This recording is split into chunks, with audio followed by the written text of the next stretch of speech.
PKA 736. Guest coming on the second half, Taylor? This episode is brought to you by Prize Picks, Acorns, also, of course, Lock and Load, and our wonderful merchandise. We'll talk more about all of them later. But, Kyle, you brought it to my attention right before this that Donnie J is going to tell us the truth about MLK and JFK and who was the other FK? RK? JFK, RFK, and MLK. All three. Robert Kennedy, John F. Kennedy, and Martin Luther King. Yeah, the 3 Ks of truth. And we're going to find out. What do you guys think? Yeah, he signed an executive order declassifying those files. I think Biden kicked. They were keyed to be declassified, and I think that Obama or Biden or someone was kicked the can down the road and didn't let that expire. And it really bothered me because I just remember watching the movie JFK with my parents in 95 or something like that. And my dad being like, hey, in 2022 or whatever it was, look into that. You know, he never thought he'd live this long. He thought he'd be dead. Yeah. And then they didn't let it become declassified. So there was no looking into it. So I hope that we get to the bottom of it. I'm sure someone is, I don't know how him signing that executive order works as far as files being released, when that release will happen or how that'll be put into motion. But yeah, I want to know. I want to know what they know. My guess is that there's no hard evidence, but there's a strong suspicion from the government's investigation that there was a second shooter with JFK. That would be what I guess. I have some details on the timing that you were just talking about. So they have 15 days to present a plan for the full and complete release. And within 45 days, they should be released. That's slower than I hoped. Full and complete release. I was worried that it was going to be, and I'm still worried that it's going to be hey, here's the document, and 7/8 of it are redacted with that marker. And it's okay, well, fuck. We didn't really learn anything. Because if it's really damning to something like the CIA, or I guess enough time has passed that they can do that thing where they're hey, you remember how we tested chemicals on St. Louis in the 1950s? We were so crazy back then. We don't do that now. We don't do that now. About it. Remember Operation Mockingbird and all these other things? Yeah, we don't do that now, though, definitely. Crazy times back then. So I want to correct myself. 15 days for the plan for JFK and 45 days for the plan for RFK and MLK. It doesn't say anything about actually releasing them. They just have 15 to 45 days for a plan to release them. There's no timing on the second. If it's sufficiently damning, we're never going to see it, right? I think we are going to see it. I look forward to it. I don't think you can go back now. I hope we learn something. My guess is I don't know what files they're referring to, but I know that Martin Luther King was investigated thoroughly by the FBI. They were kind of trying to set him up. They were always bugging him and listening in on him. They tried to blackmail him with that audio recording of him having sex. I think they tried to blackmail him with his. I think he was cheating on his wife too. A bunch of stuff like that. Mm-hmm. You know. So who knows what else might come out to that regard. As far as who killed him, James Earl Ray. Don't you fucking no, Darth Vader did not fucking take out MLK. No, he did. It's the name I just said that's already slipped my mind. That guy did it. And I think he's dead now or still in prison or something, right? James Earl Ray. The guy. Dude, there's no way the guy that shot MLK is alive anymore, unless he was 16 when he did it. Didn't that happen in the early 60s? Let's see. Only a bit after Kennedy, right? Looks like he kicked it in 98 at the ripe old age of 70. Yeah. Okay. I got to say, the MLK and the JFK stuff, very interested. I don't mean to seem like an ingrate, but I'm not as interested in the RFK stuff yet. That's the one that's to know more about. Sell me on it. Please sell me on it. All right. So after the JFK thing happened, there was this glimmering hope with RFK. He had a ton of popularity, and just get gunned down like that. It was he was going to be the next president again. And I just feel every time they did that it was the bad guys came in and were no, not the good reality, the bad one. We want that one. We want more Vietnam. We want more war. We want more, more segregation or whatever, Kennedy did not make any friends. He made a lot of powerful enemies. Both of them did. You know, I mean, think about it. He made his brother the attorney general.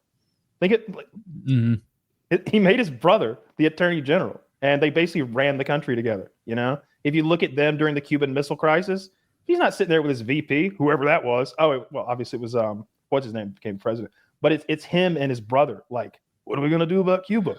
They were running the country together. You know, he was very unpopular. The CIA with the Cubans, with the Soviets, with everybody. Do you think we're gonna find out that LBJ knew about it? Maybe he was a part of the whole scheme. No. I think that George Herbert Walker Bush may have known or had a hand in it though, because that he was head of the CIA at the time, right? Yeah, at the CIA. I'm completely go off the cuff here, but like that would be an incentive for Trump to release it. I mean, Trump's no friend of the Bushes. I think I think they tightened up with especially with George W. You know, because like George W. Yeah, George W. They were a lot of pressure was on George W. to say he was going to vote against Trump, to speak out prior to the election. He was mum about it. You saw him at the inauguration. He brought Laura with him. He was cracking up, having a good old time. Clearly, he's lighthearted. He's glad they won. I saw like when Trump was giving his speech and he mentioned the two gender thing. Bush is over there like, "Fuck yeah." Like you could tell, like that spoke to George W. And I think he's glad Trump's in there. I think he's a Trump supporter. I don't think Trump gives a fuck about like how that might affect them. He doesn't know what's in there. Oh, you don't think Trump knows what's in there? I doubt he does. Oh, I think he does know, but I'm basing that on nothing. I'm just, you know what it's based on? The idea that Trump would have a curiosity to ask. You know what he did do? I don't know if he did it or someone else. They released Biden's letter that he left in the desk to Trump. They released that? Yes. It was maybe a paragraph, maybe 4 sentences, and it was very milquetoast and not very personal. And it was just like, dear President Trump, welcome. Hope your family prospers. Yeah. There's fucking like ice cream stains on it. There's last second. A little chocolate fingerprint in the bottom. Man, I'm not writing this, man. Someone else is doing it over his shoulder. Is it handwritten? Yeah. Do they handwrite those? It's handwritten in cursive, and the Fox News guy who read it was like, I struggled at times with the handwriting, but I got through it. I'm like, y'all just beating him down. Like Fox is merciless. Fox is leading in the ratings. By so much, it's not even close. Like CNN, MSNBC are facing layoffs. Like all of their high paid people are having to take pay cuts and such. And Fox News is over there still just beating the dead dog or whatever. Just merciless every step of the way. Fox's time will come. They will start dropping off in the next year. But as the boomer generation dies, television as a medium for news as a whole is going to diminish dramatically. One of the reasons Fox is so big is because the remaining generation that uses cable news as their primary source are conservative boomers. Like, it's going to end. Fox has their time in the sun right now, but I don't watch it at all. I don't have any way to watch it. I occasionally watch YouTube uploads of it because there are these like Indian and Pakistani channels that'll upload Fox News segments 10 minutes after they've been aired, and YouTube lets that fly. But I watch a bunch of CNN on HBO Max. It's on there now, and man, they are struggling over there with reality. They're just like they keep kind of getting back to this. They do this big circle of what are we going to do? What are we going to do? And they keep coming back to this same thing. They're like, he's doing what he said he was going to do. And we're not sure what to do about that. Fox News is like, to me, it vibes open propaganda. I watch a lot of it, mostly via Fox's own YouTube channel. And it's just like, America has overwhelmingly embraced Donald Trump and his glorious new return to power. This is the way the entire country is going. These other people hate it. We love it so much. And I'm like, bro, like, I don't know, that not all of America, half of America it is, and the other half isn't. The other half of America is like Elon Musk is doing Nazi shit. Let's not go to Twitter anymore, and they're all upset. The thing about half of America, though, it used to be like the southern half, and then he happened to win Ohio and Florida. Now it's like half of every state. So I saw them in New York and Philly, in California, and I saw the Trump parades. I saw the Trump rallies, and I saw them interviewing just random people on the streets of New York. Who'd you vote for? I voted for Trump, baby. What do you think? It's always been half of every state, right? Every Asian state is like 55-45. Yes. No. And like Wyoming and Utah are like kind of really red, and then there's some other ones that are really blue, like But New York is DC. I feel like New York is he made leaps and bounds in states that are as blue as they get, the hardest of blue states. And the talk pre-election was maybe Texas could fall. I know people in my life who are more to the left and were worried about this whole thing. We're like, we might take Texas. There was a few Kamala bumps in the polls and such, and it was like, even I thought, like I've said it plenty of times, I don't know who's going to win this. I think she's going to win. And during those times, I heard lots of people from the left saying she's going to take Texas. She's going to take Texas away from you. And you look at those YouTube prognosticators and their maps, and they're like, Texas going blue. I'm saying it. You heard it here first. Trump improved by 3%. Where? Nationally, Trump went from 46 to 49. That's the number. See, that was what I'm talking about, though. I'm talking about like in places like New York that are normally like he won counties in Massachusetts. Like he did crazy things, not counties. But I'm talking about nationally, right? So if he did that much better in New York, then that means he was a little weaker in Texas, comparatively, because his overall change was 3%. So you think he performed worse than in 2020 in Texas? Did he? I was talking 2016. In 2020, he lost. So I don't know what percentage he got. I could look it up real quick. But his wins, he did 3% better than his previous win. Yes, there were a lot more voters inexplicably in the last election, or a lot more votes. I mean, it's weird. It's like one election, there's this many, and then whoa, that's a ton, and then this election, there's not as many again. There's like this sort of an aberration. I don't think that the election was stolen. There's a whole subreddit devoted to thinking that the election this time was stolen. It's called like 2024 something's wrong. That's a dangerous conspiracy theory. I don't traffic in that. They shouldn't be able to have a job. So I think the reason so many people voted in 2020 is just how politics dominated the national conversation and COVID. I think it was like they like did so much of the mail out shit where it was like you could get more people who otherwise wouldn't vote at all. Just either way, harvest ballots from mail-in votes.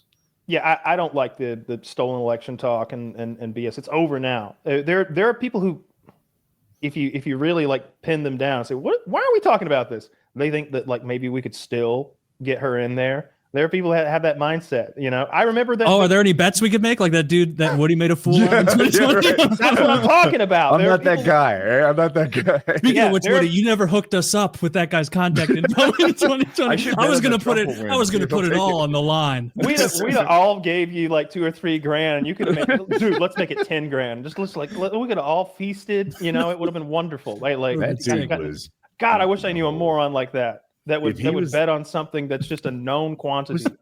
I forget. So I won 400.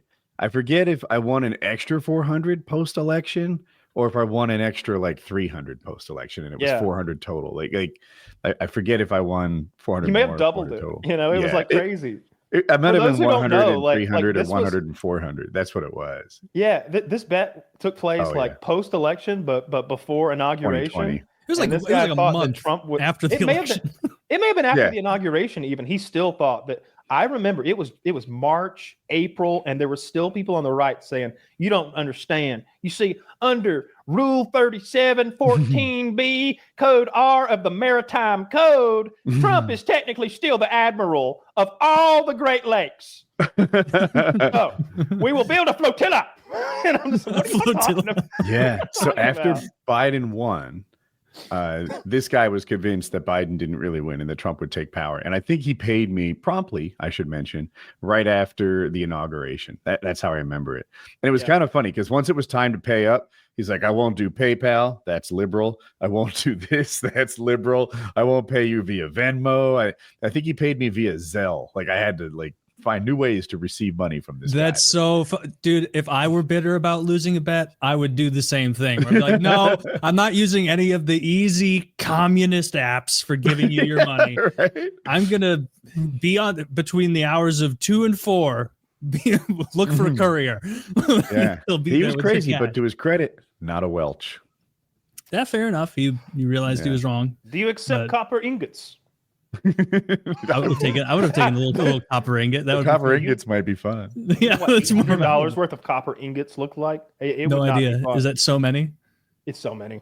It's so many Really? copper ingots. I didn't know. I guess there's I a didn't big know. drop off. Yeah, I don't know what copper costs, but How about a bronze ingot? It's what is it, like $10 a pound or something? Like that would be a ton. It's not a ton, it'd be a bunch. Yeah, ton is another unit of measurement. It'd be Yeah, almost the a measurement. ton. It'd be a Yeah. bunch. I've thought about that a few times, buying like an ingot of something, and it's more tungsten. appealing. The tungsten is its own like special thing, but like I was thinking copper, silver, gold, right? I kind of like the idea. I remember hearing a story about somebody who had a silver doorstop in his office. It had like $25,000 worth of silver, and it was like a huge thing of silver sitting on the floor. Like I like that. But gold is like $2,800 an ounce. So, a kilo of gold is One of my what, live streams? $85,000, something crazy. Somebody wanted me to invest in silver. And he's like, Woody, if I give you, I think it was $60, will you buy silver with it? Because he wanted me to invest in silver. Mhm. And I was like, yeah, I'll do it. Right here. I was I was true to my word. I don't fuck around. And so now I have these two silver. I don't know what an ingot is, but like Isn't that what those are? What do you call those little? Ingot is a new word to me. Like in Minecraft, it looks like a brick, maybe. Yeah. forget. Yeah. But, it's usually, the way to store metal when you're not using it for smithing. Anyway, this is fine silver, 9999 plus or something. You got a couple ounces there. Each one of those is an ounce. I think each one is an ounce. Yeah, Okay. it says it on it. Kyle, you can get a 500 gram copper ingot, also 0.999% for $14 on Etsy. It's a troy ounce. Have you ever heard that before? TROY ounce? Is that a term? I've heard that, but I don't actually know how that is not a Okay. normal ounce. A Me troy too. ounce is a unit of measurement used to weigh precious metals such as silver, gold, and platinum. It's also used to price those metals. If only you were as smart as Kyle. Man, Yeah. he knew that off the cuff. Tommy. Yeah. A troy ounce is also 31.1 grams. That's rounding. Fuck. I thought I was cool because I knew how long a knot was. I don't know that. How long's a You knot? guys can all stunt on me. Okay, fact check me. I think a knot is 1.15 miles. And Okay. as a general rule of thumb, if you hear 7 knots, add one like every 7. So 7 knots is like 8 miles an hour. 21 knots, about 24 miles an hour. I remember we were going like 14 or 15 knots on my boat with the wind. That's And it fast. crazy fast. That doesn't sound right. It was leaning. I mean, maybe it Yeah? wasn't, but there's Okay. there's a gauge on the thing that tells you. But I had it, it was a racing yacht, and I had it leaned all the way over till the side that is dipping down was like touching the water, sort of like leaning a motorcycle over to your knees rubbing. And we were racing another boat at the time, trying to beat a bridge. There was a bridge up ahead, and it could only take one boat at a time.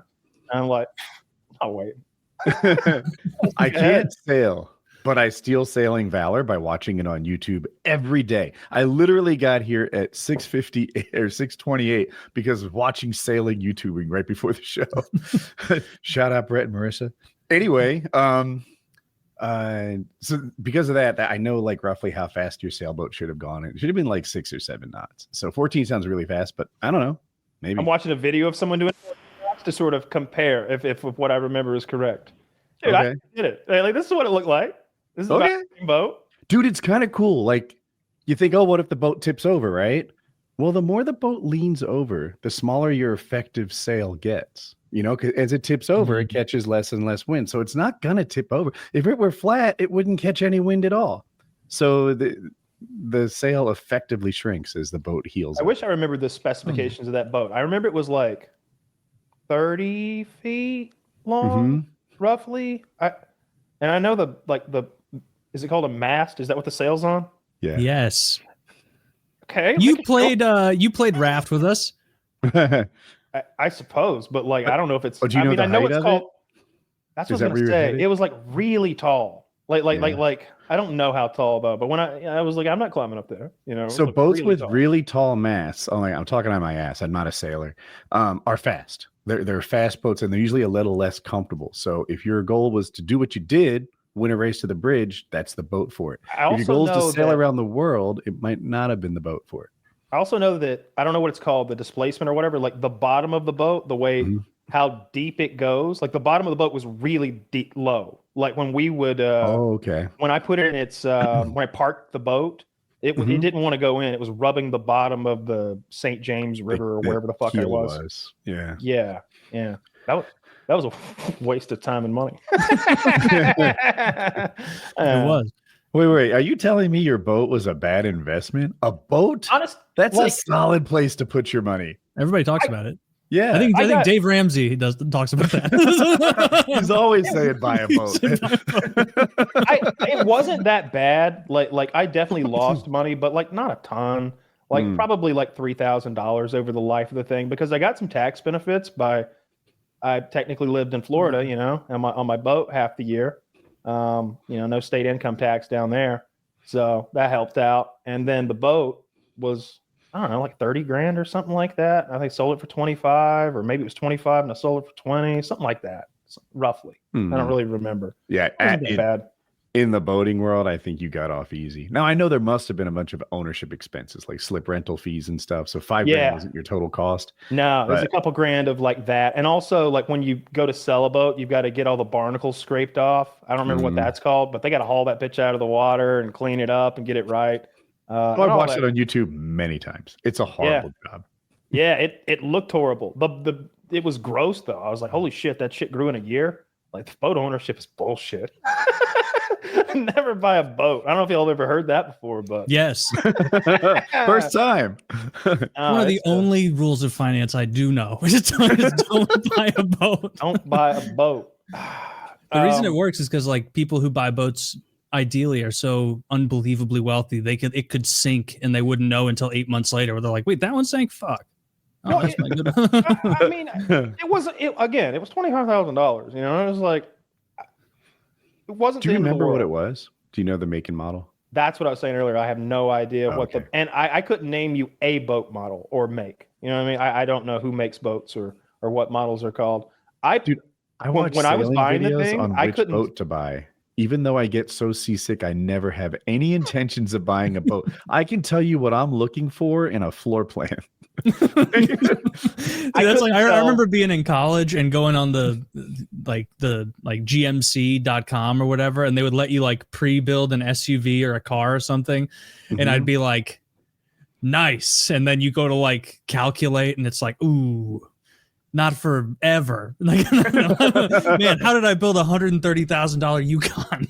Yeah, I splurged with my truck purchase. Can't believe 2018 was so long ago, but I feel like I got in under the big appreciation. Like I think my truck was 54 grand. Like it was new, and it's a fancy Ford 2018, and but you know, after that, like once COVID hit, there were these like supply chain disruptions, and those trucks went to like 70, and I doubt they got any cheaper since then. Yeah, cars are a shitty market right now. Zach, build us or they're expensive. Like the used cars, I know I have friends who are looking for used cars, and it's like way worse than it was, and so a lot of them have bemoaned like, should have done this 6 years ago. Like this. That's what I did. Yeah, I got lucky. Ago, it's like maybe that's what you did with your house, Taylor. Like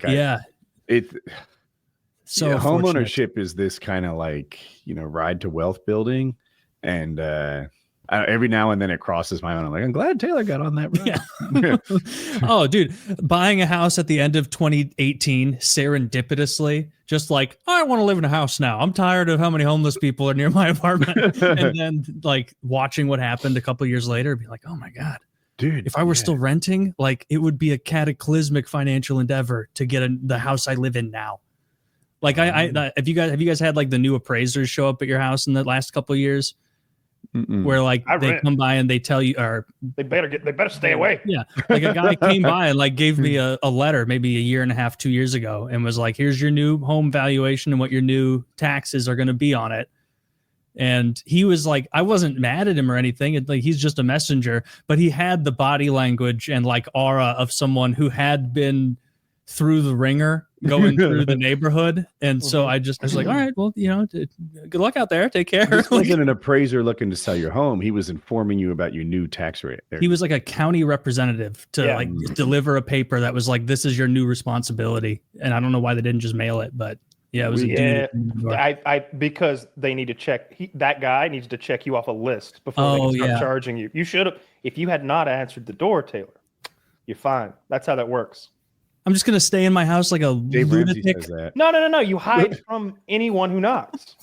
That's not Easy. sustainable. Like a Just normal pretend like you're on the person. run. Sorry, guys. I answer forgot I people who knock. organized that board game night. You all stood there Yeah, for 4 I don't think minutes. that's true. We just get notified in the mail, Taylor, and my taxes still go up. That's When North Carolina fought liberal nonsense. I fought my tax appraisal the first time because I just bought my home, and then they came and appraised it for more. And I thought I had a strong argument. I did win. I was like, if I just bought the home for X, you can't tell me it's worth Y. It's worth what I bought it for. I just bought it. And they're like, all right. So they lowered my taxes, but they've since increased it. And I didn't fight it because I'm a lazy bastard. I don't know. What do you think you would could have do won. to what could you do to the area to lower the value so that thereby the taxes would be lower? Because I'm imagining sort of a, maybe some swastikas, maybe we I start. was thinking car on blocks, boat in the yard. Yeah, dude, a swastika love wouldn't that. lower the That's- property value. You could just erase it. No. He's going to fly a swastika flag, Taylor, in his yard. It's going to be the big. You ever see those enormous American flags on the way to Florida? The ones that are like so big they must cost $25,000 gaudy. or something. There's one in North Carolina. They're huge. Like people from other countries, you can't imagine how big our flags are. Like I know on TV, you don't have that The banana European scale. mind can't comprehend it. The European mind. I'm serious. I promise you, there has never been a flag in all of Europe that's as big as that flag in Florida is. I want to know if it's bigger than the North Carolina flag, because the North Carolina flag, I'm promising you, you're like, this Florida flag's giant. This North Carolina flag is no pushover. The guy is in a fight with the government right now. He owns an RV, like car salesman lot. Yeah. Short on words. Okay. And the low key truth is it's an advertisement. This giant flag can be seen from miles around. Everybody knows where that flag is. When you drive on I-95 or I-40, you're like, whoa, what is that? What if the winds pick up? Wouldn't that like rip the flagpole out of the ground and send it to Florida? like it is an eye-catchingly large thing. And the local government, maybe Greensboro or something, is like, this is obviously an advertisement. He's doing this to draw attention to his car lot, but it's like Winnebago's. And he's like, no, I just love America that much. Check this out. Like this. Okay. Flagpole, Big like shout out to that guy. This is Florida.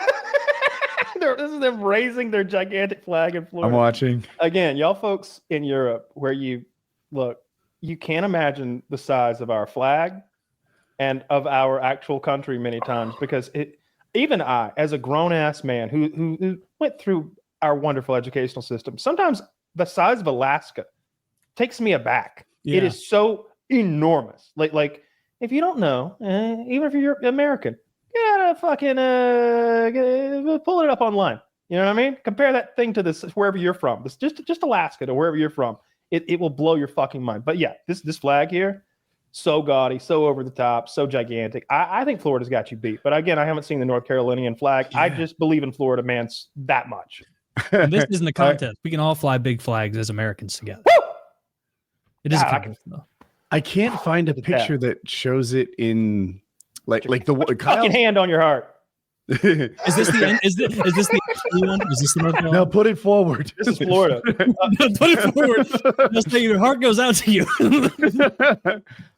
See, Kyle's has people in it, so you get a vibe for how large it is. This is I think this is the North Carolina one. I think Kyle's may have mine beat, but not by a lot. Is that how you see it? I can't tell. There's different perspectives. So mine's a They're all video. Did you enormous. not? Mine's a video. We're looking at Kyle's the video, screen, yeah. like next to us. I know we are. The one okay. video that Kyle made was definitely bigger than this by a lot, because The flagpole in mine. Like you with like all three of us hands outstretched, it would take We that can't much reach for us around to the get around flagpole. it. Yeah. The flagpole I would guesstimate to be about 4 feet in diameter at the base. I think I might be struggling with my own bias. I found a video. 4 They say feet it's in the diameter. largest flying flag in America. All right, let's see that then. That's what I want to see. Show me big old glory. It's the Show me same big thing. It's just the video doesn't. I can show you the video. Yeah. Show me. I have to see it first. I'm from It's the just show it's me not state. showing it next to it's against the sky. So again, I don't have like a good Yeah, should have flown a plane next to that bitch or something. Lay it on the ground. Let people stand on it. That the is a video big says flag. it's I the like that. largest flag in America on a pole, but again, Kyle's looked really big. Yeah, I think that the Florida flag I think is new. I think it may, I'm going to call that the biggest flag I've ever fucking seen. They put it up in 2021, Clearwater, Florida. If anybody wants to check it out online, it's absolutely absurd. But yeah, It says the largest flag in America, the largest American flag, is in Long Beach, California, and has been dubbed the Super Flag. It measures 225 feet by 505 feet and weighs more than weighs 3,000 pounds and requires 500 volunteers to transport. Each star, each star is 17 feet high, and the stripes are 20 feet wide. I think California's beating everybody. Dude, America rules, dude. Wow. We're the Imagine best. what that flag costs. Get in line, rest of the world. We're the best. I wanted to know what those choppers that are putting out the fires, what they cost, because I see them every now and then seemingly quite effective, and I'm like, damn, get 10 times as many. Put the fire out. You know, they're 24 million a pop. 24 million a pop, and it costs like $4,000 an hour to run one. So they just bought, and then the other thing, they just bought like 10 or 15 there. Like they've got like 10 or 15 more than they had. They got like a $250 million worth of these things or something, like 200 million maybe. Maybe they should just cut the grass.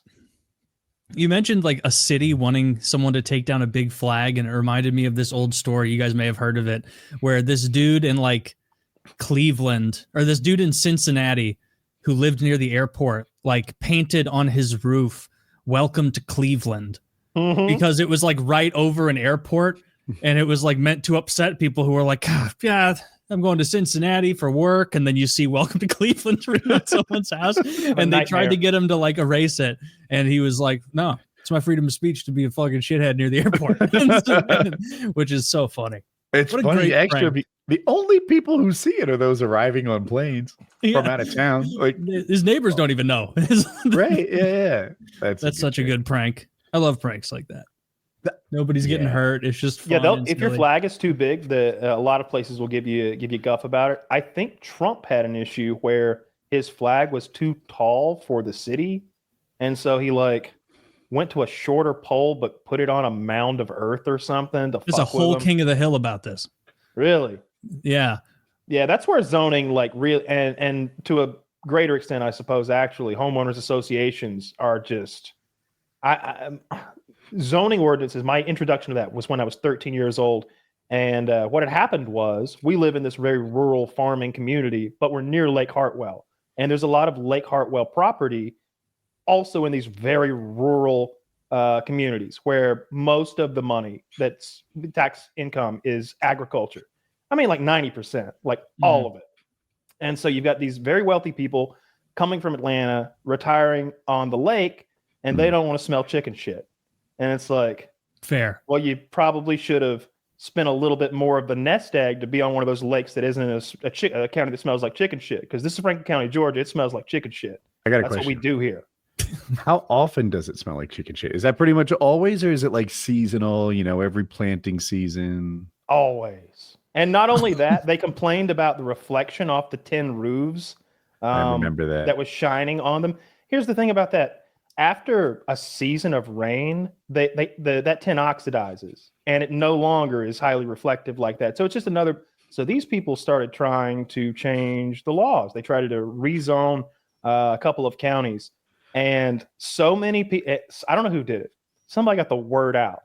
Somebody made pamphlets and printed out pamphlets and went to every hardware store, every redneck hangout, every gas station, every good old boy rundown barn, and they handed out these pamphlets. This is what's coming.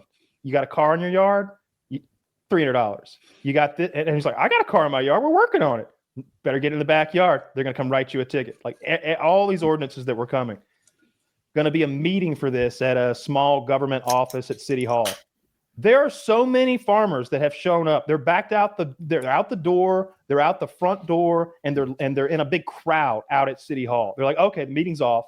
It's going to be rescheduled to a new building. We go to the new building a week later. Way too many people for that building. You're like, okay, we have to call it off again. It's going to be at the high school gym. We fill the high school gym, the bleachers, standing room only. And then they start bringing people up on stage to speak in favor of the zoning. And they bring this very well-spoken young lady out there. And she says, you don't understand. This is going to be better for everyone.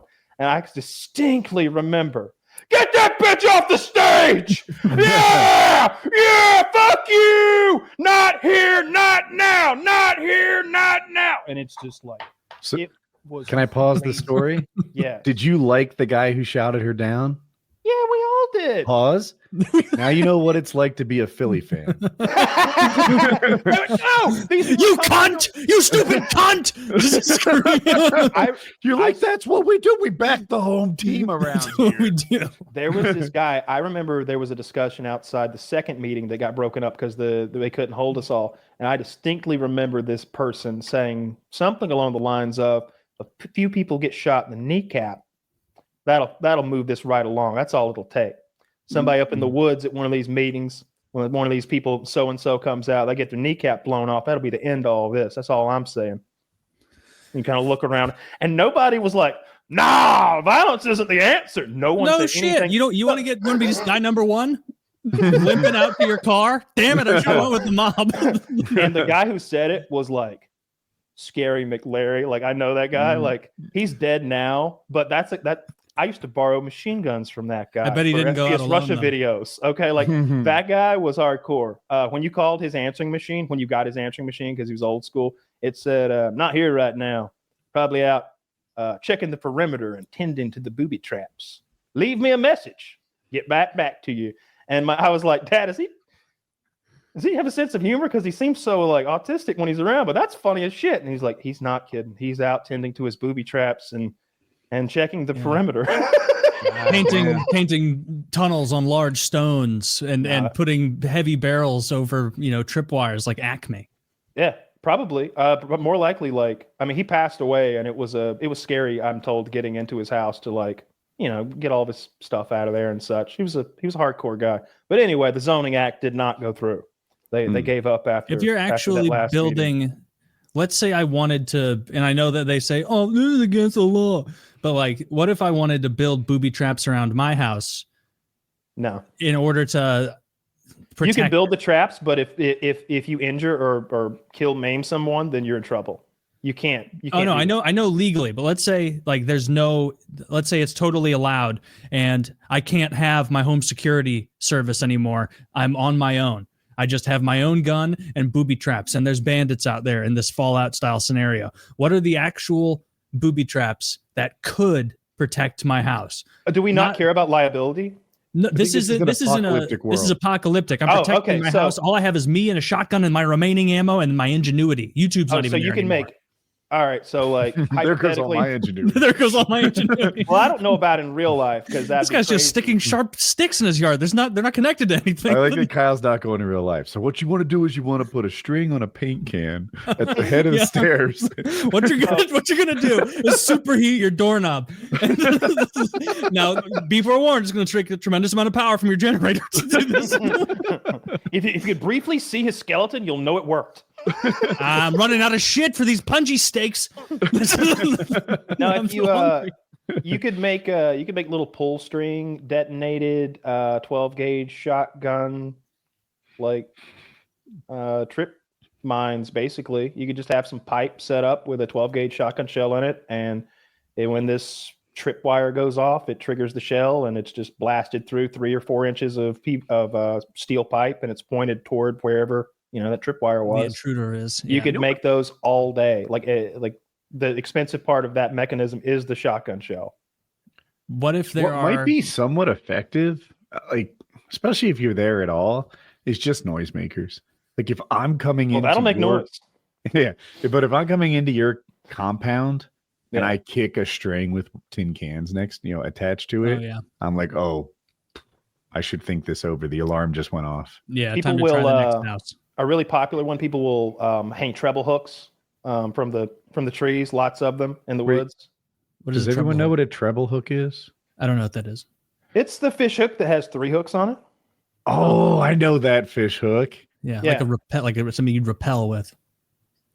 Oh, like a grappling It's hook. shaped I like had a grappling seen- hook. Yeah. Let's say that. I've told the story. I rescued a guy with Explain it to a 5-year-old or something. What the fuck's happening right now? that. 40 years We're ago, just having fun. some dude stepped on a treble hook and he thought it was a crab that bit his toe. So he reached down there like to get the crab and teach it a lesson. Ooh. And then he hooked his own thumb. Yeah. And now he had hooked his thumb and big toe together in the surf and the waves knocked him over. And he's doing one of these deals, like breathing in between waves. And easiest rescue ever. I mean, we just put him on a fucking board. Just cut his toe right off. but yeah, decision. I got to use the ambulance had like wire cutters and I was like strong at the time, I was working out. And the medics couldn't cut the fish hook, so they gave it to me. And I was the guy that separated his hand. And his toe. You feel like a man when somebody hands you something they can't squeeze. Yeah. When another man hands you a pair of pliers and is like, can you cut this? Which honestly, if you've ever like built fences or on a farm, like that happens all the time. There's lots of shit that needs to be compressed. There are these little compression sleeves that you loop 2 pieces of wire through, and it'll take 2 pieces of cable and like stick them together. And you gotta be a man to put that thing together. It's and when it breaks, it breaks. If you know what I mean, like it's not. Yeah. There's no question as to whether you have accomplished the goal or not. Because once you get to here, it goes and goes all the way through. But boys are out here like this, just like daddy.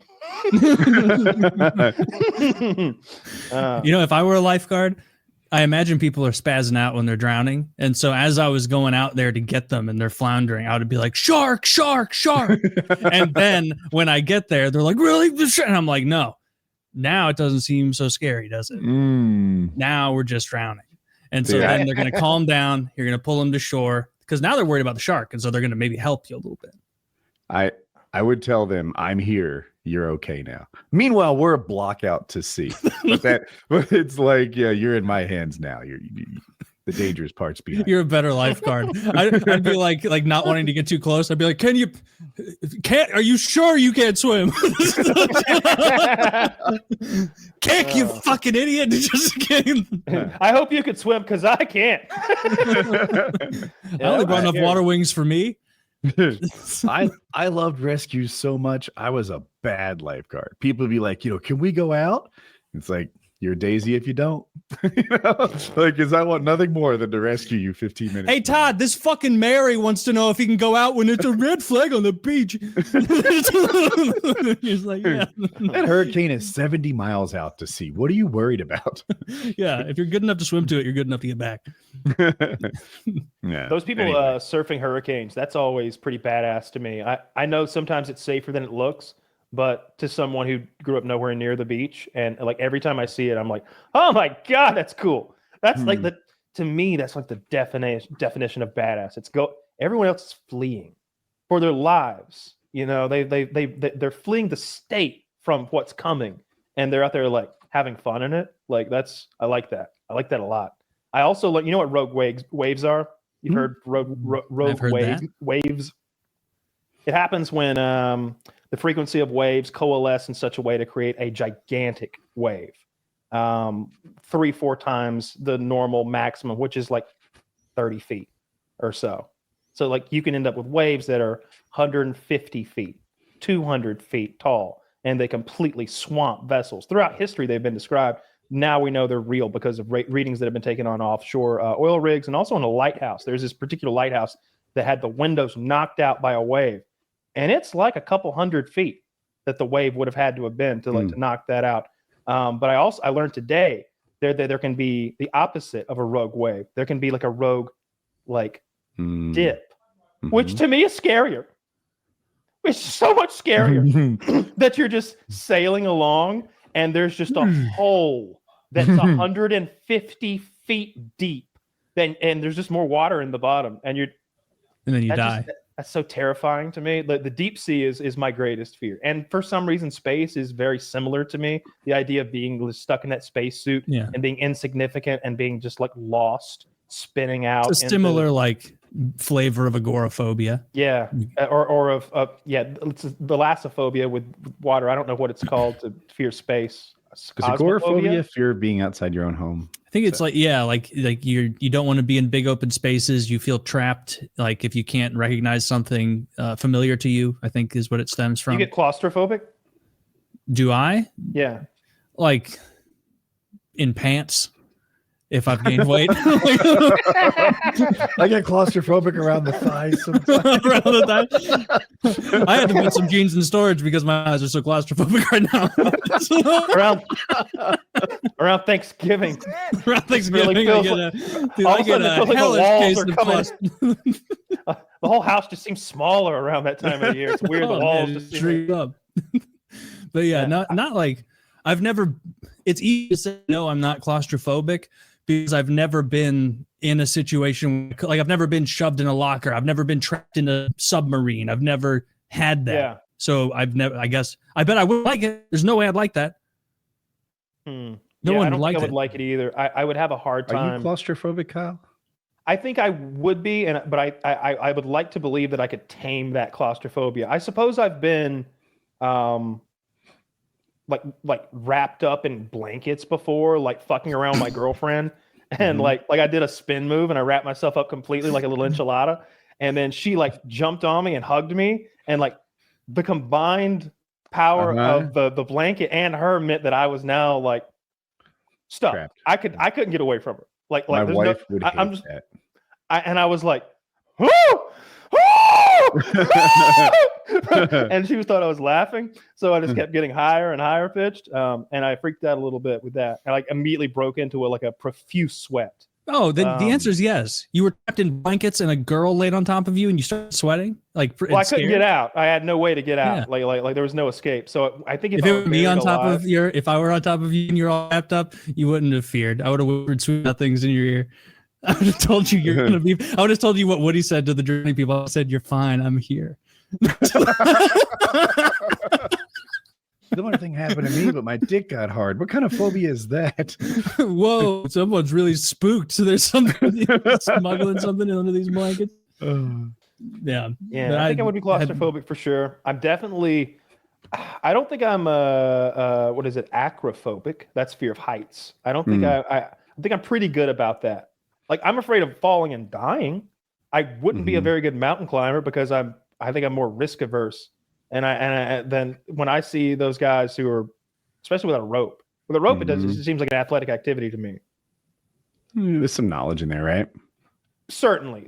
I mean, if I had the knowledge, then it's just athletic activity. It's not as death defying, but the idea of like walking around, you see those old construction guys in New York walking around on their lunch breaks, sitting on those beams up on the towers. That's not for me. I wouldn't want any part of that. But like the idea, like when we were in the Sears Tower, whatever it's called now, I had no fear of standing out on that, that plexiglass floor. I knew we weren't going to fall through. I guess I thought there was like a one in a million chance we'd fall through, but that would be kind of cool. Did you have no fear? Because I had no logical fear, but like emotionally, I was like, you feel it. If right, like I'll tell you where I had fear. It was, and it was like more than that was when we got on that zip line, that last zip line when it was raining, and you had to go up the longest, like fastest one. I was afraid of that. I was a little afraid of that. It was going something about it because the cable was wet.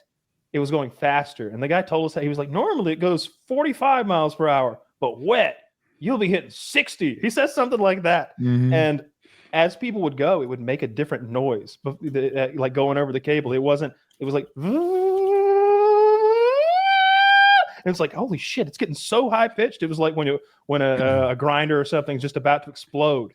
And so, yeah, I was afraid to go on that one. I think it was because earlier in the day I had sort of reflexed, stuck my hand into the inner workings of that gear, and it had almost torn all my fingers off. And I pulled my hand out of the glove, then pulled the glove out of the wheels, then put the glove back on, looked around, and then really nothing happened. The glove's all fucked up.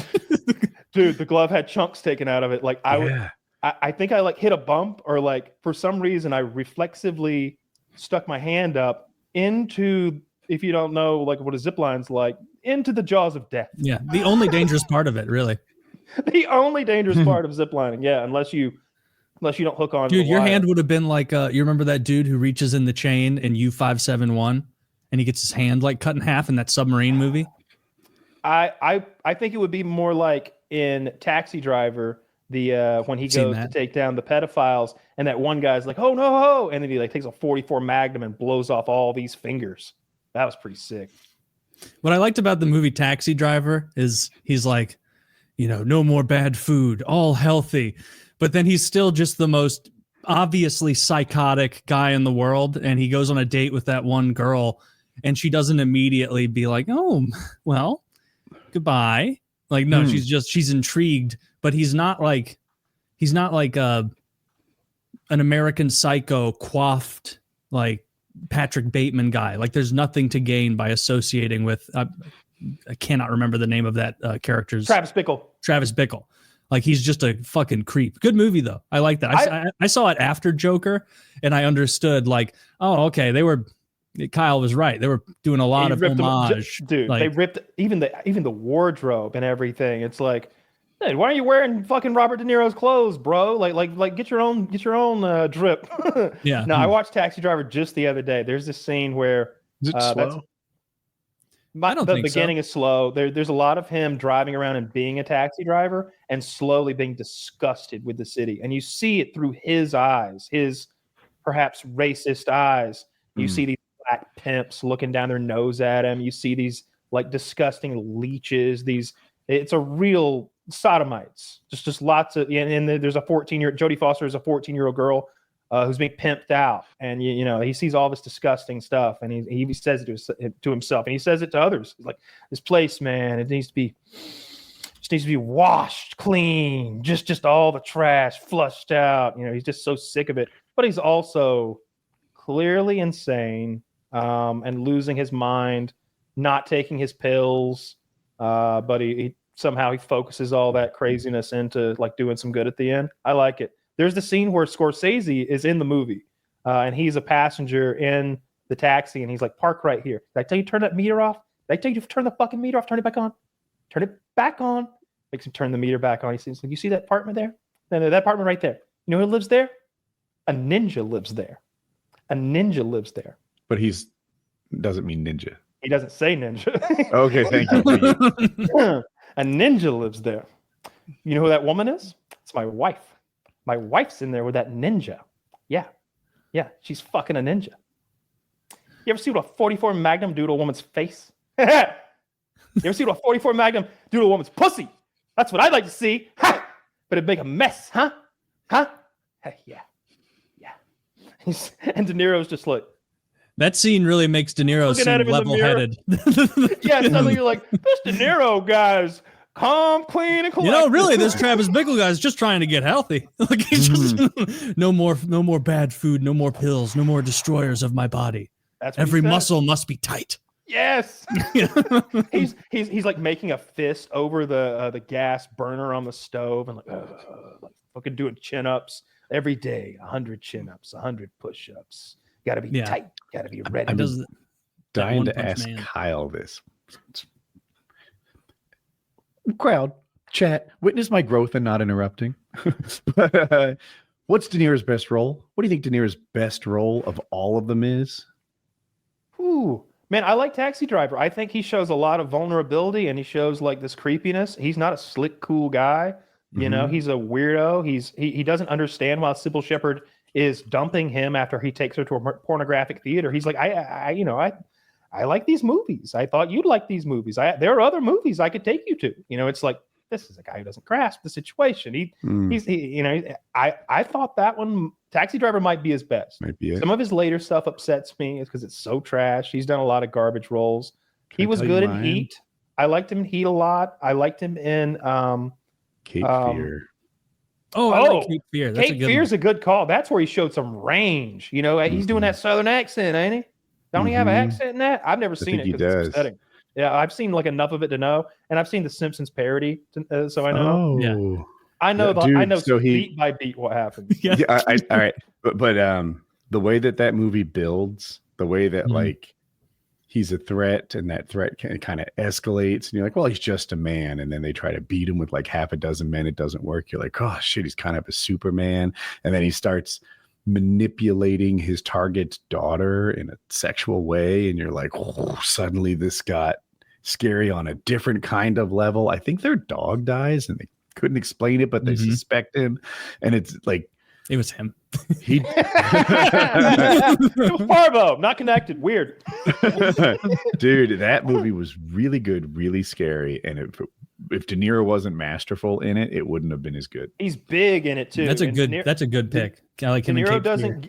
I don't know if De Niro deserves any credit for his physique changing over time, but you look at him in Taxi Driver, and I would guess he weighs 145, 150 pounds tops, maybe less, and probably 140 pounds. And then he's not a very tall guy. I don't think he's not. I'm calling 5'9" tops there too.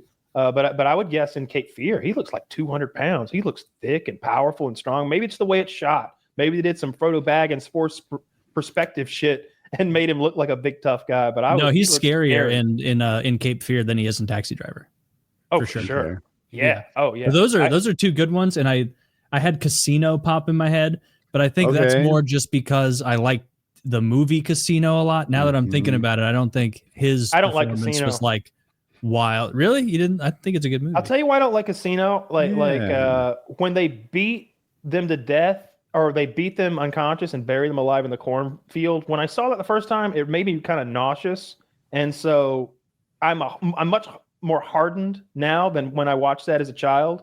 But still, I still have that sort of like gross. I'm like, oh, he's still alive. He's still breathing. He's still breathing. Ping, pang, ping. They're aluminum bats they're beating him to death with. That adds something to it, I guess. Like the noise of it's really rough. Taylor, you hearing this? You can return fire in the WhatsApp chat. Next time there's non-puppy videos sent.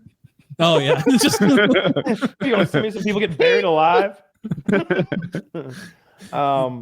I don't love De Niro as an actor, but I like that movie a lot. Taxi Driver. Like I said, I watched it a month ago, something like that. Oh, by the way, Plex is back. We got our Plex rocking and rolling again.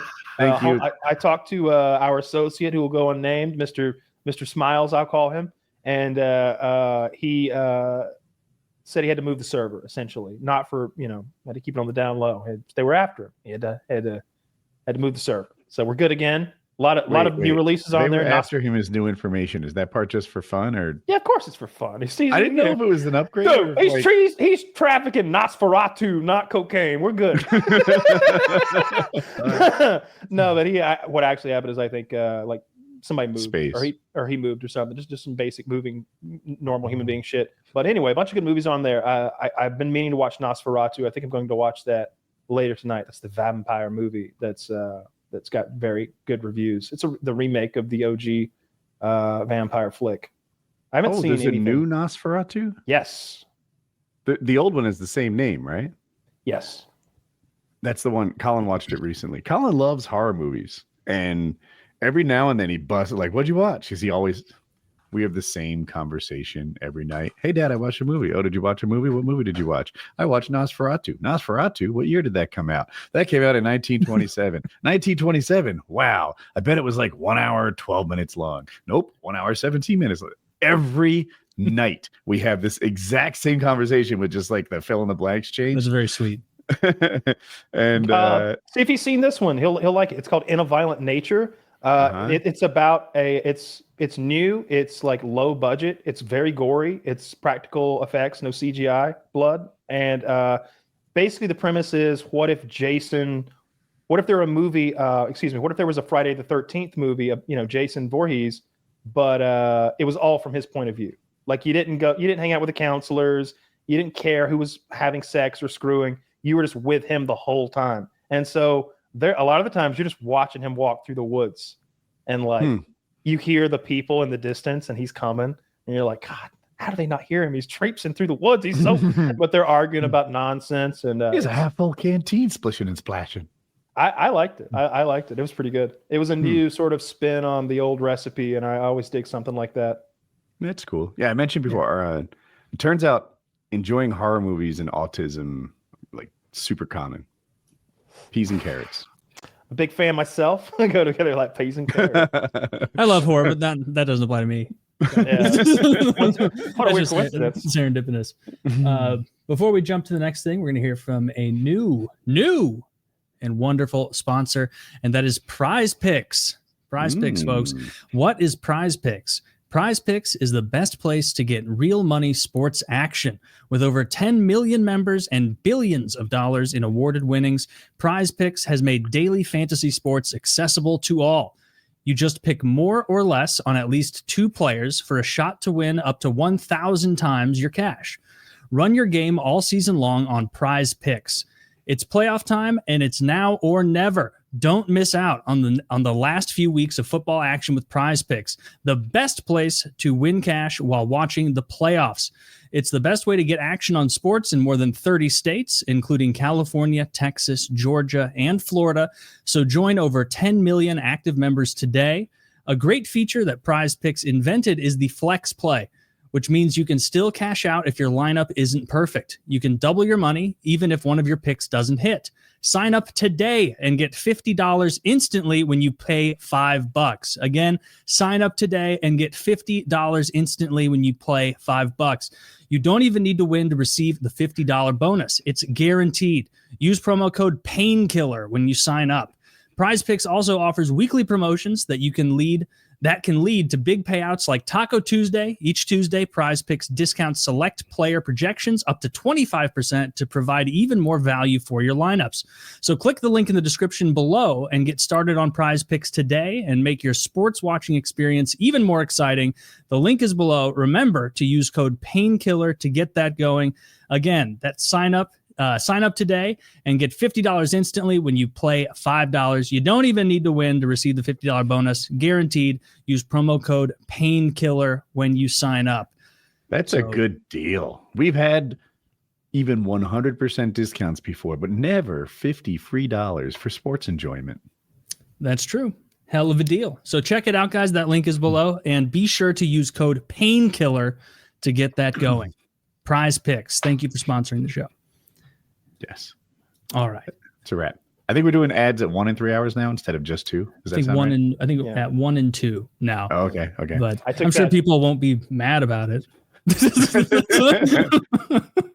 I took that respite to add some pornography to our Plex. So that'll be on the way soon. I don't know how you like organize your Plex, but I always go to like the recently added. It already comes organized. There's like incest, swapping. Oh, there's categories at the top of the website. That's a different. Kyle, tell me, is there a whole section of women getting like stuck in dryers? No. I was more like I was just adding dirty. What about under the bed? Is there a subsection for that? They get trapped under the bed. I never understand those scenarios because I'm supposed to suspend my disbelief enough to believe that she's stuck.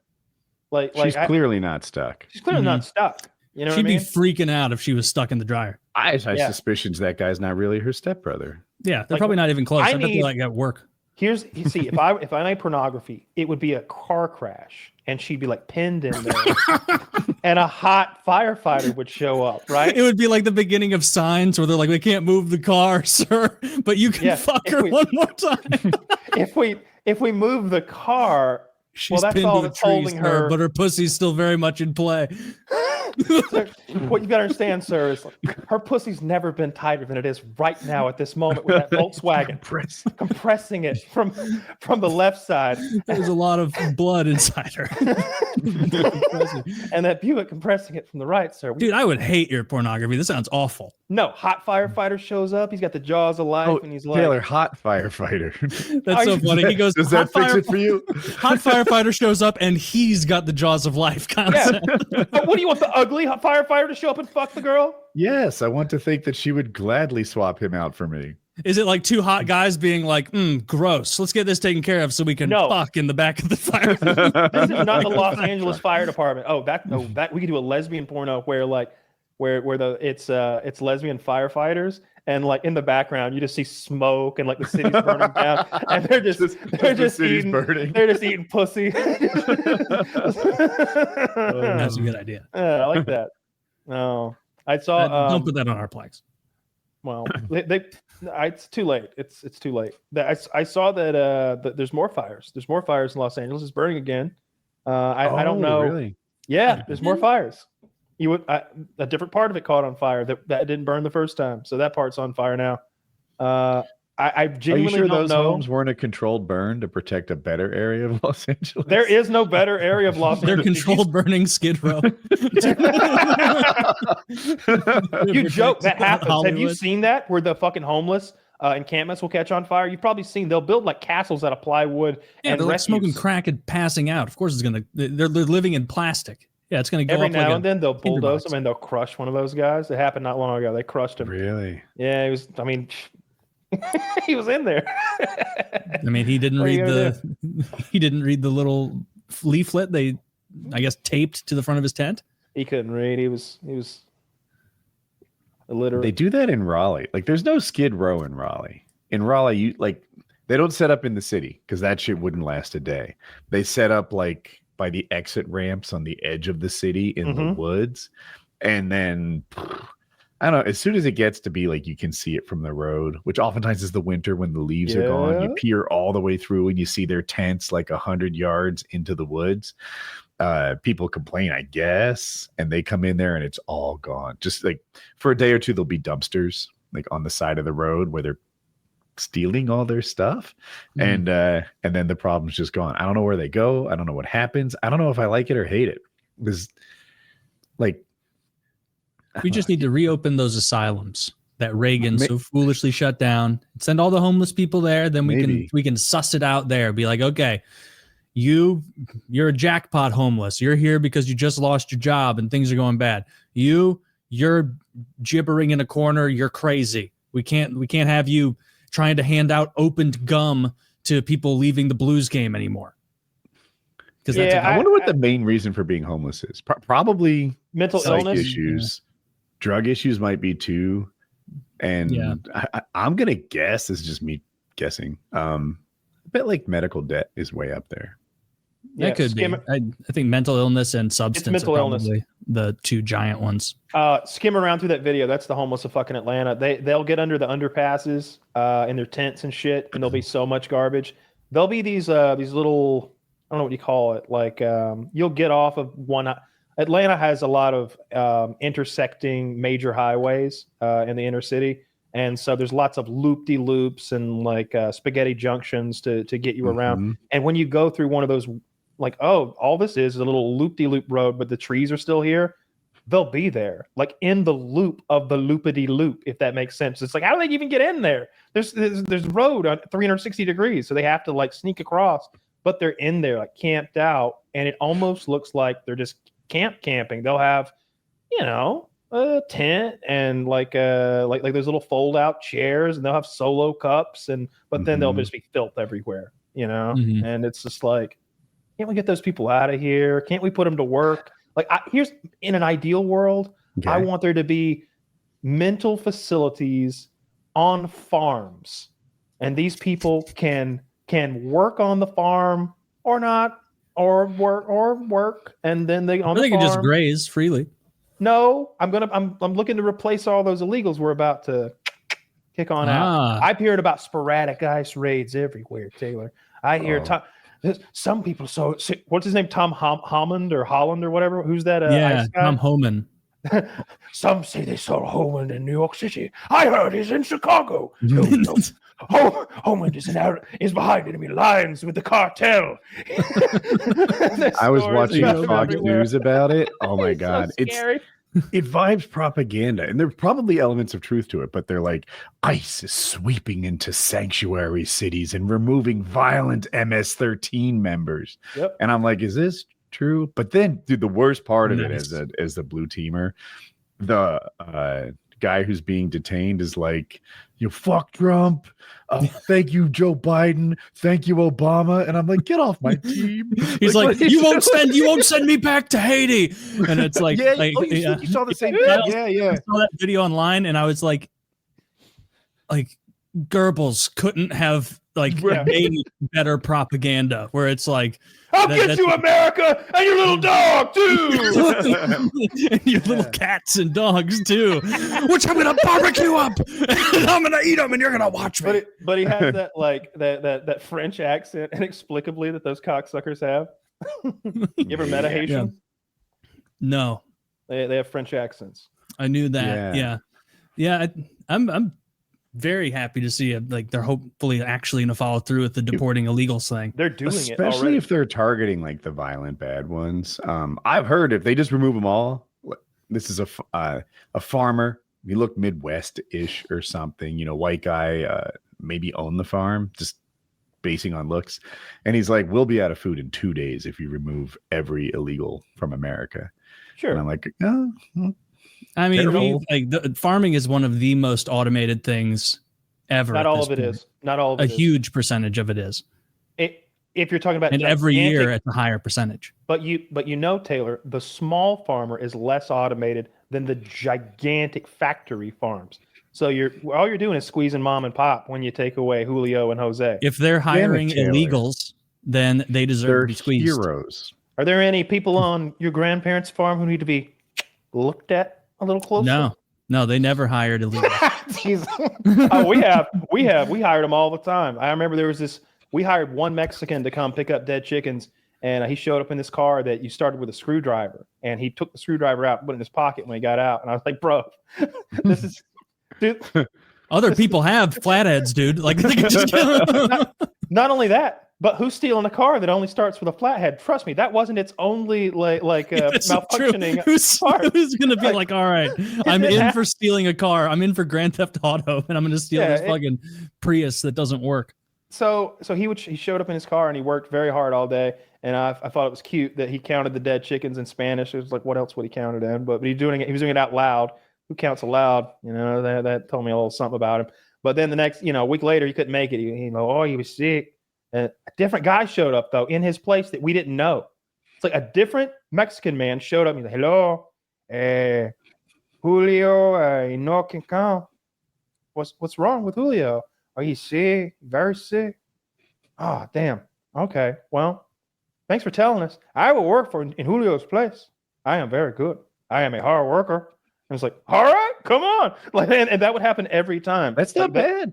It's wonderful. Imagine if someone calls in sick, but instead of they don't call in sick, they send their replacement who's been told what to do. It was wonderful. We gave those people a goat for Christmas. They slaughtered that bitch like it was a sacrifice. All right? You ain't never, dude. They put it on a spit and cooked it. They wanted a goat. We didn't just randomly give them a goat. This? I've been to Springfield, Ohio. They're eating the goats, dude. The Mexicans are eating the goats. Did you see that video of the one? There's this one lady in Ohio who was like eating a cat, and then it came out. They're like, "Hey, idiot, she was a citizen." It's like, I believe you, but there are people let's still look into the situation though. Let's take a peek though. Let's hope this is a one lunatic. They're not part of a club. Dig a little deeper than IDing her. All right, she was eating a cat. Yeah. Well, look, I mean, you want to talk about mental illness? And there was that car accident, or there was some kind of disaster a while back. I want to say Florida, but it always seemingly is. But anyway, a person's limb was thrown out onto the road. They had been in a car accident or something, and their arm flew off. And a random passing by homeless man picked up the arm and started eating it. Yeah, I hated that. And it's on video. It's not like I heard a guy who told me that, he puts gerbils up his ass. I'm telling you. Like, no, I watched this random. They had to get the arm back. Like, give me that. That's such a rare occurrence because you need someone's arm to be ripped off freakishly, and you need a guy nearby who eats arms. What are the odds? What are the odds? That's, I always I know I've high apparently. Whenever I think of it, I like to remind people that person who was quote unquote bath salts in Florida back in the day, who ate that guy's face off while he was alive. They tested his blood. He was clean. He's clean. He's sober as a preacher, and he ate that man's face right off. He did do that. Gnawed his face off. They got a word for that. Zombie. Crazy. Oh, come on, let's have some fun. Crazy. There's plenty of crazies. I wish the zombies would come. I've been waiting my whole fucking life for the zombies, Taylor. You don't Really? even know. It wouldn't be fun. It would stink. When I saw Dawn of the Dead by Zack Snyder made Dawn of the Dead in like 2004, that remake. Oh, I love that movie. It's the one where they go to the mall and Ving Rhames is there and he's got the shotgun and everything. And I love that. They're on the roof shooting celebrities because I loved it. And I've always wanted the zombie apocalypse to come. I feel like I do well, you know? And if I don't, I feel like it'd still be a fun life, you know? Maybe you get bit and that's it, but it's exciting That's life. my least like appealing like apocalypse situation. The zombie apocalypse. I feel like there's no joy in a zombie apocalypse. There's no happiness. You're never going to have a good day again for the rest of your life. Don't be Gabe Newell about this. We got to think big. Remember when he was maybe been Gabe or maybe it was Notch who was like, "Oh, I got $2 billion and I just don't know what to do for fun." Let's think about how we could make the zombie apocalypse fun. What if we take over like the ice rink or something like that, or a stadium somewhere? Like we could take the ice blue rink stadium is a good idea. Yeah, we could play. I mean, while we're not fighting zombies, it's going to smell less. It's going to be more sanitary, I think. You can teach me to skate. I could teach you to skate. Better be winter. Dude, imagine how much fun you would have for years with me shooting on you until I find like years of me shooting on you, and you're just like, ta, ta, ta, ta. Oh, dude, I'd get to be almost. Yeah, I'd have Woody out there. I'd be like, all right, day one, Woody, hitting practice. Kyle, this is going to teach you. It's going to suck at first, but everything does. So Woody, throw some shoulders into him. Throw some shoulders. Yeah. Yeah, that would be wonderful. There's ways to make that fun. I like the idea of inheriting everything, essentially, right? Like you inherit the earth and everything that's in it. I want to go to Fort Knox, check that out. You know, I want to see what's in there. I want to pilfer through the White House. I want to go through Melania's panties. Yeah, I'm getting panties. I like the idea of those like Neverland treehouse-ish kind of kingdoms where like in the Enterprise Center where the Blues play, like whoever rules the Enterprise Center like kind of has a throne up there in one of the boxes. You know, where they like take things that in the old world where entertainment venues or centers or a police station, whatever, and then Fallout. That's kind of their like Fallout, and that's their little HQ for their post-apocalyptic kingdom. Yeah, I bet there's lots of structures like that I bet you wouldn't think of that would make a really good hideout. There's a gun store in Athens, Georgia. A mall? I don't remember what it's called. Something Armory. But it's made to look like a castle, like it's all granite and stuff. That's sick. And I know that all the doors are hardened because they have to be, and they have like the locks that you can't just pick. They have very high security stuff for ATF shit, and then it's also a gun store with like cool shit in it. So like that's the best. There's gonna be a really competitive. Oh, you know a dope place to rule an apocalyptic region in? It would be ruling from that Memphis Bass Pro. Ooh, that pyramid. That would be sick. Dude, see, all right. So I like that. Can you show us a picture of the Memphis Bass? Yeah. Pro? Maybe inside and outside would be ideal. It puts Egypt on their ass. We dominate. You keep that because I'm taking the Eiffel Tower. I'm going to be up in the head. I'm going to live in the head of the real one Tower. Or the Vegas one?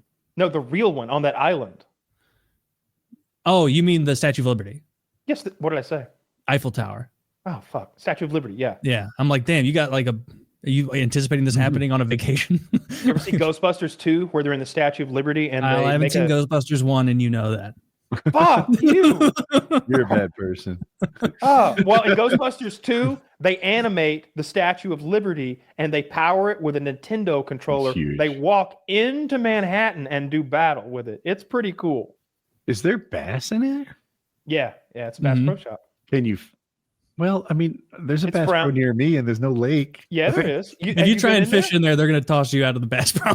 Dude, but there might not be a lake, but you've seen the tank certainly there. No boats in it. Jesus Christ. Oh, by the way, Europeans, feast your eyes on this because I know that there's nothing even approaching the level of badassery that you're looking at. Dude, this would somehow be a crime in Germany. They are fun having Germans guys. Can't fathom what that place even is. They don't know what that is. The Bass Pro Shop. It's not really explained in the name either. I mean, it kind of is, but they don't know what's in there. No, it's not just fishing stuff. It's guns. It's gun safes. It's bows and arrows. It's boats. They sell it's boats. utility vehicles. If you need a crossbow, how many? How many would you like? Well, we have our adult and our children's section. You can buy Yeah, Children's that's something the crossbow German section. mind can't comprehend is a child's crossbow. No, Available a for child- all at the Bass Pro Shop. not even that. A child's AR-15. They Yeah. make pink They got Hello AR-15s for Kitty little on girls. those bitches. Just so like the rest of the world knows like what gun culture is about. Like they make pink AR-15s for little girls, and Do it's they not shoot a meme. 22s? I mean, Probably have, like, if an you're a adapter. pussy, like to give a. I mean, if you're If your 4, 6-year-old girl is a bit of a sissy, then yes. yeah, I mean, like I've seen. There's this little girl I saw on TikTok.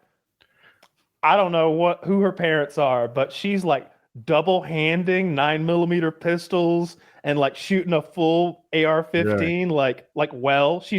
She looks little, dude. She like a little girl. It's wild. Littler than that. Can you That's show this picture, Zach? for me. That picture is the size of a stamp. What is this like Oh, France? It's big for me, but the quality's bad. Maybe I made it bigger. Shame.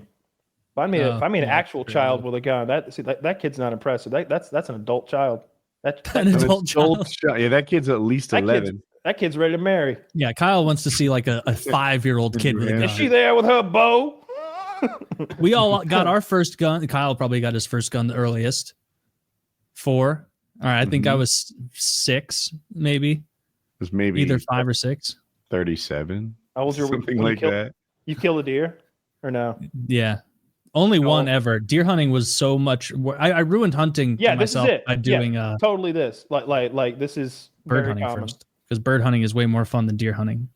I don't like the front sight in front of her. Is that an EOTech maybe Mhm. sight? Yeah. My AR-15 is a similar type thing, and I wish it was gone. Take it off. It's not as simple as unscrewing it. Like you need some to fill in the holes that it left behind in the barrel or something. I'd have to take a look at it, but you know, there's all sorts of cool stuff. If I were gonna put one optic on my AR-15, it'd be a multi-power scope. You know, like it'd be like a nice scope that's like a 1x6 or a 1x9 or something like that with a quick throw, so that you can just have that thing on 1 power. And you know, a 1 power crosshair scope is, I don't know, I that's what I would be best with. That does it for you. Looking for verbiage. Yeah, unless we're like running through a shoot house and then you want some kind of like rimless red dot type deal so you can just go fast. That's fun too if you've ever done it. If you ever shot in like a shoot house where you clear and go room to room shooting targets. I've never No. done it, but that kind of like home defense scenario was where my head was when I chose the scope for that. I have like a bolt action for hitting something as accurately as I can. And this was more of a, I don't know. Look, I I mean, if don't you're actually defend my house with assault rifles, but that was the fantasy when I. You do when you do, you know, like and that's the site that site will be perfectly fine because you're gonna be both eyes open, like screaming die. You know what I mean? They're in the room with you. Spraying in that direction. Yeah, you don't want to get shot with an AR-15 when you're in the same room. I watched a great police video showing off those new tasers today. The ones that have, I think they're called X10s or something. I'm not exactly sure. They've got 10 or 11 shots, just like pop, pop, pop, pop, pop, pop, and it's another probe with a wire on it. And he's just pop, pop, brrr, sit down, pop, pop, pop, pop, sit down. Yeah. He's like giving him more. It's great. I forget the parent company that owns Taser, but I had this idea to buy their stock like 5 years ago, 10 years ago, something like that. And the idea was that there were lots of companies competing to put body cams on every cop, but Taser had inroads because they already like had relationships with these policemen, and everyone carried a Taser on their hip already. They're going to use the Taser. You think it's easy to put a body cam on a cop? It's not the GoPro running all day that's hard. It's like the file management, the part where they take it back at the end of the day and catalog it and store it for some period of time. Like it's the IT behind the body cams. It's the challenge. And Taser had that worked out, and they had relationship. I was like, this is going to be a good investment. And it would have been. I think it would. The stock was up. Now they're going to replace every Taser on every cop's hip with these like revolver tasers or something. No, it's like in the front of the Taser are 10 probes seated in it almost looks like a multi-launch missile launcher from a video game. You can see like the warhead sticking out the front, and every time he pulls the trigger, he sends another probe, because the way the X-26 works, the standard one you've seen forever, one pull of the trigger, 2 probes come out simultaneously, and they can be fouled any number of ways. If you're too close or if you're too far, if one of them doesn't detach just right, if his clothes are too thick where the top probe goes, because again, you've got this spread. The further you are away from the target, the further they're going to spread away, and it might be hard to avoid hitting his jacket while hitting his thigh, which you kind of want to do. But having the new one, you can go thigh, ass, back, stomach. What, you want it in the face? Okay, pop. Mhm. And as long as he's got 2 going, he's got the guy hooked up. It's way better. Yeah. Now every cop has a body cam. I think every taser's due for replacement. I get that it's not a revolver, but it has functionality comparable to a revolver, right? Just in a different way. And everyone's going to want it. So I think that company's making good moves. Yeah, I would definitely prefer like that new taser to the old one. I've always said those tasers are bullshit. I like it as a criminal, right? Like the criminal mind in me wants my cop to have more than one non-lethal shot, right? When I commit crimes, if it hits my leather jacket, I don't want them pulling out the Glock as step 2. No. Step 2 through 6 are also non-lethal. That's my preference. You know what we should do to violent criminals is give them reverse Chinese limb lengthening surgery.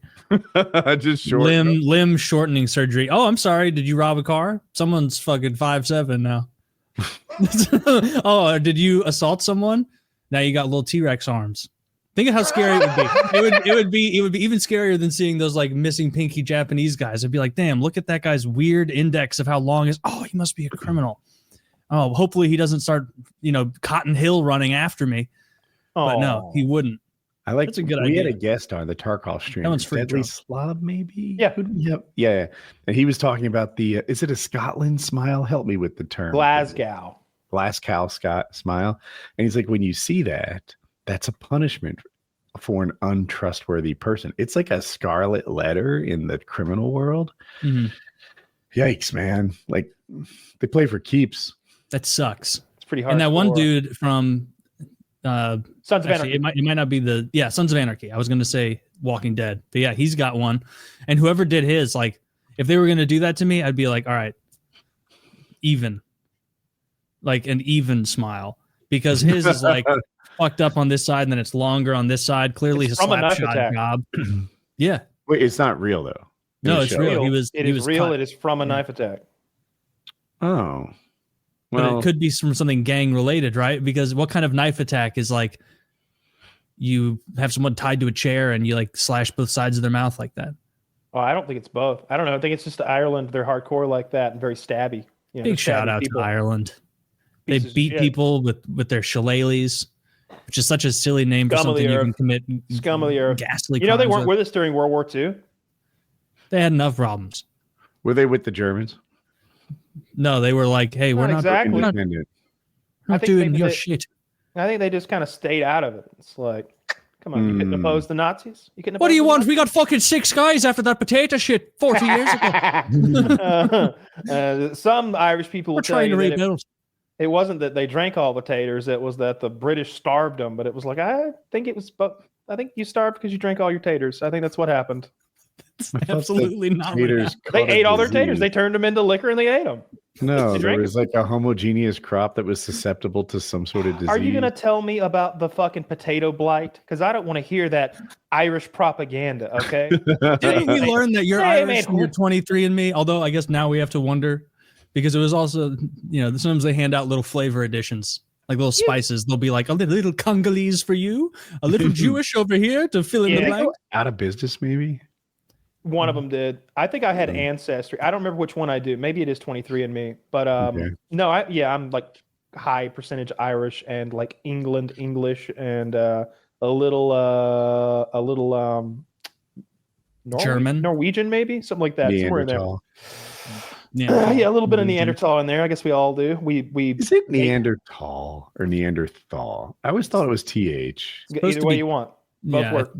I think maybe they both work. I hear like the people who give a fuck about that say Neanderthal, and so I've mimicked that. but I don't know. Maybe they're both fine. My people have been disparaged with that kind of language since time immemorial. Dude, has there ever been a more bullied group? They're not even here. They were maped into extinction. They were bullied out of it. Like you can still see flavors though, like that Thor Bjornsson. That guy. Dude, that guy's Neanderthal. That's the coolest part of human history to me, is when there were like 5 other higher hominids walking the earth with us. There were those hobbit people in Indonesia and the Neanderthals, but there were also like 2 or 3 Homo other habilis, Homo erectus. There were some monkey. I know those are like stages on the old evolutionary tree. I don't know if those walked alongside us or not, but there were like 5 different monkey men who walked the earth alongside like what we consider people. And it's like, what would that have been like? Like to hear some monkey men talking in the woods about killing us and be like, do you speak monkey man? Fuck no. Nobody speaks monkey man. What are we going to do? Yeah. Like if the Hobbit people, like there were actual hobbits. Like that's sick. That is sick. And then they like got close enough that they were kind of like people, or at least like Homo sapiens. And some explorer would be like, they had art. They wove Igor, clothing. these are the ugliest people I've ever seen. He's like, there's something off about these guys. They made jewelry and shit. Yeah, but not good jewelry. And not good cave paintings. My God, enough about the cave paintings. They're terrible. Seen some good ones. I've seen good cave paintings. I've seen bad cave paintings. Zach, pull up the French cave paintings. The French cavemen were the best of the best. Did they do any better than those like cow body, but it's just a circle, sticks, and then a circle? I know the exact one you're talking damn. about. Okay, I searched French cave painting and I was expecting it to look like the others, but is this France's faux cave art? Okay. Okay, this is better than any of the other shit I've seen. That's fair. What you're like look at this, and you can imagine this is like an African plain, like full of life, and they're showing like what they saw. Like you can imagine these animals running around together, and like they're a little crude, but I mean this. Well, it wouldn't be the African plains. This was in a cave in France, right? Sure. Whatever. I mean, who knows? So they had way more wildlife then, I guess. A lot more animals. I'm describing as looking like a sure. Serengeti-like place, because I don't know what France looked like during. I didn't know if you said like the French cave paintings, as in like these are from France, or if it was like some guy named Pierre discovered a cave in, I don't know. No. Specifically the ones in France. Qatar. I've seen a few things on, and just know they're beautiful. But you can't see the French cave paintings. I've been looking into this for a whole minute now, so I'm kind of a subject matter expert. And France has closed off public access to its cave paintings, so they aren't, diminished or ruined by you commoners. I think this is all a ruse by Big Cave Painting, wanting you to think they're better than they really are.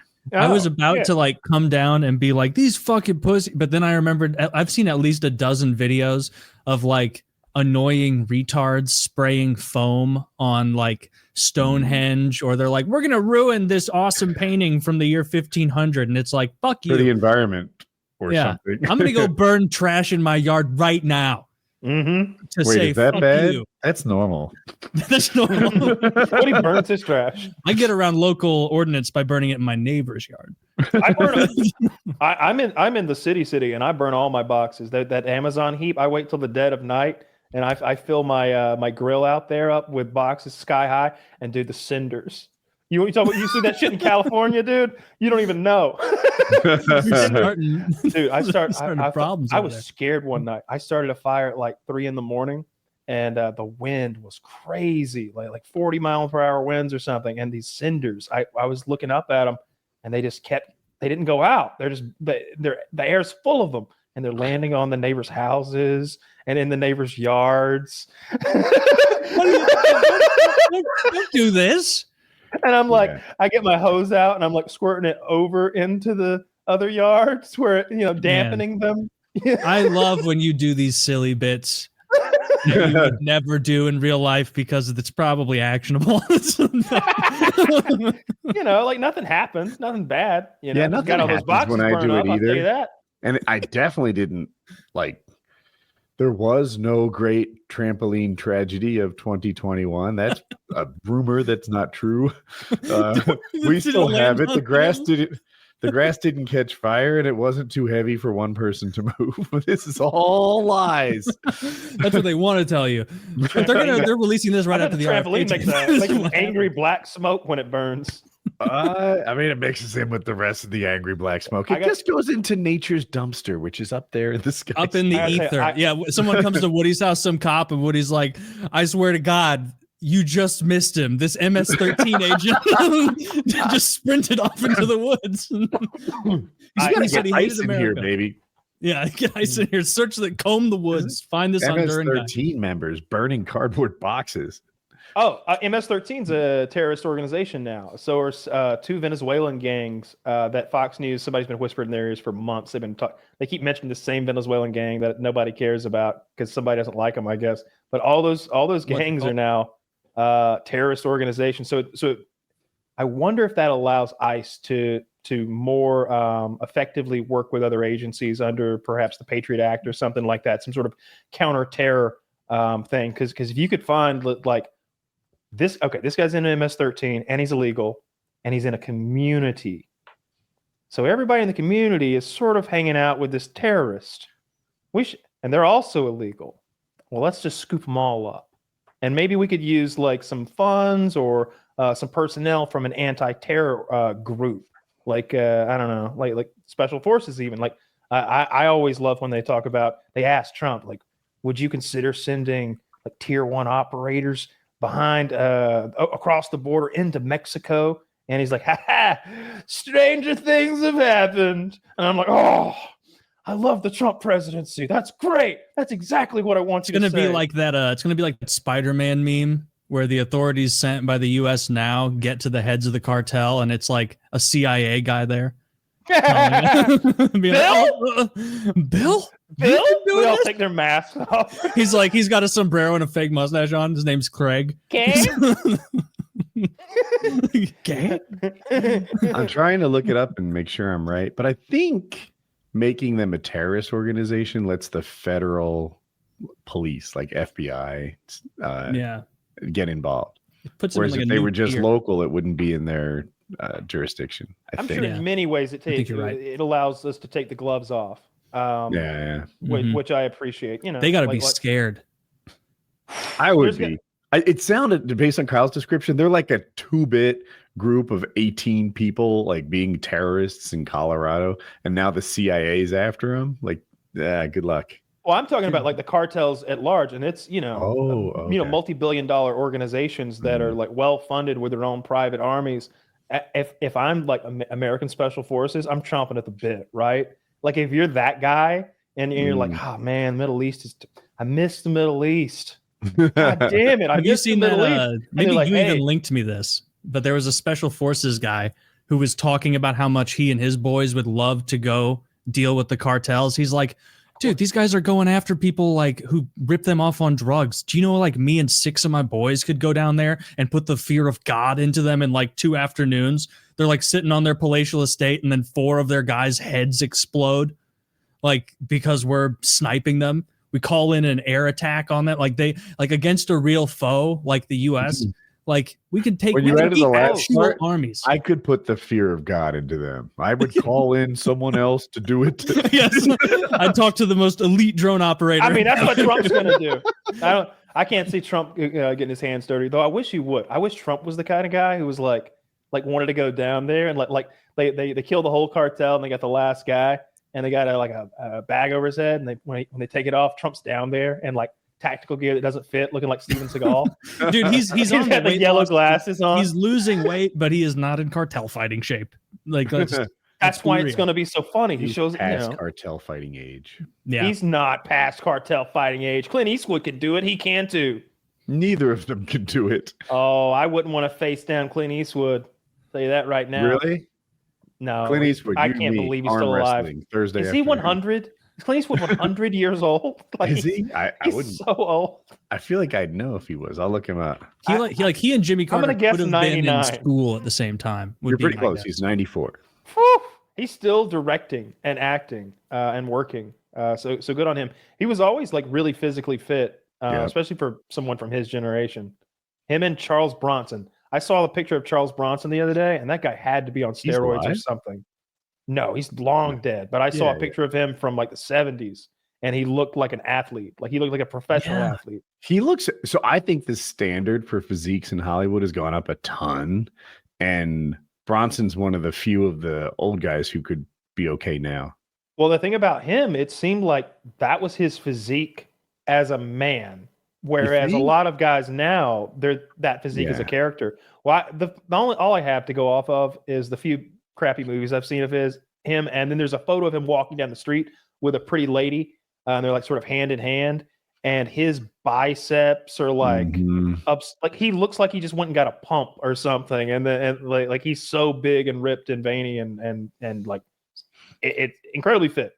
Whereas I think actors now usually like peak for a role, they'll get fit, and it's probably because you can do that. You can go from average Joe to superhero in a year, especially if they tweak you a little bit more with some CGI or a suit. You can go from a schlubby guy like Chris Pratt was back in the what was the show? Parks and Rec. Parks and Rec. You know, he's very schlubby in that, very fat. There's a episode where he's shirtless, and it's, oh, dude, you're 35 pounds overweight at least here.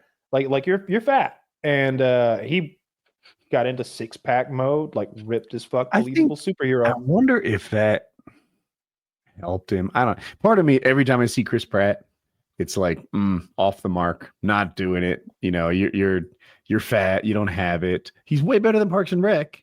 He's just not Guardians of the Galaxy 1.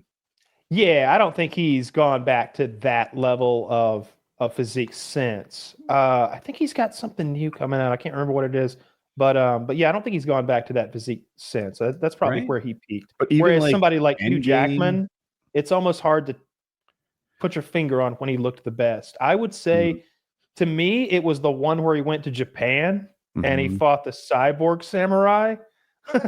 Yeah. And they exposed his like World War II Hiroshima nuclear origins or backstory. He was crazy big in that one. I think maybe that Jackman's one. old enough that he gets the pass, at least in my Sure. mind, and probably most. It's like, I dude, thought you're not I think he's supposed to look- CGI'd up in the new movie, right? Like that was the deal. I I assume. think he's costume up. I think that he probably He lost. show his somebody. arms in his belly though. Like was that him or who? What was that?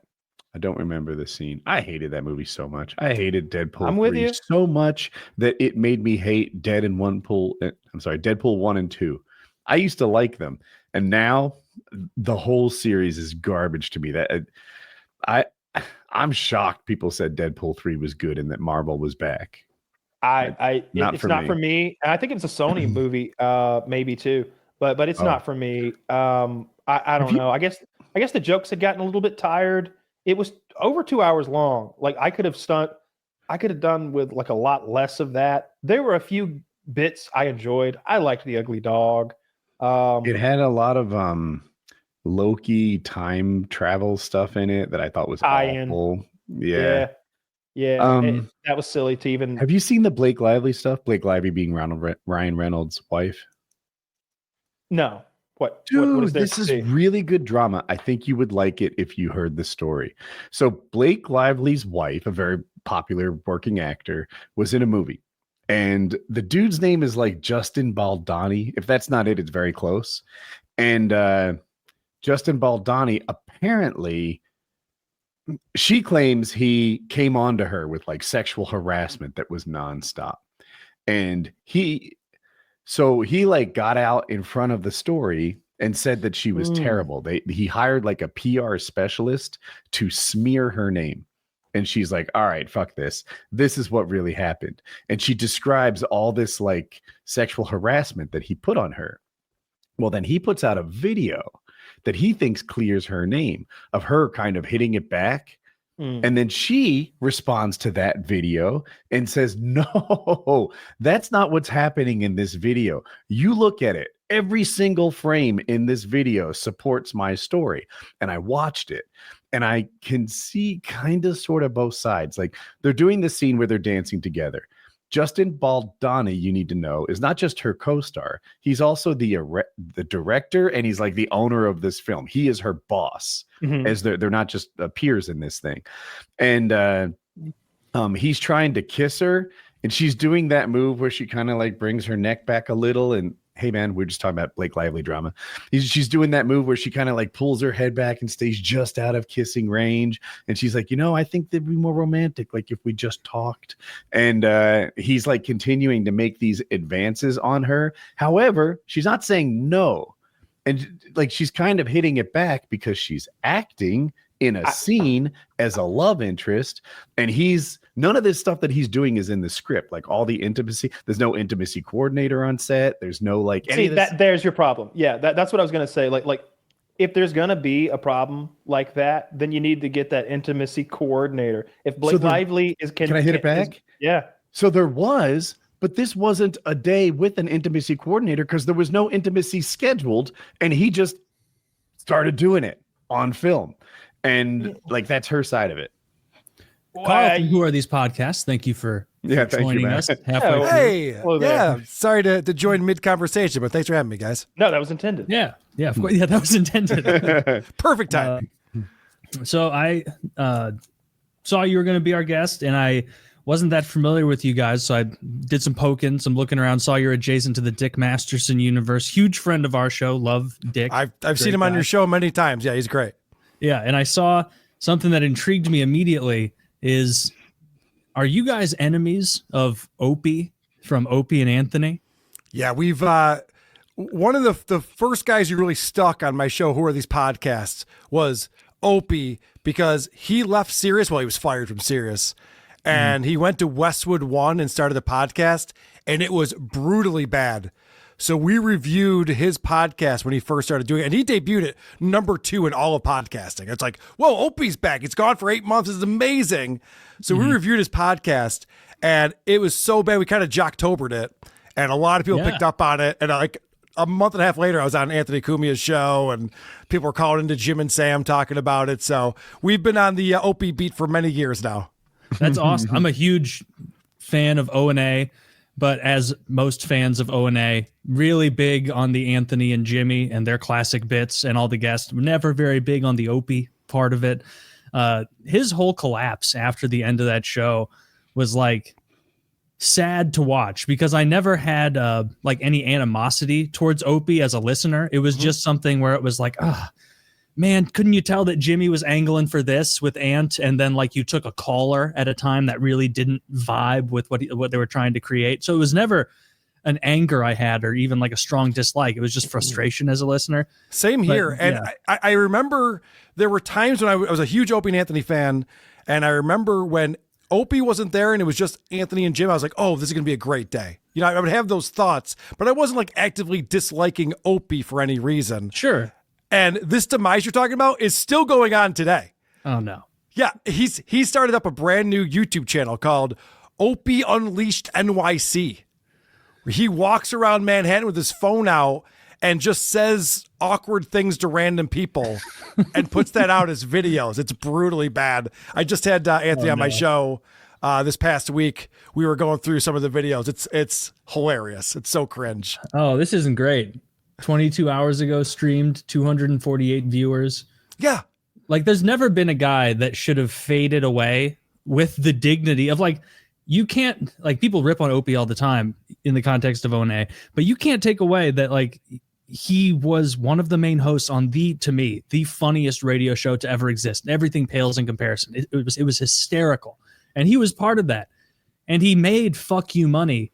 And then he just insisted himself upon the audience further. And it was like, even as it was happening, I remember listening and like I was falling asleep in like 2015 after like those tell-all episodes were being released with Anthony and Jim and Sam and Opie, and they were all kind of battling with their own uploads, and just thinking like, man, this is going to be sad because Anthony and Jimmy are going to succeed to some measure or another, especially Jim, and he's not. And it's going to like take any doubt he had about not being, quote, worthy of his success and just re-solidify it in his mind. No, he's a narcissist, so he doubles down. He literally just went on his show recently. When I say show, Kyle, are you familiar with Opie and Anthony at all? Of course, yeah. Okay. Yeah. So you know what we're talking about. So Opie 100%. Does a thing. He streams every morning, and he's in his Manhattan apartment overlooking the city, beautiful view, you know, $20 million apartment, whatever it is. And so he's showing that off, and he gets up early before the sun's up, and he streams to dozens of people. Yeah. Know why. And he just said recently on his stream that, I should have walked away from Opie and Anthony. I just didn't have the balls to do it, but I should have done it. And he was talking about walking away in the year 2000. So he's going back and reinventing history and saying, like, I would have been just as successful without Jim and Anthony. And remember, he was the one who wanted to break up the show before the show got broken up. He's like, I could do this with other people. And then what happened? He brought in Vic Henley and Sherrod Small, and nobody cared. He went to afternoons, and then not only was he a drag on the comedy, and he could throw this wrench into it, but also he was responsible for some of the moments that gave the show a bad name and just made everybody look bad. Like, they did so much edgy stuff that you probably shouldn't actually go out and like torture a homeless man. Or was that him or was that Ant? The cake no, that was Opie. Yeah. Good. And that was one of those things that like Ant and Jimmy were uncomfortable with because like they couldn't come right out and say it during a broadcast, but they clearly wanted to be like Opie, like, that was a genuine mean thing you did to a homeless guy. Have you noticed that all the people we're ripping on, like the retards that come into our studio, come here of their own volition? Like, we're making fun of other comics promoting gigs right now or internet videos. Like, you went out of your way to stomp on a homeless guy's cake. That's really. By the way, that video resurfaces every couple of years. A subreddit picks up on it or something, or Twitter, and it just starts circulating again. Everyone's like, "Who's this asshole?" Yeah, so, like, that's the most repugnant thing I've ever seen. Why have I never heard of this piece of shit? They're actually that's Opie from ONA. Wow, did he get canceled? They got him. Oh, damn. They got him. They got him. Oh. Yeah. Wow. I didn't listen to it nearly as much as Taylor did back in the day, but whenever I go back, I really like the Patrice stuff, and I love Jim Norton. Jim Norton's my favorite part of that whole formula. I really just am blown away by how quick he'll be. I'm like, was that written? Did he know that bit was coming? Because he'll have these fucking one-liners that are just, they seem pre-programmed. They're so quick. He's so witty. He was the fastest guy on the radio, and I'll never forget, because I was a big Howard Stern guy like everyone else, but they started syndicating Opie and Anthony. I'm in Rochester, New York. They started syndicating in the afternoon, so I would listen to it on the radio, and the first time I heard a guy tell someone to slip in a puddle of AIDS and die, I went, what am I listening to right now? I've never heard anything like this before. Like, Jim Norton was vicious on that show. Oh, and their fans were vicious too. Like, they would get calls in, or like people in their chat room. I remember one specifically where this guy was like making fun of dead people and whatever. And he was like, oh, remember, I sent you guys this content for your bits. Shout out my website. And at the end, like, Opie just unwittingly says, he's like, and you can find username, his name's Puddle of AIDS, and you can find him at his website, tedwilliamshead.com. And then like, and you just like, Opie starts to move past. Ted Williams is a guy who died and wanted to be frozen cryogenically, and then his head fell off. And like, just without missing a beat, Jimmy is like, his website is tedwilliamshead.com. What a despicable creep this guy is. Just playing. I'm sorry. Let's not just refer to Ted Williams as a guy whose head fell off. Okay, last guy to hit 400. Hey, thank you. One of the greatest baseball players of all time. Okay, like, come on. His website fell off. This would be like if Gretzky's like got frozen, his dick fell off. You know they did that to Napoleon. They froze him. They took his dick. Fell off? They stole his dick. They stole his dick away. It's big. It's big. It's big, and it exists today. Dude, I've heard the historical penises are oft in dispute because they're like, this is Rasputin's penis, and it's like, are they not cold water on Napoleon? I gotta say, the only way my dick is big is when it's attached to my body. Taylor. Yeah. Can you imagine how bad your dick would look if they like wrung it out? Forget about shrinkage. There's no blood in there. That's not good. Right. I hope that in the future they put mine in water like on orbs, the little things. Well up. Embalming fluid or something. Yeah, like really blow it up. Look at it. It's all segmented like a caterpillar. Did you link it? Zach said not big at all. Oh, come on, Zach. That's a hog. What is that? That's not a penis. That's not a dick. That's all what fucking. That's talking about. That's not a dick. What is the double layer thing? What is the thumb underneath it? It's ribbed. That's a little ball. No, that's not how it. That's not how, it's a little scrote. It was a little scrote left over. Dude, that's not how any body part rots. You wanted to trim that scrote, dude. You trying to tell me that corn cob is a penis? That's a 200-year-old cock. I think it looks pretty damn good. Dude, that looks like that rock we sent to Denmark. You show me a 100-year-old cock. cock that looks half as good as that.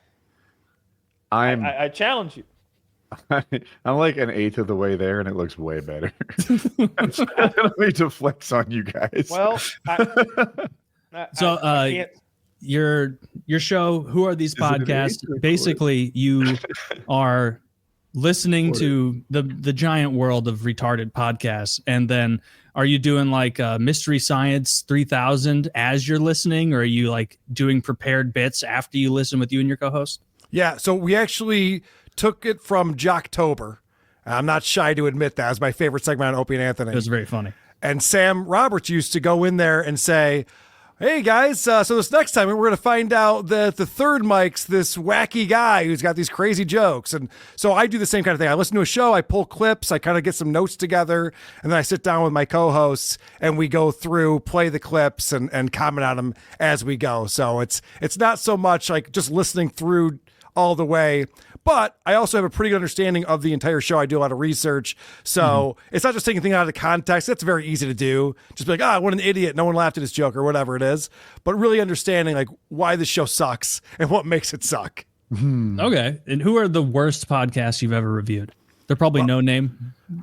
Well, the worst podcast is actually Stuttering John's. That I've gotten more listeners from people wanting to hear us talk about Stuttering John than anything else. But we can come back to that. Some of the podcasts that I really enjoy doing are the weirdos who find their little group on the internet and then all of a sudden get emboldened to talk about it. So we just did a show with Dave Landau this week about ABDL. You guys familiar with that? No. Adult baby diaper lovers. Oh, yeah. We've made fun of this. Yes. Yeah. These people are fascinating. And in my experience, we've done some of their shows, different podcasts about that in the past. And it's usually like they want to be like babies or toddlers and put on their diapers and have people take care of them or whatever. Boom, boom. Yeah, right. They want to like play this little cosplay thing.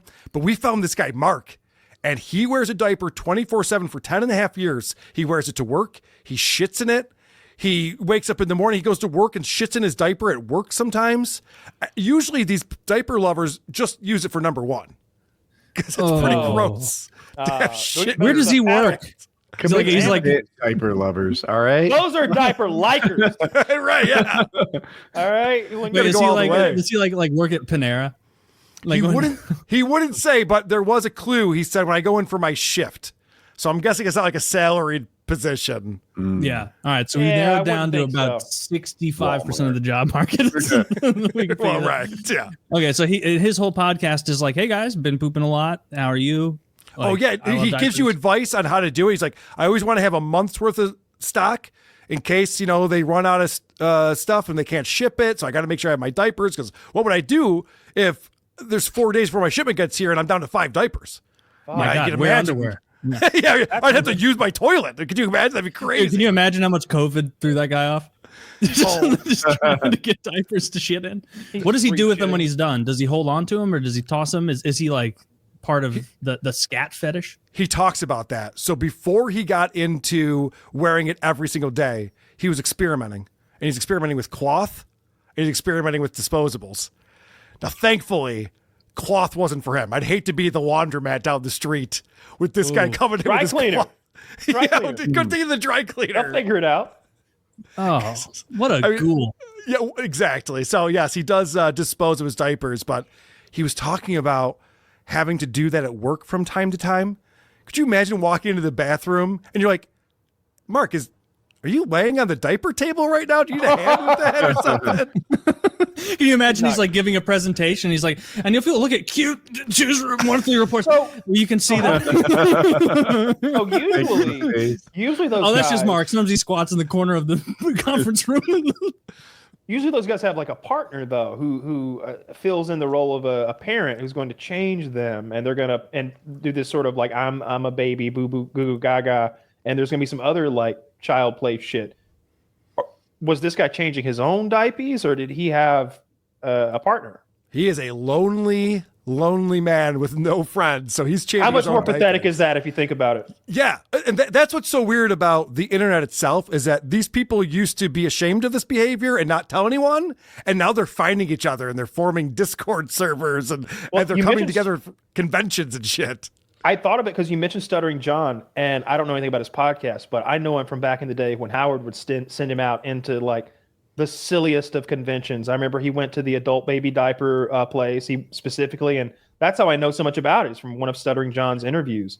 And he went to like the people who want to fuck My Little Ponies, the Cloppers, Lamba, the North American Man Boy Love Association, NAMBLA. He went to the NAMBLA plays, and it was always funny because the questions were well written. It was well produced, but the guy just has a stutter. He's the worst correspondent imaginable. That was the joke, though. They wanted him to stutter and stammer and embarrass himself. But yeah, they got some gold. Some of those bits were great. Yeah. Has his stutter improved over time? Like he doesn't really stutter anymore. Okay. Yeah, in fact, there's a lot of people who think he was putting it on. Yeah, a lot of people think he was just putting it on to get the job because he was hired sight unseen. It came and went. It came and went as needed. I listened to enough of the show to be like, oh, yeah, he stutters. Because that was like 5 minutes of not stuttering and being like really with it. Didn't he get a job on the Tonight Show too eventually? He was the announcer of the Tonight Show, yes. Yeah, there you go. Is that your answer? And Kyle, if you ever saw Private Parts, John has a cameo at the very end. He comes in like during the credits. Okay. And whoa, is that stutter going all of a sudden? Like you can tell he puts it on when he needs to. Yeah, he's the Larry the Cable, the guy of stutters. You know, right. It's all put on. He's like Joe Biden. Yeah, now all of a sudden I'm a stutterer, right? Nobody's like Joe Biden. Okay. Well, nobody. Another show we did recently. We did a show called Zooier Than Thou. Have you guys? Does this come on your radar at all? Zooier Than Thou. I'm gonna guess they're gross people who want to fuck animals. Correct. They are zoophiles. Has a knack for this. And they shortened that to just zoos. We're just zoos. Can't do that. It's already taken by a thing. Dude, can you imagine your shame being so low? It's a place we keep animals. I see what you're saying. Yeah. Yeah. To not only not be ashamed of wanting to fuck animals, but to be like, let's make a podcast about it is unbelievable. See, hard disagree. Let me just say this. You can kill an animal. You can wear its skin. You can eat its flesh. You can taxidermy it, put it on your wall. But the moment I want that horse to eat my ass, suddenly I'm a criminal. All right? God damn it. All right, Mr. Ed. You're certainly a creep. Kyle's making strong points. Tell that to the horse. I think all right, he's chomping at the bit for some more of this peach. No. Do you know why it was shameful that dude was fucking the apple pie in American Pie? It wasn't because of it wasn't because he was violating the virtue of the pie. It's impossible to get the temperature right. It's because it's impossible to get the temperature right, and because you're going to ruin a good pie, and because you're a fucking weirdo for just not ruin a good pie. Make that pie so much better. Yeah. No. Again, Taylor not being sex positive. That's the only way I can eat apple pie now. Fuck it. It's the only way I can get off. That's why we're such good friends. You busting it and Kyle eats it. Yeah, absolutely. So these guys, Karl, they're how much detail are they going into with their animal fucking? They go into a lot of detail. In fact, they were giving some tips on a recent episode that I appreciate. You know, a lot of these landlords, when you're renting, you got an apartment, they want to charge you extra for a pet fee. Yeah. Now you're paying $50 a month for your dog or something like that. Sure. So they said, well, there's a way that you can make them a service animal. You just got to get a prescription. You can go to these places and then they can't charge you extra if it's a service animal, which kind of makes sense because I used to be in a one-bedroom apartment. My girlfriend moved in. I have to pay $50 extra a month because my girlfriend moved in. It's still the same one-bedroom apartment. And so these guys are looking at it like, well, okay, good point. Her is a service animal? No. But I actually date humans, so it was okay for me. Yeah. I'm not one of these people. You're heteronormative. You date adult humans. Yeah. But they literally said, they're like, what if you get a horse that's a service animal and you have a first floor apartment? Like you could have your horse living with you in that apartment. As long as it's housebroken. You can housebreak a horse. Let me just say this right now. I can definitively. You put one of those pads in front of the door. You cannot housebreak a horse or any fucking cloven. Especially if you're fucking it in the ass, it's going to have an accident. That's going to be a problem. And you're assuming that he's topping the fucking poor fucking horse? Were these dudes? It was dudes, right? Always dudes. Yep. You know, see, that's how you know. Like, how could that be a successful show if you had like 3 hot chicks who were just like all about dogs and horses and stuff? That would get some views. That would get some views. Is this like on iTunes? Like, who's listening to this? It's on iTunes. It's on YouTube. This is what's crazy. So you talk about, is it a successful show? They're on season 6 right now. They've been going a long time. And the first 50 minutes of their show is them reading emails. Because these weirdos are finding the show and going, finally, someone who gets me. Oh, and so they're writing in emails. How do I tell my friends? How do They I show their faces? No. And it's called the zoo. What's the specific name? Zooier than thou. What does it look like? Do they wear masks or do they just not that'd have be video? funny as shit if they had those furry masks. They just use an image, so it's kind of audio only. What kind of image though? It's a cartoon of them as animals. It's a cartoon of them as animals. Yeah, of course. Of course. I hate this show. But yeah, they get these people who are emailing and they use terms like coming out. So this was the most offensive thing that I heard them say. Coming out the kennel.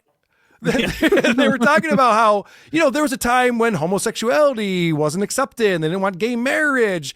And all of these weirdos use that same argument. There's like, eventually people will come around that we like to fuck horses and dogs. Yeah, that's it. Whoa. That's what it looks I like. bet those weird creatures that there are way fitter than the hosts. There's no way these guys have stomach. I'm not taking that bet. I wish that, if they were real about this, if there was just some sloppy pig over there with 3 neck beards and a dirty goat that looked too skinny but too fat at the same time, I'd Whatever believe the that. name of that unusually large rodent is. Look at that sexy rat with pilot's goggles on, like he's an aviator rat. In his spare time. It's interesting you code that as sexy. I was gonna say that's obviously a male rat that you just called sexy. Kyle, Look at that! Look at that! Freak. Clearly, the pink one is the sexy one. Somehow they put like some belly button hair on a furry animal. Like it's a happy rat. trail. Finally, a happy trail on a rat. What's that 3 coming out of that wolf girl's mouth? What does that even mean? I don't know. It's a third input wolf girl. Oh, I'm in for that. I didn't understand that. All right. But I can't tell if that's a joke. Wow. Who knows? Wow. I gotta say, I don't understand because I get it. The 3 on the right are the hosts. You can tell because of the anthropomorphized hands of humans. And then that one on the left, the dog with the paws, is something they want to fuck. That's a pet. That's a dog. Yes, on the left is the dog, and the 3 on the right are anthropomorphized, like they're idealized versions of like their animal kin versions. Yeah. Yeah, that's a slut. There's something wrong with me because I think the 3 on the left are attractive and the one on the right is ugly. The one on the right looks like your dog. God rest his soul. It looks like an actor. Man, they made this and they're like, perfect, ship it out. This is our logo. We got it. No. Wait, hang on a minute. Put a pink wig on mine. And they have could I be like twirling the hair and also give me heterochromia while you're at it? Shouldn't it be crazy? Why not? Heterochromia. Shouldn't it be zooier than thou uncensored? You would think so. Yeah, they don't hold back. The thing is over their dicks, dude. They could do that with that front tail. Right? That's the rat's tail. You can tell because that's like a rat, fleshy, gross tail that it would be there. And so is this guy like also an aviator? He enjoys flying around when he's not. For our listeners in the Middle East, this is why our empire is failing. I usually love free speech, but it's making me question. Nothing will make you look at that Constitution with a little contempt than 20 minutes on that podcast. Jesus I appreciate Christ. Not everyone should get to do what they want. I'm 100% going to do some deep diving on the zoo files. Yeah, you should check it out. Before Trump bans it and says that dogs can't be non-binary, you're going to want to see what they're up to over there. That's one issue. The dogs gay, and they're eating them. You people aren't going to believe this. They're fucking dogs. My God. Everyone's joking about it. Yeah, I don't like this. I don't like this show one bit, but I'm also intrigued because the amount of confidence, man, I would kill for the amount of confidence that a zoophile has who wants to brag about like, I imagine like it's a lot of the show, them doing like legal hedging where they're like, if I were to fuck a horse, or is it fully like, I bet they're bidding it fully, right? I'm banging dogs or whatever they say. Yeah, they justify their behavior. They think that they're being very ethical. They think that the animals are consenting to all of this. Like they love animals. So they think they're doing right by these horses, well, mainly horses and dogs. Not a lot of cats, thank Horses God. in particular, I think I agree with the consenting thing. Like if what I you're was banging saying. a horse, That's exactly what Carl said. or bear, like that, they're down with it, right? If you're doing like a chicken or a snake or something, then maybe you're doing it against their Unless you're desires. inserting this whole snake. Well, my problem with a cat Then is I that don't, then I don't care what the dislocating snake the thinks. jaw. I was doing He it can tough it differently. out. You know what I mean? He can deal with it. I've seen What? snakes eat eggs. They can handle my junk. But Taylor, you've never seen a lady put a whole snake inside her body? No, if I have, it's because you sent it to me. Taylor, I saw this one time. This lady had her whole butthole full of writhing eels. You sent that to me. I remember it. Dude, that's my Christmas card. It was that Japanese. It was like a bunch of Japanese people, and she's like laying there with her ass open like a volcano that's about to erupt, and they're just like dumping like a Homer's 5-gallon bucket from Home Depot of It eels. looks like a into her bait butthole. bucket. I hated that. there is now a Upset. bit on my live streams. I play Elden Ring on YouTube, and we play gore or puppies. They're like, Woody, go through the chat. Go through the chat. What's the last thing Kyle sent Taylor? And then the chat just go like, I think it was gore. I think it was puppies. I think it was puppies. It was puppies. But anyway, it's now a bit. Kyle's got me like he's got me Stockholm syndrome with his texts he sends me, because now every time he sends me a dog picture, I'm like very active and being like, heart react, love this picture, adorable. I send so much positive reinforcement about the dog Lots of stuff. affirmation. And then he'll be like, hey, check out this video of ISIS beheading someone with a chainsaw. And I don't respond to that one. But it doesn't stop it. He hasn't learned by now. I don't know if that's true. Maybe I it's I haven't learned by now. I really don't feel like I've sent any gore. You at actually all. haven't. I'm playing it up. You've been good at that recently. You know, there was a while you were sending a lot of that So shit. Kyle training is working then. I guess it I don't is. think I ever sent what Are you gonna stand? I have for never that? sent. Do you know that I've you've never been sent. trained? You've been housebroken? I would never Gore. send what I think of as gore. I have sent some violent videos where maybe somebody gets hit by a car and drugged down the street, or a motorcycle explodes, or a drone blows up a Russian or something. I'll definitely send that. But I don't send like, gore. Gore is gore. It's in the insides of people and people, suffering and such. I may have sent you that video where the guy's on his bicycle and it looks like no big of a deal. He just kind of falls over like Biden did that time, just sort of a slow, all the way to the left, fall like over. Country Mac. But then a big truck just runs right over the top of his skull, and his head explodes like a watermelon in a That's the YouTube bad video. part. And it looks like it scatters across the ground like you were playing dice with his brains. And there's a person walking by, and they see it happen, and so you get to see their like real world reaction to seeing a person's that's head a explode. PSA for wearing a bike helmet. I've seen that. Oh, big time! A bike helmet would have saved that person's life. I've sure. seen people get their heads ran over that were wearing helmets, and they lived. Yeah, Like, they're just like- retarded. Wait, that's a styrofoam bike helmet? A motorcycle helmet might I'm save thinking him. motorcycle helmet. He was on a. Okay. I don't remember if it was a bicycle or a motorcycle he was on. I'm Foam thinking helmet's just bicycle, gonna soak up the blood. This person's head just. A full face motorcycle helmet will protect the skull. It won't even keep it attached, but that thing will be pristine afterwards. You know what? The same exact thing is true of feet. They will be fine, Yes. but they'll be over there. Mm-hmm.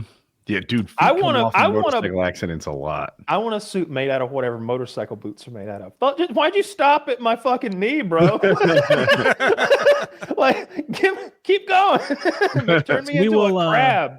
We will get back to grievous injuries and the very interesting podcasts that I want to ask Karl about, but we are going to hear from a brand new sponsor on this episode. Today's episode of PKA is sponsored by Acorns. Acorns is a financial wellness app that makes it easy to start saving and investing for your future. You don't need to be an expert. Acorns will recommend a diversified portfolio that matches you and your money goals. You don't need to be rich. Acorns lets you get started with the spare money you've got right now, even if all you've got is spare change. You don't need a ton of time. You can create your Acorns account and start investing in just 5 minutes. You don't need to feel like financial wellness is impossible. Acorns gives you small, simple steps to get you and your money on track. Basically, Acorns does the hard part so you can give your money a chance to grow. Sign up now and join over 13 million all-time customers who have already saved and invested over $22 billion with Acorns. Head to acorns.com/painkiller or download the Acorns app to get started. Friendly reminder, this is a paid endorsement. Compensation provides incentive to positively promote Acorns. Tier 1 compensation provided. Investing involves risk. Acorns Advisors LLC, an SEC registered investment advisor. View important disclosures at acorns.com/painkiller.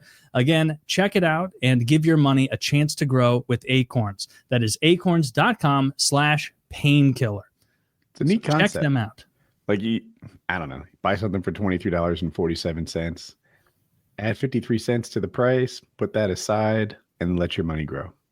Yeah. Like it just, rounds up. Mm-hmm. Yep. Check it out. That is acorns.com/painkiller. Check it out and give your money a chance to grow with Acorns. A chance to grow. Gives your money a chance to grow. That's important. Gives your money a chance to grow. So there you go. Check out Acorns and all our wonderful sponsors below.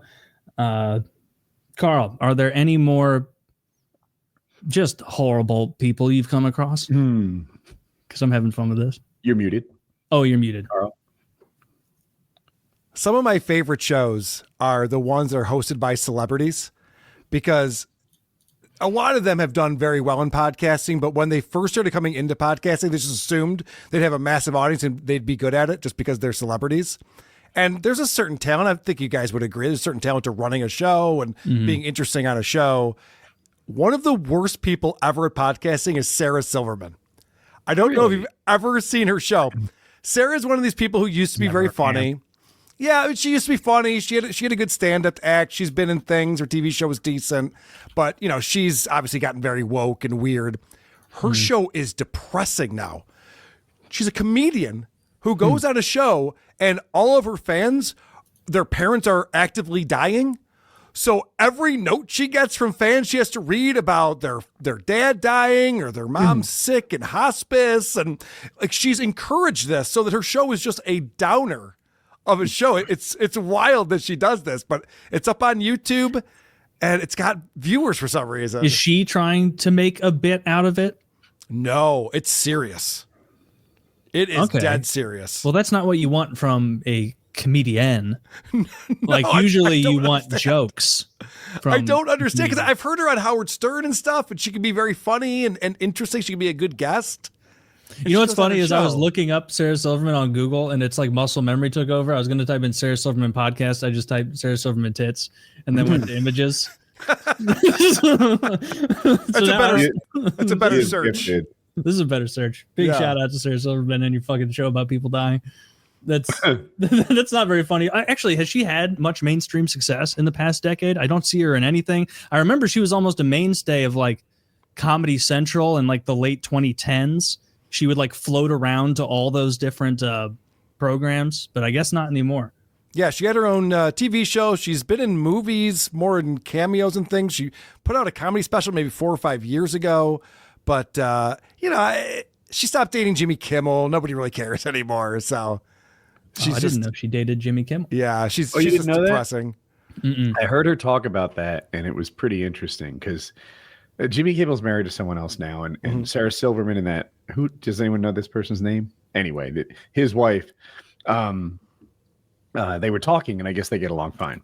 And she's like, "This sucks. You got the good version of Jimmy Kimmel. The version of Jimmy Kimmel now is slim. He's, he's funny. He's kind of like got his act together. The one I got was the slovenly man show, like not into women or like into women. But it wasn't nice to women, I guess, and apparently he's a much better version.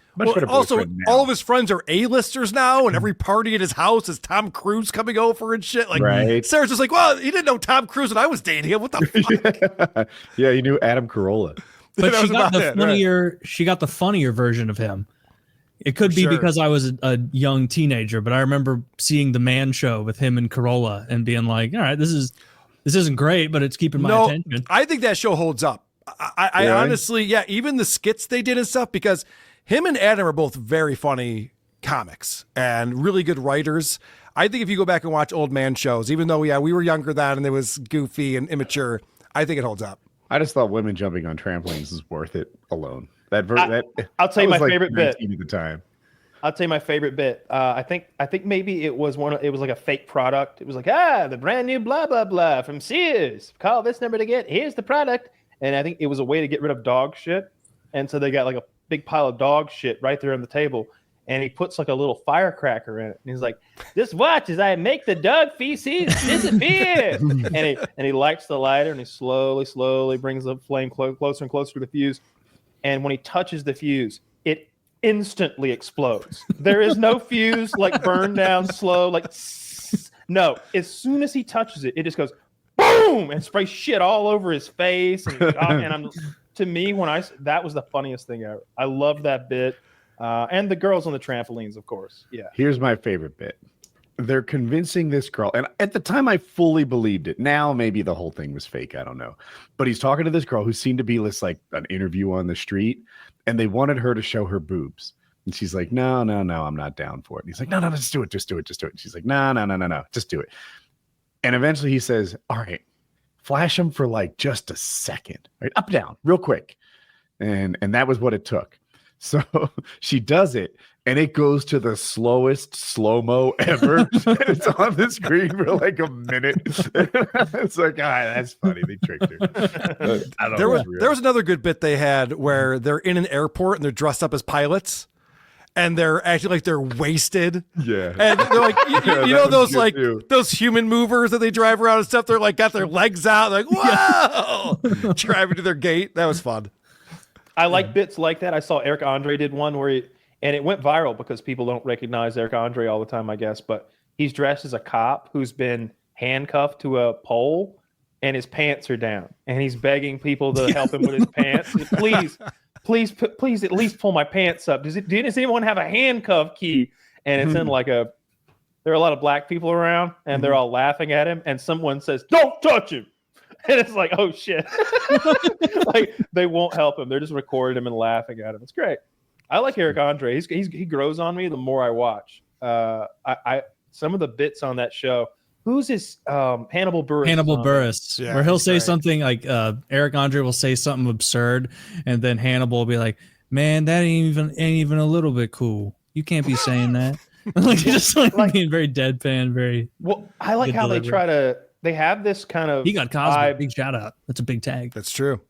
Yeah, he did. Mm-hmm. It has this vibe that reminds me a little bit of Between Two Ferns or whatever with Galifianakis, where sometimes they'll try to make the guest uncomfortable because like there's only one chair. It's set up like a normal night, like a Tonight Show, and normally you maybe you got your sidekick or whatever, and then he slides down to the seat to the left, and the guest sits down, and if there's a third guest, so on and so forth. There's only one fucking chair, so Hannibal Buress just stands there, looming over you, and it's like. It's just a recurring bit that like makes me laugh every time, and then just weird shit will happen. Fireworks will be going off, like all sorts of nonsense. I watch more and more of that show, and I don't know. I could maybe 3 episodes and I'm done, but like the first 2 episodes, I like. I can only take so much. As far as talk shows, it's a lot better than Jimmy Kimmel crying during the monologue, which is what we're watching now on mainstream. Do you guys see the LA fires where he came out and just started crying about it? Oh, he cried again? I thought yes. Okay, he cries a lot then. Recently, he came on and rather than like write jokes about what's going on, he just came out and said a lot of people lost their homes, and we all know people who lost their homes and lost everything, and just started crying. It's like, you know, some people go to the show to escape reality. Yes, yeah. Try to get a laugh in before we go to bed. Do you not understand? Like, this is supposed to be a bit of levity for people who have all sorts of issues that, believe it or not, extend beyond a fire. Yeah, like, Chappelle on SNL. Chappelle did 18-minute monologue to open SNL and went over the fires and a little bit of Trump. And there was a part where he's like, "It's way too soon to make fun of a tragedy like that." Dude, Dave Chappelle he's like, "You would almost think that God hates those people." Yeah. If you're thinking about it logically, you'd have to come to the conclusion that God hates those people. And then he goes, "No, that can't be true because West Hollywood was untouched." You can't burn what is already flaming. like he went on a roll. It was very good, and he had a couple of really good skits. He had a sketch where like their house is burning down in L.A. and he's like, "Oh shit! Oh, I got to get the money out of the wall, and I got to get like he's like a mysterious guy. His family is learning a lot about him in a very short amount of time because he's got secrets hidden in the walls and stuff, and it progresses and gets wilder. Gonna and get wilder. the kids out of the basement, probably something like that. Literally, yeah. There is a family. There's a white family. There's a white family in the wall that he's got, and they speak French, and they're very sooty when they come out and confused. He's like, "Get out of here! I'm free." Cigarettes. The French love that. Yeah, they do. They run on them. Yeah, there aren't really any comedy shows, at least new ones that are coming out now, that I think are excellent. Like I always find myself going back to old ones, and the ones I do think of aren't like long standing or long format shows. Rather, it's like silly Adult Swim style stuff like Smiling Friends, where it's like, all right, this is novel. This is a throwback to the old Adult Swim style. I like this. The disjointed silliness and the almost the borderline upsetting art style that adds to the flavor of it. But have you watched Detroiters? Aren't very many. Yeah, Detroiters is wild. Detroiters. There's like a couple seasons of it. There you can popcorn one episode. You can watch it almost out of order. It's got Tim Robinson in it. He's zany, very zany show.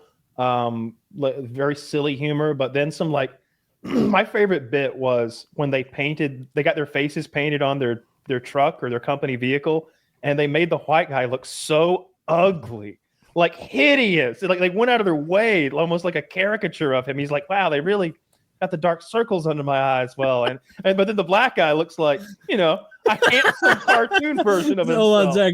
Can you pull this? I need to find a better picture of it. This is so funny. The plot line runs something like this: the white guy inherits his father's middling advertisement agency, and he also inherits his father's like 75-year-old secretary that his father was 80-year-old maybe that his father was probably banging, and she's trying to be like slutty 50s like Don Draper style secretary, but she's 80. It's a fun show. It's good. Oh yeah, let's show that, Zach. Show the van. They made him look like Gollum. They made him look like fucking like Smeagol 200 years after he got the ring on him. Like the black guy looks so. It's a handsome version of. Yeah, the black guy has a jawline now. He's not big and fat. Yeah. I was thinking about Taylor's. The new shows aren't good. Yeah, they just don't. Some of the ones I have the highest hopes for, like. So I like Seinfeld a little anyway. Frosted sucked. F is for Family from Bill Burr, one of my all-time favorites. Fucking blew. Watched every season. And I didn't see Tires from Shane Gillis. I just say that. That's pretty good. That bad? Was that good? It's pretty good. If you like Shane, then you can. It'll carry you through it. It was not bad, but if you're like me and you know Shane the most from the Matt and Shane Secret podcast, and even way more than his stand-up even, it falls short there because like Shane and Matt McCusker are fucking hysterical together on the Matt and Shane Secret podcast. And then you go to Tires and it's like, it's not bad. I'm not going to rip it, but it's not. Stavros is great on that show. It's not his peak of humor. So it's cool to see Stavi on there. Yeah. The fat, like regional manager or whatever it is. Yeah. Did you see the bit with JJ Watt? No. Yes. Yeah, that was funny. Woody, you should find it on YouTube. It's 60 seconds long. You'll crack up. It's JJ Watt comes in and Shane Gillis is bullying him. Really? He's like, I think JJ Wan. Call him JJ Wan. What are you doing here, JJ Wan? We don't sell tissues. That was great. You know what? I don't need this, and he just leaves because he fucking plays in the NFL. Yeah. Woody, if you like Seinfeld, what do you think about Curb in the final season of Curb? Oh, I'm not caught up on that. Kyle would know. What do you think, Kyle? So I love Curb. Me too. I've really enjoyed the longevity, and I like that he's taking breaks over the time, and there's that big break in the middle, and he looks so old in the last season. Everyone's rough. I didn't finish it. I didn't finish it because he's 78 and he looks 88, and he's too frail and he looks it. I couldn't get through it. You should finish it. I really liked the way they tied it all together at the end because it harkens back to the Seinfeld finale. They do a beautiful job of it. Okay. I mean, I will then. I didn't think they were going to have like a crescendo where they really wrap things up well. I thought maybe it'd just be, fuck it. Maybe you'll be disappointed. I enjoyed it. I thought they did a nice job with that. I love the show. I've seen most of it. When there's a bit where he's on a chair lift or snow lift, whatever you call it, ski lift. Yeah. With that Jewish girl who's Orthodox or whatever. And she's like, I can't be with a man after sunset. You've got to jump because the lift is stuck. And he's like, are you fucking crazy? And she jumps. Oh, that show's great. Yeah. Just decades of awkward Seinfeld-esque comedy, but the problem is he doesn't have a good supporting cast, or at least a likable supporting cast by any or a means. living supporting cast anymore. If you don't like Larry and you don't like JB Smoove, he's great. I like JB Smoove. He grew on me, but it's not a. I don't know. He needs like another guy. He's got who's his agent? Jeff Garland. Yeah. Jeff. Yeah. Like he needs like another guy there because I feel like most episodes. Everyone hates him, and he has no one in his corner. Whereas with Seinfeld, they were all so awful that they related to each other, and they're like, "Yeah, what were those people thinking? We're all awful together. Right. Let's get out of here." Whereas like Larry's, it's almost like what if George moved to LA and lived alone and had to like be an awful person by himself? What would happen? Well, his wife would divorce him, and his friends would steal her, and like he'd lose half of his wealth, and nobody would want to work with him. That's probably what would happen. So that's what happens. I love when Hurricane Katrina happened. They move a black family, refugee family into his mansion, and they're called the Blacks. It's great. That might be my favorite season. When is that Vivica A. Fox? It's like a famous black actress who plays like the refugee black lady that moves into his house, and he ends up divorcing his wife. She takes all of his shit, all that stuff. He just lives this miserable existence. I have to watch Curb in short bursts. Why is that? Because it's so cringy. Unbelievably uncomfortable. Like there are uncomfortable situations all the time in Seinfeld and other sitcoms, but like it's aggressively uncomfortable in Curb, where you'll be like, Larry, please stop talking. And he's just yelling something just untoward towards everyone around him. And then, aloof to how uncomfortable it is. It just didn't. I like the show. It's a funny show, but you really should. I think I've only seen the first 3 seasons. Yeah, see, that's what I would recommend at the very least. You watch the season where they do the Seinfeld reunion. Yeah, that was because great. the premise that's presented to you in the show is that the fictional Larry David is going to do a Seinfeld reunion, but what we, the viewer, get is a Seinfeld reunion, and it's pretty good. It's as good as you would expect. It's cool storylines. Like George had come up with this incredible idea with an app that would show you where any toilet in the city is. Yeah, and it was tons of money, but he lost all the money in the divorce, or something like that, or maybe it was an investment, and his money was with Rupert Murdoch or something like that, like one of those guys that embezzled all the money. Like he'd lost all of his, and there were a couple of good storylines. I think maybe Elaine. I don't really remember, but that's good. And it goes to show you because you watched the last 2 seasons of Seinfeld when Larry left the show. And it went downhill. You could tell the difference. And now when those guys reuniting, like Jerry and Larry together, you could tell like that season is phenomenal. I definitely recommend it.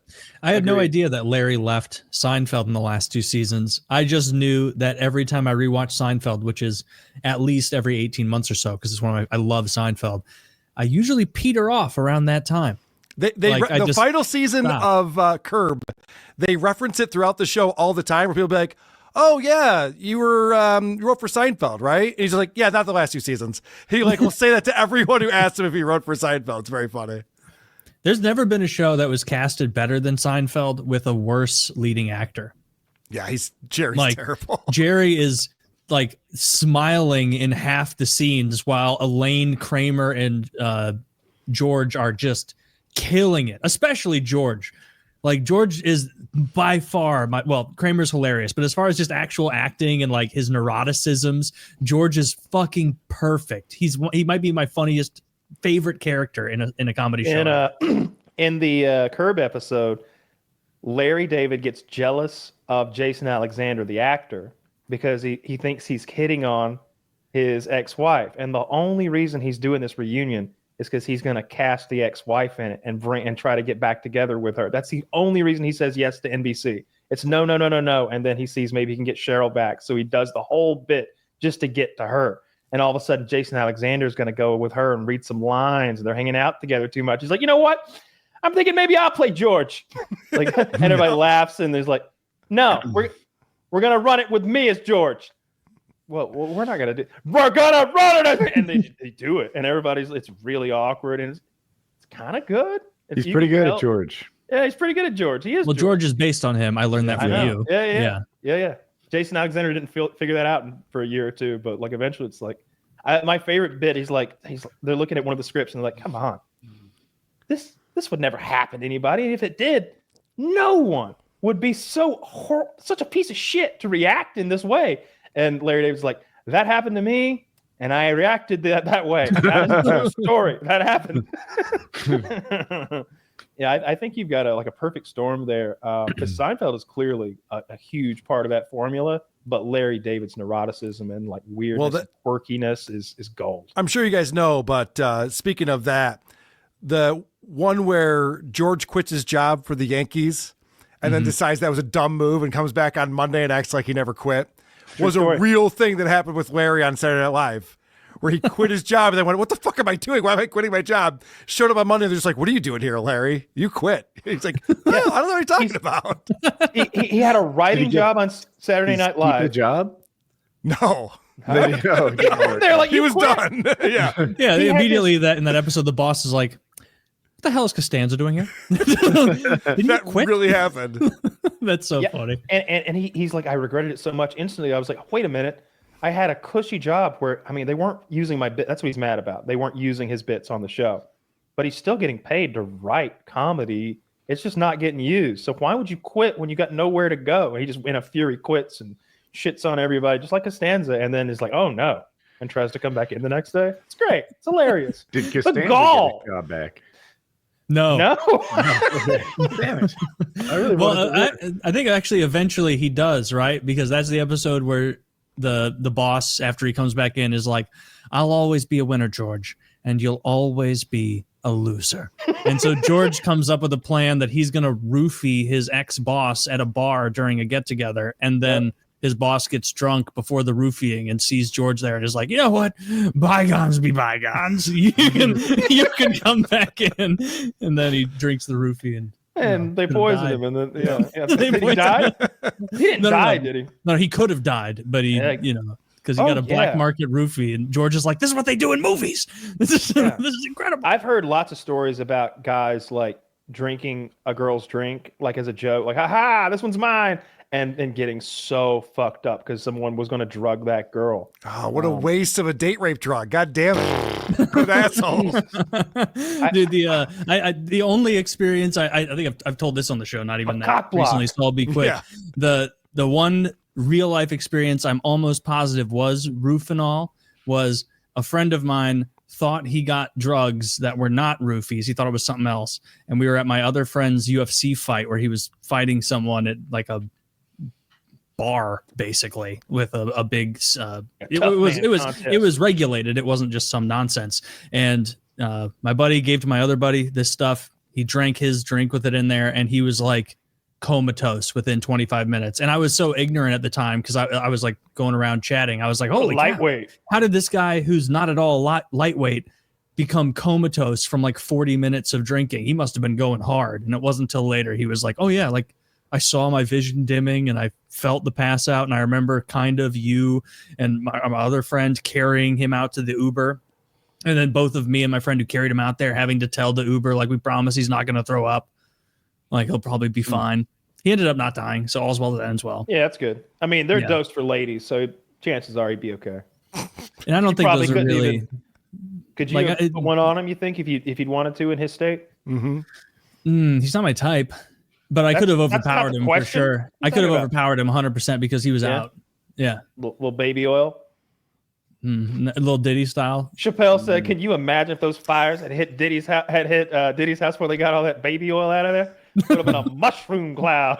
One of the funniest bits that Chappelle did during his monologue, where he says, all of my friends are asking me if you must have been to these freak offs, must have been invited to these Diddy parties. And, Chappelle's like, yeah, a bunch of my friends were there. He's like, and that's how I found out I'm ugly. Imagine all your friends are having orgies behind your back. That's fucked up. That would be disheartening.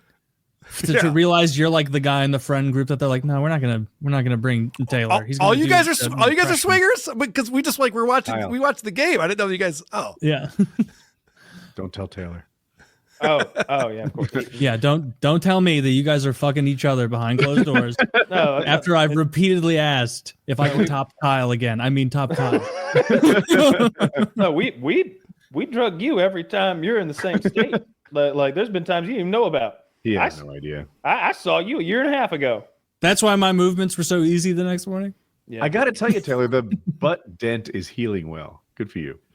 Thank you. It's taken a lot of rejuvenation, a lot of work. That's right. That's why I keep the lube, just a fistful of Crisco pressed into that lump. Taylor fell off a bunk bed and had a semi-permanent dent in his butt for years. Wow. In my ass meat, the top of my right ass meat, more as much lower back as it is top of ass, but it took like so many Bulgarian split squats to build that back to a normal. Who do you see for that? again. A chiropractor? Like, who would help you with that? What you do is you Asian just masseuse. You just don't see anyone. You just figure it out in your own home gym over many years. Wow. My policy with doctors is unless something hurts, I don't go. Yeah. For those of you in the rest of the world, that is why we have the most powerful military in the world. Mm-hmm. Dude, if I start to get pain somewhere, I'm going to go to the doctor. Otherwise, you better join the Navy. Let freedom ring. That's what you should have done. I mean, we all should have joined the Air Force and gotten those benefits. Yeah, join the Navy to fix my ass. Are you retarded? Did you see that? I would have been plundered. I saw the lady that they fired from the Coast Guard. She wasn't guarding nothing, dude. Like she couldn't keep me away from the fucking. The DEI Trump, you think if we is asked, one of those things. I've heard people in my life, they're like, why is he wasting his time with the DEI stuff? And I'm like, that's what everybody wanted. Like, that's what a significant portion of voters voted for him for. That's the thing that gets the biggest cheers. When he said there's only two genders in his inauguration, that was the biggest cheer of the day. That was the biggest cheer. I have a theory. I have a theory on that. The idea that he's leaning into that so hard is because he knows that every liberal-leaning media company, that's all they're going to talk about. They're going to keep bringing this up. And I think that that's such a winner for Republicans and for right-wingers. They want them talking about it. It's similar to abortion. Like, that's a winner for Democrats and left-leaning people. So it's like the more that they're like restricting rights or however they phrase it, it's like, yeah, you're going to lose votes. So Trump's putting this out there like, yeah, there's only two genders. Sorry, that's the new law of the land. And it's going to get everyone fired up. But most middle America normal people are just like, yeah, there's two genders. I don't they're know. like, they're not invested in the discourse. They're like, Right. yeah, you're right. Obvious. It's like the same way Republicans are visibly overjoyed anytime trans kids comes up. Cause it's like, hey guys, we've got a layup here.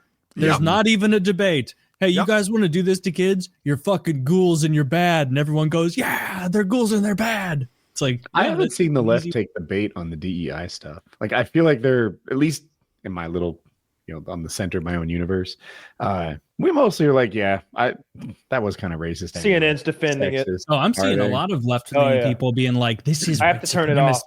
To me, it's all about Elon, which could be another distraction. It might be. Oh, let's talk Elon. Well, my God. All right, who here? Sure Reddit is who here thinks that that was a Nazi salute?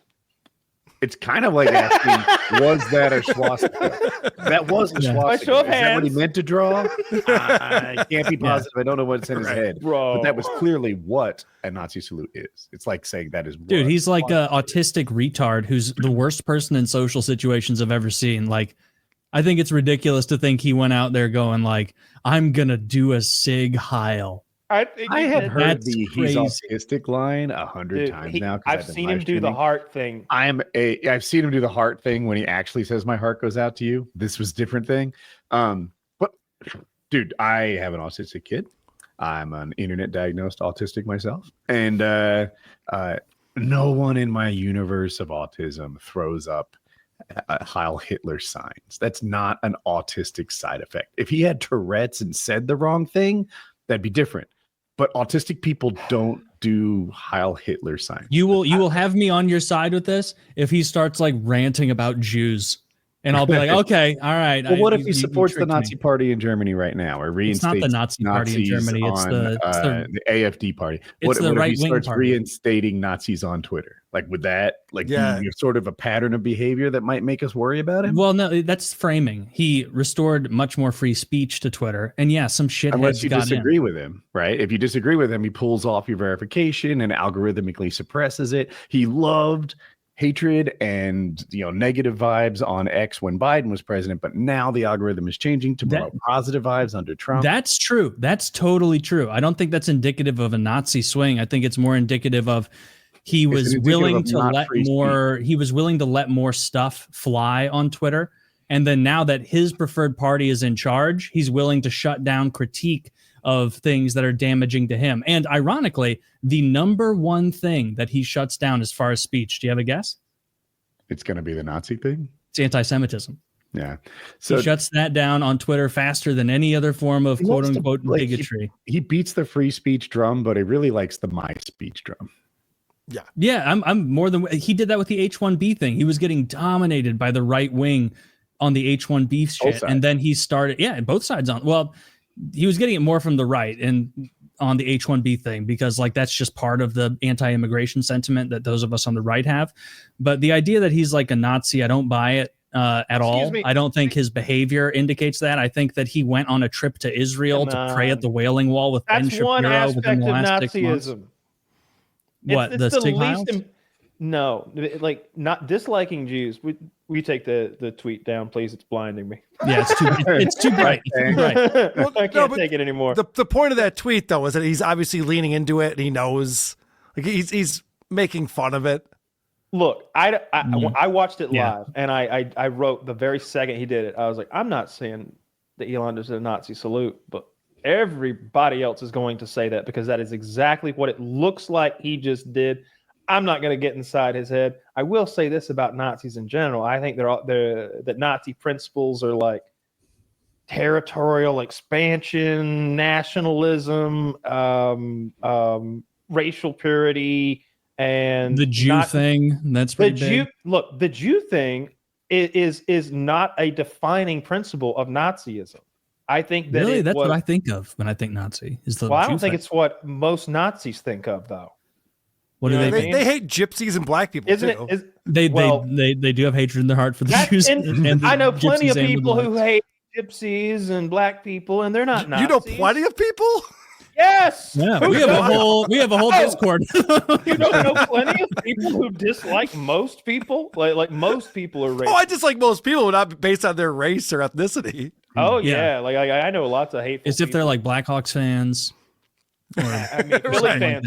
Like don't even bring Philly fan. Philly fan is the scum of the earth, and I hate to say they're it, but heroes they're win protecting their team. Dude, you're about to win the Super Bowl. Congratulations! Go Bills! Really, I'm worried about Kansas. I can see it. I can see it 2.5 weeks into the Bills future. Play Bills, Kansas City. The Bills are playing Taylor Swift this weekend coming up. It's going to be a big game. Let's go Kansas City. Sunday. Let's go KC. You're rooting for Taylor Swift and Caitlin Clark over my Buffalo Bills. How dare you? I'm from St. Louis, so that's our team. We lost the Rams, so it's now my team too. Yeah. I want him to get the three-peat. I like Kelsey. I don't have anything against Taylor Swift. She's pretty fucking hot, if you ask me. I know, and I like the quarterback. He seems like a nerdy, quirky guy that I would probably get along with. But he's a most flopper. of those dudes I didn't like that. I did not. Flopper? You see how hard they were hitting him? Okay, dude. Please, I watched the game. Okay, he was flopping. Flopping? The one where it's well documented to the ground. It's well documented. This is the thing, because I'm also I don't really give a fuck about the NFL. I'm an NHL fan, and so I have a huge aversion to flopping. Out. I guess it wasn't much of a hit, was it? Huge aversion to flopping. And you know what happened is he was running off sides, and then some player from whatever team we beat bumped into him, and he like acted like he was shot and threw himself to the ground dramatically. And I saw that, and I'm like, oh damn, this is our guy. Fuck. I still got to defend him. The officials gave him the 15 yards, which is another conspiracy. They needed that 15 right at that moment. It was a key moment in the game. That's neither here nor there, though. Okay, three-peat time, baby. All right, and Go Bills. I'm hoping that the NFL is smarter than the college football playoffs, and they want to make some money in their championship game. So I bet the ratings on Ohio State Notre Dame were trash. I bet nobody watched the second half. I bet nobody watched the second half of that fucking game once they saw Ohio was up 2 scores or whatever it was. And fuck Notre Dame. That was juicy to see. Fuck So them. you think it's going to be the Chiefs and the Eagles?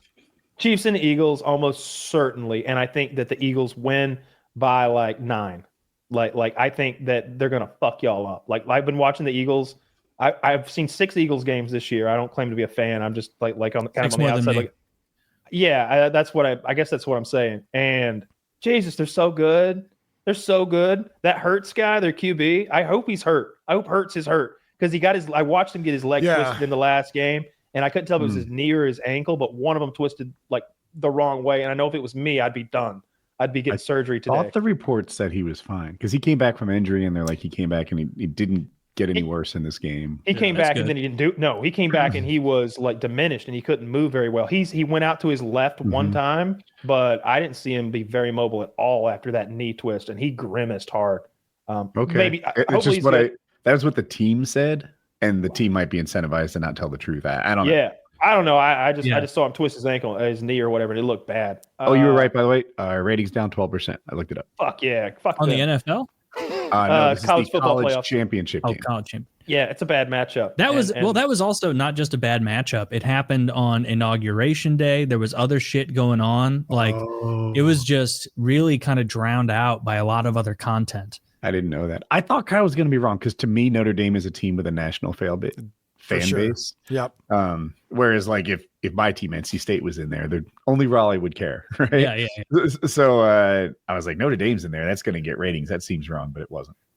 Yeah, if the Chiefs can't win it this year, I'm obviously all in on Fly Eagles Fly because I want to see. That's my where I boy am Woody. too. On the inverse of that, right? Like I'll pull for your team. Yeah. Kyle's the opposite of Woody and I when it comes to sports. If my team can't win, I want my friends' teams to win. If Kyle's team can't win, he wants his friend's team to do worse than ever imaginable. I'm a very spiteful sports fan. I can't. You used to root against the Blues for years, knowing nothing about hockey. Blackhawks. You forever, bought baby. like a $70 hoodie for the Chicago Blackhawks. And I was like, $170. That thing is so fucking nice. And then- I've still got it. I remember I was asking you, I'm like, who's your favorite player? And you're like, Kane, Patrick Kane. Can't get enough of this Patrick Kane guy. Yeah. Patrick Kane from Buffalo. And Buffalo, they would be my third pick because I don't think they've ever won one, right? Nope. And so I like the teams that have never won. They lost 4 in a row. And I was really hoping for Buffalo, Detroit, because neither team's won a Super Bowl. And Detroit's never even been to a Super Bowl. So that The would Lions had a rough. Did you watch the Lions game? They had a rough go of it. Oh, they were so good all year. They were the best team in football, and then that was such a letdown. Those turnovers were humiliating. Sometimes those years, though, they make you better.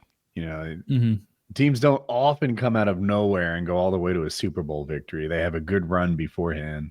Well, they went to the NFC Championship game last year, so the Lions were already a great team. They were leading by 21 points going into the second half of the NFC Championship game. They should have been in the Super Bowl last year. Nobody knows that. Fair enough. Good point. Also, Carl, you're a Buffalo fan. Yeah. And so I know you've been saddled with the Sabres, I assume. Which Taylor, the last time the Sabres were in the playoffs, I was there. It was 13 years ago. 2012. Oh, 12. So last time they were in the playoffs. I've saved so much money on not having to buy tickets to playoff games. Thank goodness this team sucks so bad. They're the worst team in hockey for the last 13 years. It's so sad. Yeah, Dominic Hasek. He was I was a goalie growing up playing ice hockey. And so I remember looking up to Ed Belfour. Belfour sucked. All of them. But something that I felt, Patrick Waugh, I loved Patrick Waugh.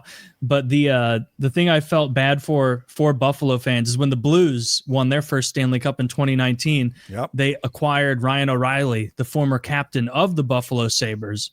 And he, in his first year away from Buffalo, won the cup.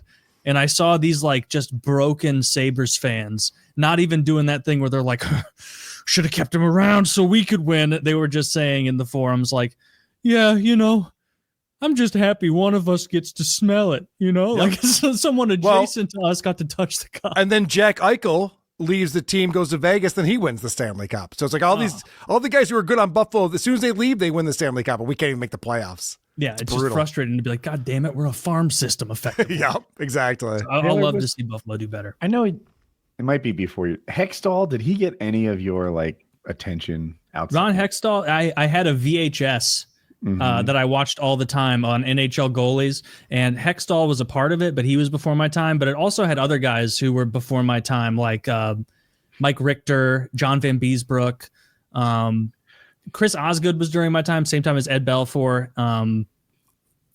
Who else did I like? I liked Hextall Roman Turek because dope. he wasn't good, but he played for the Blues. Cujo, I love Curtis Joseph. Dude, Hextall loved to fight. Yes. That was why I enjoyed him. Dude, there would be fights that had nothing to do with him. And he would skate all the way across the ice and beat up the other team's goalie. Or he'd skate to the middle and invite the other team. The other team is like, dude, we're goalies. Why are you fighting?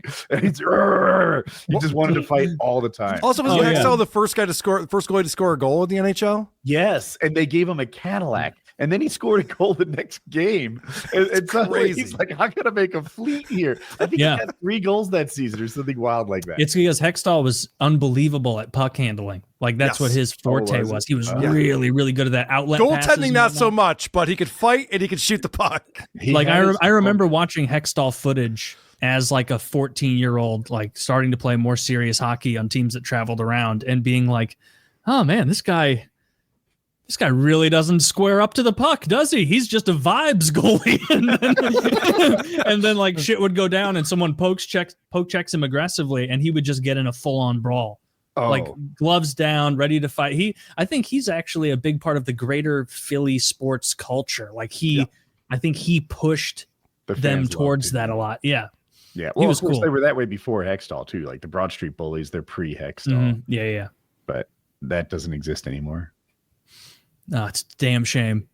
I would love the Philly sports base more if they brought back kind of the Broad Street Bullies kind of, because like, as we all know, if you know NHL history, what finally shut down the Broad Street Bullies, Kyle? Not the Russians. It was St. Louis fielding the biggest team of goons in NHL history and being like, we're not even here under the pretense of hockey. We're here to fight. The St. Louis starting 5 combined total of 2 goals, 3 assists in their 850 game career. Their GM just loved the movie Slapshot. Basically, yeah. Man, that's so sick. I wish fighting was more of a thing in the NHL again. Yeah. Like it's down to the point that every team has one quasi enforcer. And now they can't spare the slot on the team for a pure enforcer anymore. He has to be able to at least to be a serviceable 4th liner, which means he's going to be worse at overall fighting. Ryan Reeves is the last one. I just don't know why they can't enforce the rules without like someone getting beaten up. Because I'll tell you this: in the NFL, if you step out of line and have some flagrant foul, you just lost the game. Like that's it. Like I watched a game get lost recently because somebody's like. Went overboard. In hockey, it's that hit on Mahomes that cost them the game. It's a pressure release in hockey. It's much safer to allow 2 guys to duke it out over a dirty hit than it is to allow a run. Like if you run someone aggressively in the NHL, you're going 28 miles an hour and hitting someone 4 feet from the board, you could kill them. You could break their neck. And so it's safer to be like, all right, these 2 goons are going to go out and both line up on the left wing dot, and they're going to start fighting immediately. And then that will be a pressure release for the tension. Because if that doesn't happen, they're going to send out some other goon and just tell him, number 52, kill him. And he's going to wait until that guy's battling in the corner, and he's going to be willing to take a 10-minute misconduct boarding call to put him through the fucking glass. You know, if you hit one of our guys and you like flagrant whatever personal foul, you take him out of the game, then one of our guys gets to come out, designated shooter, and he gets to shoot on a free net, and you've taken one of those like things that makes it like a card slide for a prize, and but at halftime he gets to shoot on one of those for a fucking goal. Does he get to skate up to it, or does he have to do it from like mid ice? He shoots. I don't know what you call it, but quarter ice. Okay. Well, the problem, The blue line will Kyle, work. Third ice. That's fine. No, that's right. the problem with this is that there's 82 games in hockey, and if you're down 6-0, you don't care about getting a free that shot happen? on goal. Yes. I didn't think they scored that much. I thought they had a lot of like 3-2 games. Oh yeah, like dude. When three- Hextall was doing a lot of his shit, where he's like, "Hey, other goalie, fight me to the death in the center of the rink," the other goalie would be like, "We're up 8-2. I'm not gonna fight. I'm not gonna fight Ron Are you scared? Hextall. Are you scared? Yes, I'm afraid of you, Ron." And now he's like the GM of. Is he the GM of Philly or is he the GM of some I other don't team? follow close enough. But it is funny. I'll see like interviews with him now where he's like, well, we just really need to do this and that and really structure the team differently. And it's like, don't pretend you're not the guy who like had teeth stuck in his knuckles in 1976. Big shout out Ron Hextall. Awesome guy. Probably. yeah, The I head don't of see it. NHL player safety is a former enforcer who like single-handedly concussed people out of the league. It's a ridiculous system. I don't like that either. I do like as I've been watching more of the NFL. They go helmet to helmet. That's a serious foul. You're in a lot of trouble now. I've noticed that.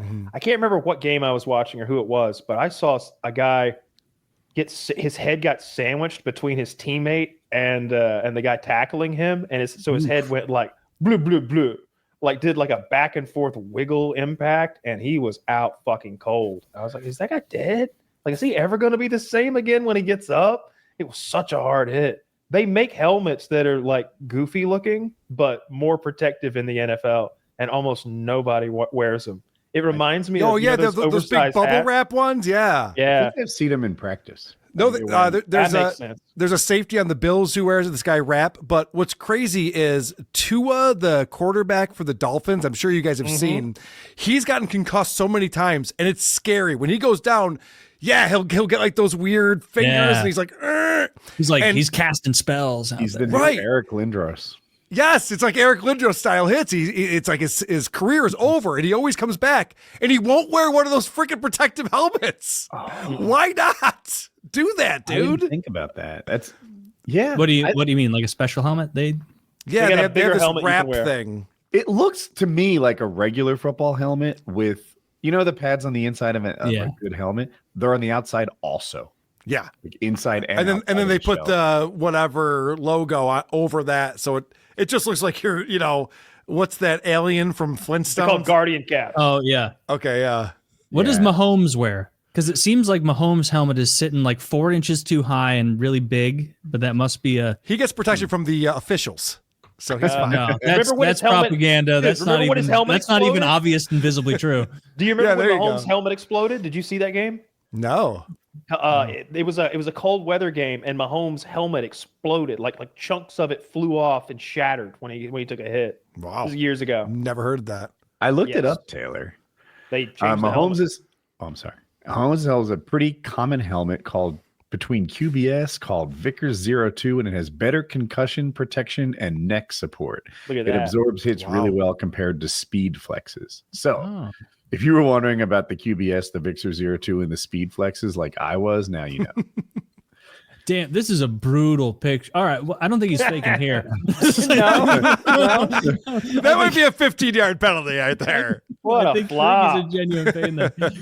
Dude, that's brutal. But we've seen the different clips of Tua Tagliavia or something like that, where he's laying like borderline dead. And then the commentators, I just don't watch enough NFL to know, but they'll be like, "This is rough. This might take him out for the next few plays." And it's like, Rub really? some dirt on it. I think he needs to go to the hospital because he's like in danger of. He probably has a brain bleed. My God. Well, yeah, I there's a fight coming up. Dricus du Plessis, the South African champion, is going to fight our boy Sean Strickland, my favorite fighter in the UFC. And Sean tweeted him. He's like, "Hey, I was thinking maybe you don't take me down and we do this all stand up." And du Plessis tweets back, "There are no bargains between men and lions." Oh, fuck. That's a sick line. I was like, "Oh no." That's not what Sean wanted to read at all. I can just imagine Sean being like, "There are no bargains between men." What the Dude, I'm God damn, what? So I like Well, I don't want to make him mad. Sean Strickland, if you don't follow fighting at all, has a really defensive, like Philly shell type style and a jab that he hits all night long. It's a really defensive style. He never really finishes a fight, or unless he loses it, but he wins fights. You can't call him a bad fighter. He is a former champion. It's just really defensive, and he always leads into a fight being like, I'm going to go to war. I will win or I will die. And then he plays a super defensive hide behind his jab style all night long. And I find that distasteful. I like but it's there's just a little more. But it's hard to beat. Duplessis, on the other hand, has this bombing, rushing, sprinting forward, like windmill style. And it's the only way to get through Strickland's very effective, fabulous guard. It's very good. And it to me, like, it looks like Strickland wins 80% of the time, but that 20-cent Duplessis dropping hecking bombs, he won the fight. He won the fight in the media scores. He won the fight on the judges' card. So it was close, but he did win the fight by most people agree. Not everyone. Yeah, but I look forward to it. I like both those guys a lot, and I enjoy watching him fight and parry because he reminds me of a praying mantis when he fights. He's very, very snappy and like he's so defensive. He like doesn't care about your punches because he's gonna throw 5 for every one of yours, and like 5 little punches. He's just moving. He doesn't stop flicking and fucking with you. He's almost like a high school bully, just all in your shit. And I dig it. I like watching it. And I love that Adesanya is on the downside now. He's got a fight coming up this weekend. But I was trying to get out that Duplessis won, and I want him to win again. I'm not at all confident he will win again. You know, even though he did, that fight was close, and I think it's a coin flip the first time and the second. I hope you're right. I hope you're right. I hope my boy wins. I feel like he's got less. He needs it more. I think Duplessis is better looking. He's got his own country. He's got like a great fan base. He's charismatic. He's got a lot of sponsors. I think he might be gay, or at least he likes to pretend like he is, which is whatever. But then like Strickland he's such a piece of shit. I feel like he has a hard time making. Yeah, he needs to be champ to get those pay-per-view points because I don't think he's got a lot of like marketability. I see him as a heel, like in wrestling. I'm sorry, I talked over you, but like you know, you don't need to be loved. You just need attention. You need heat, and I think Strickland brings that win or lose.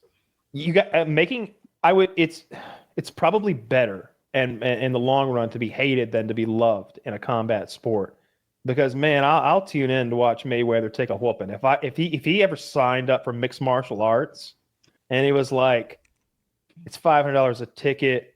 We're only letting 1,000 people in, or whatever. I feel like I'd have to go. Like no one will ever see what happens here. It's a kumite. It's a kumite. I know what's coming for him in the mixed martial arts ring against any of our guys. Like even our Cowboy Cerrone. Like I know what's coming for him, and I want to see it. I'd love to see that moment when someone finally. You know, he's like that. It's like that scene in Sin City where Marv finally gets a hold of the fucker and puts the handcuffs on him. He's like, I got you now, you hoppy little fuck. And like, you can't get away anymore. That little speedster you've laid hands on him and he's yours. I'd love to see that happen to Mayweather. I'd love to see him take an ass whooping because he's never really been hit. I watched a boxing person talk about him. He's like, he's been hit 3 times in his whole career. And then they played the 3 hits. He's like, right here. He's like, Roberto Alva Jr. hit him right here in the 3rd round of this fight in 1999. And it's like slow motion. It's like, shit, it kind of hit him hard there. And then they go forward like 12 years. And then 12 years later, another fella, he hit him. It's like, what the fuck? This guy needs an ass whooping. I'd love to see Mayweather's part of the reason why MMA took over, though, because he's such a good boxer. They're so boring. Those fights, and those are always the big marquee fights. Everyone's paying for the pay-per-view and going over to people's houses to watch them, and then it's a letdown. You're like, what did I just watch? That's how Strickland fights are. That's my frustration with him. But with more talk on the lead up, right? On the lead up, he's like, I'm going to war. I'm crushing this guy. Well, that was like Tyson going against Jake Paul, where he had all those videos where he's punching and he's sparring and he's like got all this shit. Then he gets in there and he just doesn't do anything. He doesn't throw a punch. Like, what was all that lead up? What happened? Doesn't Strickland also do wrestling, or am I thinking of someone else? Definitely not. No, must be someone else. Yeah, unless you mean professional wrestling. I don't follow that. No, I meant like I thought that he was like a really boring ass boxer, and then also was like a boring grapple guy. He would prefer it if they remove grappling from MMA. Yeah. Okay. So Paddy the Baddy had a cool thing the other day. MMA. So I don't know if you saw it, but Paddy the Baddy had a fight in his gym with another guy. Do you know anything about this? I saw the very clip. little. He justified it. Tell me the story. So my understanding of it, and I definitely don't know every little detail, was that him and another fighter, or maybe at least amateur fighter, because Paddy the Baddy's a pro. He's probably ranked 10th now at lightweight, maybe. He challenged him to a fight, and I think they were wearing shin pads. I saw that. I think no headgear and maybe MMA gloves, probably a little bit heavier than 6 ounces or something. But anywho, I thought that the rule was no tap out. You know, it had to end in a choke out, like unconscious. And Paddy whooped his ass and choked him out, and he was tapping, and everybody tried to separate him. And he was like, no, and just kept choking and kept choking and kept choking and choked him out. I saw that. Yeah. That's pretty and awesome. Paddy said afterward, like Kyle said, he thought the rule was that. Paddy said the rule was that. Kyle didn't make that up. You know, Paddy says, we agreed to no tapping. Yep. Paddy said that he and the other guy agreed to no tapping, and that's why the end looked like that. But he tapped, and Paddy ignored the tap, which is kind of against culture. But I've never heard of anyone agree to no taps before. That's not a thing in MMA.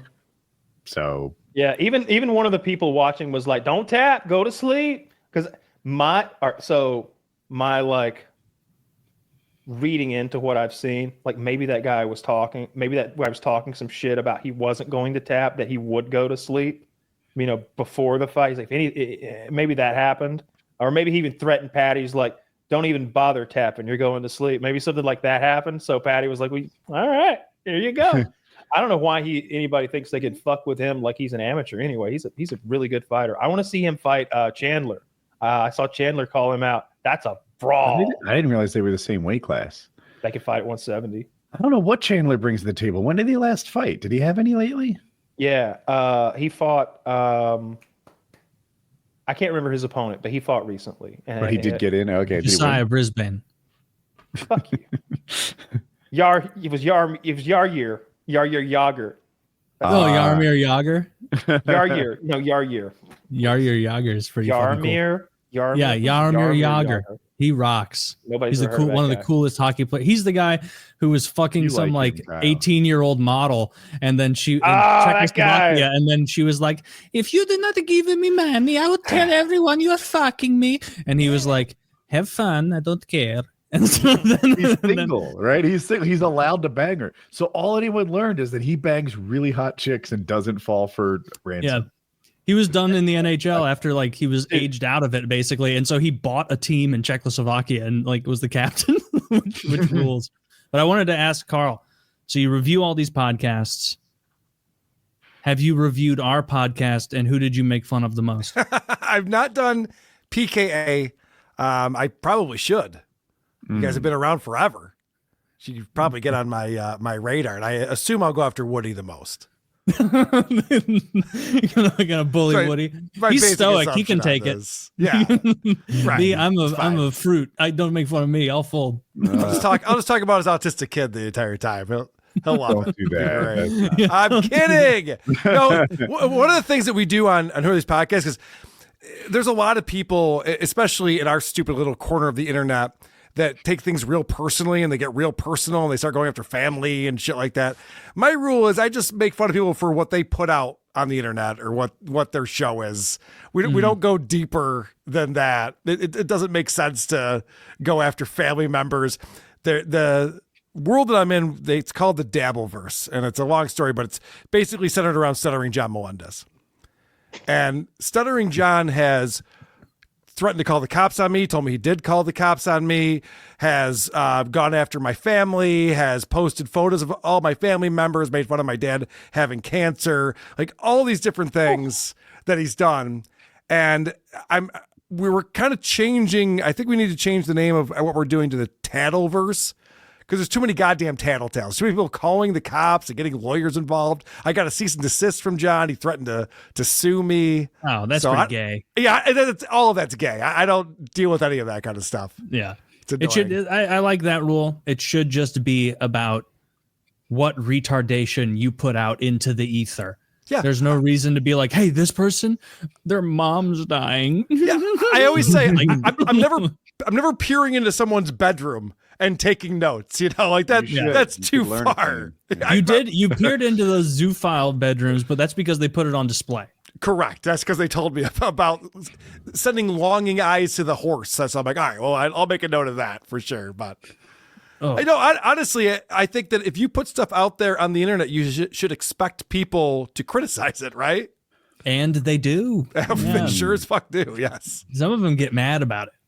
Some of them like sometimes you'll get a response from someone that's so emotional. It's like, oh no, you've invested too much of yourself in me. Like you've invested too much of yourself in my behavior and my there's this guy, or my ideas or whatever. You guys probably never heard of Steel Toe Morning Show. Never heard of it. No, okay. Listening. So this guy, he used to host a radio show. He's in rural Minnesota, and he got fired from the radio. So now he was doing a Twitch, and now he's on YouTube and Rumble, and he does this podcast. And we have a big show coming up with a bunch of different podcasts, including Dick Masterson, biggest problem in the universe. It's called Hackamania, hackamania.com, promo code WATP. And so we're out in Las Vegas coming up in May, and we're going to be doing all these shows.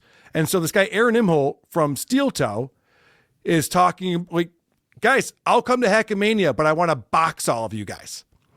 And so he goes on his show and he goes, I know you guys think I'm the worst person on the internet and you all want a piece of me. So I'll tell you what, I'll rent out a gym and we'll have a boxing match. I'll take on 5 of you and we'll go 3 rounds each, 3-minute rounds. And I'll take on all you guys. It's like, Aaron, no one wants to fight you, but that's like that emotional, like you're all up in your own feels. Like, you guys think I'm the worst and you want to punch me. It's like, no one wants to punch you, Aaron.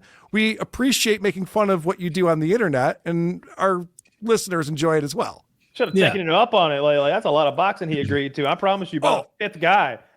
He's going to be talking. Kyle all of us said, sure. All of us said, yes, that's fine. He said we needed to get approved by USA Boxing and do this and that. We're like, yeah, there he is. There's that's Aaron the guy? Involved. Yeah, he's an amateur boxer. Brother, what are you talking about, brother? Wait, he wants to fight 5 people. He's an in amateur a row? boxer, though. Yeah, his record is 0-2. He's got a fight coming up in February.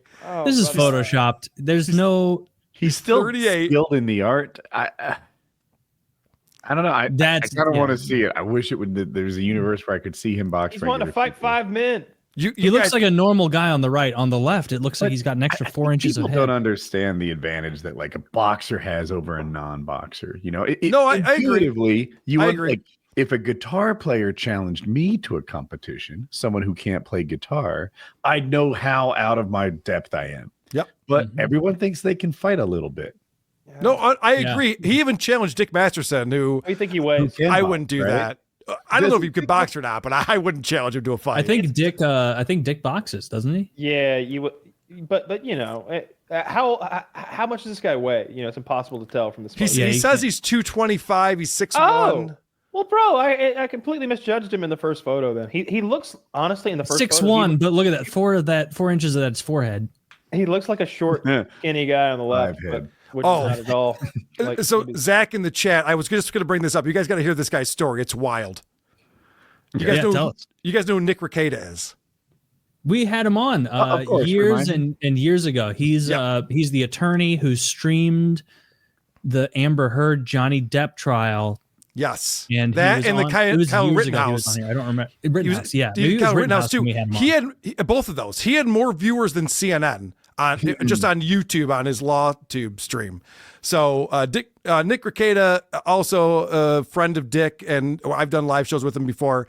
So he also lives in Minnesota. He's about an hour away from Aaron. So Aaron's married to this chick, this blonde girl, April, and they do a show together. And then they team up. And yep, there's Nick, and that's Aaron's ex-wife, April, and Nick's wife, Kayla. So they meet up at a comedy show, and then they become besties. And now they're all hanging out, the 4 of them. And the Rekitas have kids, and Aaron has kids. And so the kids are hanging out, and they're doing all this stuff. And there's these other podcasters who are speculating that they're swingers and there's drugs involved and all this kind of stuff. And Aaron's going, this is ridiculous, you guys. None of that's going on. A few months go by. All of a sudden, April's off the show. And then another month goes by, and Aaron comes out and goes, all right, guys, I got to confess. April and I are having a divorce, and we've been swinging this whole time. And it turns out April left Aaron. So Aaron's wife, who's the co-host of the show, left to be with Nick and Nick's wife as a throuple. Throuple. Yes. Throuple. Hate that. Hey, what are you talking about? Hate that. That's You weird. don't want to throuple? He got cucked by Nick Rekita. He lost his wife Bro, to what, Nick you really don't Rekita. want to throuple? Oh, the woman who left was married to this other guy. Yes. No longer. Yes. Kyle, I don't Aaron's want a wife throuple. left. You don't want a throuple? I don't. I think one woman is more than enough. I'd have a throuple with you guys because I'm the hairiest, which What the means fuck? I don't want to. that I get first right of penetration. I'd have I a hate- trouble with Taylor because he's hairy. It's Disappointing one girl at a We time is tag where I team draw the Kyle, and line. he couldn't stop us. We're too strong. Throuple with the two ladies you showed a minute ago. I no, a throuple seems like ideal, right? Like you could have like two different kinds of ladies. You could have like a fun loving silly girl That's and true. like a all business provider type lady. Like all one very structured and one very loose and devil may care. And the three This is a of very you could- RPG way to look at this. So You just have two women bitching at you. That's what life is. Life is an RPG. What are we talking about? Yeah, That's no one's what are envious you of the bitching at me? Mormons. I wouldn't let one bitch at me. This 90s sitcom dad version of like a relationship I don't play into. Nobody tells me shit. yeah.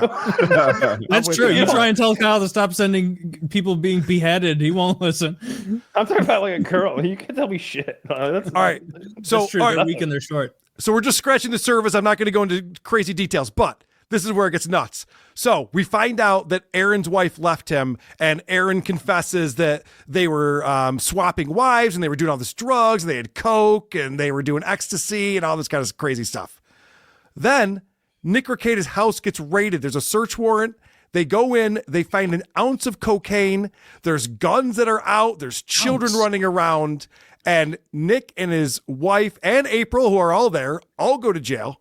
They lose the kids for a couple of months. And Aaron, yes. And so Aaron's tied to all of this because the police talked to him before the warrant was approved. Holy cow. So now there's this huge rivalry. They want to murder each other. You know, you got Nick versus Aaron, and the women are involved and everything. Dude, that So dude's then- cool as fuck. So then, yes. It's cool as fuck. So then Aaron, Get him back on. Aaron's on. Let's get Nick Rekita You back should up. get Nick back on. So then Aaron's on his show with this guy Gino Bisconte, and Aaron's talk. Do you know Gino? No. Okay, It well, just sounds like an Italian guy. Hey, with shady Gino. proclivities, you know. He was on Compound Media. Anyway, so he's on a show with Gino Bisconte, and he's talking about how he used to bang Nick's wife, Kayla, and he sends him a nude pic of Kayla live on the show, and he goes, hey, didn't do too bad, did I, huh? Pretty sweet. And Gino's like, okay, which is a weird thing to do, to send a nude of like a girl you used to fuck to your It friend. is It's weird. like, yeah, like, all right, whatever, man. Good That for might you. be a crime. Could be It seen is. as a crime. Yeah. So he was arrested for a felony for revenge porn. And so now Aaron has a felony. So Nick's dealing with these legal battles with the cocaine and the guns and everything like that. And now Aaron has a felony, and he just went to court yesterday Sorry, or how the day much coke before. was it? It was an ounce, you ounce. said? Yeah, it was like 27 grams. Did it go federal? Or, not 27. Yeah, it'd be He went 28. federal. I don't think it's federal. No. I was gonna say like I was in prison with a dude who was an ounce of coke was his deal, and he got a year in the federal prison, I believe, or maybe 18 Really? months. It was something like that. Was he dealing? Was he Yeah, transporting? Okay, He so both this simultaneously. was all personal use. I mean, it's hard to argue that with an ounce of cocaine. I promise you. You better have a like I tell you, the prosecutor is going to argue that an ounce of, and if you've got any baggies in there, if there's a scale anywhere in there, and I don't even mean like sitting next to it. They dug my kitchen scales out and took all kinds of pictures. For your ounce of weed. I did not have an ounce of weed, Taylor. Or what was the amount? They said 16 grams. I That's had so little. But that's not. But that's more than there was, because there was 14 grams, I think, that I had like got caught with in the bag. But back home, the reason I was getting that bag, Taylor, is because I was out, fresh out, been out, smoked everything there was, and I scrounged. But somehow they found 2 grams worth of like powder that in my house to like tack on. I think it was something like that. I thought it was concentrate. Did I make that? I read it. What I'm saying is, like, I had 12 or 14 grams. I think it was 14 of concentrate in the bag. But then back home, they found like 2 grams of flour, like in a drawer or something, like junk weed that like would have disposed of. Yeah, like couch cushion powder that they were trying to. But then literally they didn't find like a couple nugs of just weed that I had that were in like another box. So in fairness, neither did you. As soon as I got out, as soon as I got home from jail, I was like, let's smoke all this up. I thought you were getting tested. Well, yeah, but I'm gonna test positive no matter what. Like I'm already like this. He had no body fat. He would pass that I'm thinking easy. Prison. As soon as you got home from jail. Oh yeah, as soon as I got home from jail, I immediately smoked all the weed that I had left, which was only like 1 bowl or 2 left or something like that. I was like, let's get rid of this. Best way. So an ounce of cocaine for 3 people. How long does it take 3 people to do an ounce of cocaine? I have no idea. Depends how Do you know, Carl? is. They were doing a lot of coke. It probably lasts them a few weeks. Okay. So then 3 people doing it heavily a few weeks, that is a lot. So Zach, maybe a couple months, but it depends on how much they're doing. Zach actually posted this in the chase. Says, during a search of Rekita's home, officers said they found drugs that tested positive for cocaine and ketamine, along with drug paraphernalia. Rekita and his wife were charged with 2nd-degree drug possession, child endangerment, and a gross misdemeanor firearm charge. Now, I will say that child endangerment has been wiped away. That's good. Okay. They got the kids back. Yeah, they got the kids back. Everything's good there. Good. So, as far as we know, they've cleaned up their act, and there's it seems to me like some people were just doing some cool shit in the confines of their own home, and Johnny Law came a knocking, busting in. I had a good friend who got like swatted, and they busted in, and wouldn't you know it, he's got a big old bag of weed sitting on his table right there, and those charges did not stick because they shouldn't have been in his house. That's not why they came in, right? Yeah, it's not why you came in, and the reason you came in was bullshit anyway. You're not gonna. So I was glad that didn't stick, because he had a big old bag of weed. How much was it? Do y'all remember? I think it was just over an ounce. It wasn't like huge. Who was it? White boy. I mean, he had a. Yeah, an and they had to give him weed. Is such I'm pretty an sure unassuming, like you can see an ounce of weed on a coffee table and not think it's a big deal. Like it's not, and it's also weed. So maybe I'm biased in that, like, I see a big gallon bag, if not even full of weed. An ounce of weed is quite a lot of weed. Like it's. I've bought ounces many times before, and it's not an alarming amount of weed. It's a quart bag full of weed. Like a quart sandwich bag full of weed. Yeah. I guess I don't know what a quart sandwich bag is. Like a sandwich bag? Like you put a sandwich in for lunch when you're a kid? I was trying to picture what it would look like stuffed, and then do a little retroactive analysis to whether or not I've been ripped off in the past on the ounces. If you don't think an ounce is a lot, you've been ripped off. White boy had 30 an grams. ounce would last me months and months and months. 30 grams. Now I live in Zach, see if you can find a picture Missouri, of 38 grams of weed, because that'll like fix this whole thing. Yeah. Like literally Google picture of 38 grams. But yeah, to your point, Kyle, I felt 28. Yeah. To your point, Kyle, I felt bad for Nick, because obviously he had just re-upped.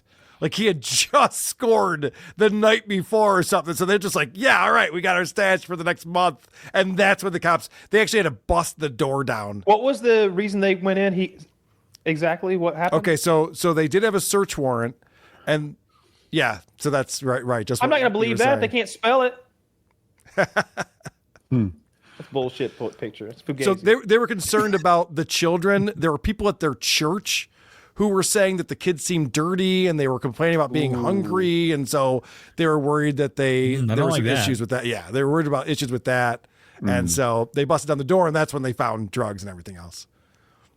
Okay, well, dirty, hungry kids. I don't care for that. Sound good. Yeah, who I don't said like that. Did the kids say they were hungry and they were visibly dirty, or was it someone trying to nail Nick with this? That was like, the kids are dirty. The kids. I'm friends with Nick, and I've talked to him directly about this, so I've heard. Are his kids dirty? I've heard this side of this. His kids are awesome. They homeschool them. The kids are all very smart, very healthy. That's my question. Are those kids dirty? Are they incredibly energetic? Have you looked under their fingernails? How do his children smell? I will say the 9-year-old tested positive in a hair follicle test for cocaine, but that has been thrown out. The evidence has, or the charge has. The charge has, but that did happen. So was it that like could happen to anybody? Like how does that happen? Like, well, or I guess what was the rationalization for like, oh, we got a false positive on a hair test? They won't say. They won't say why. Positive.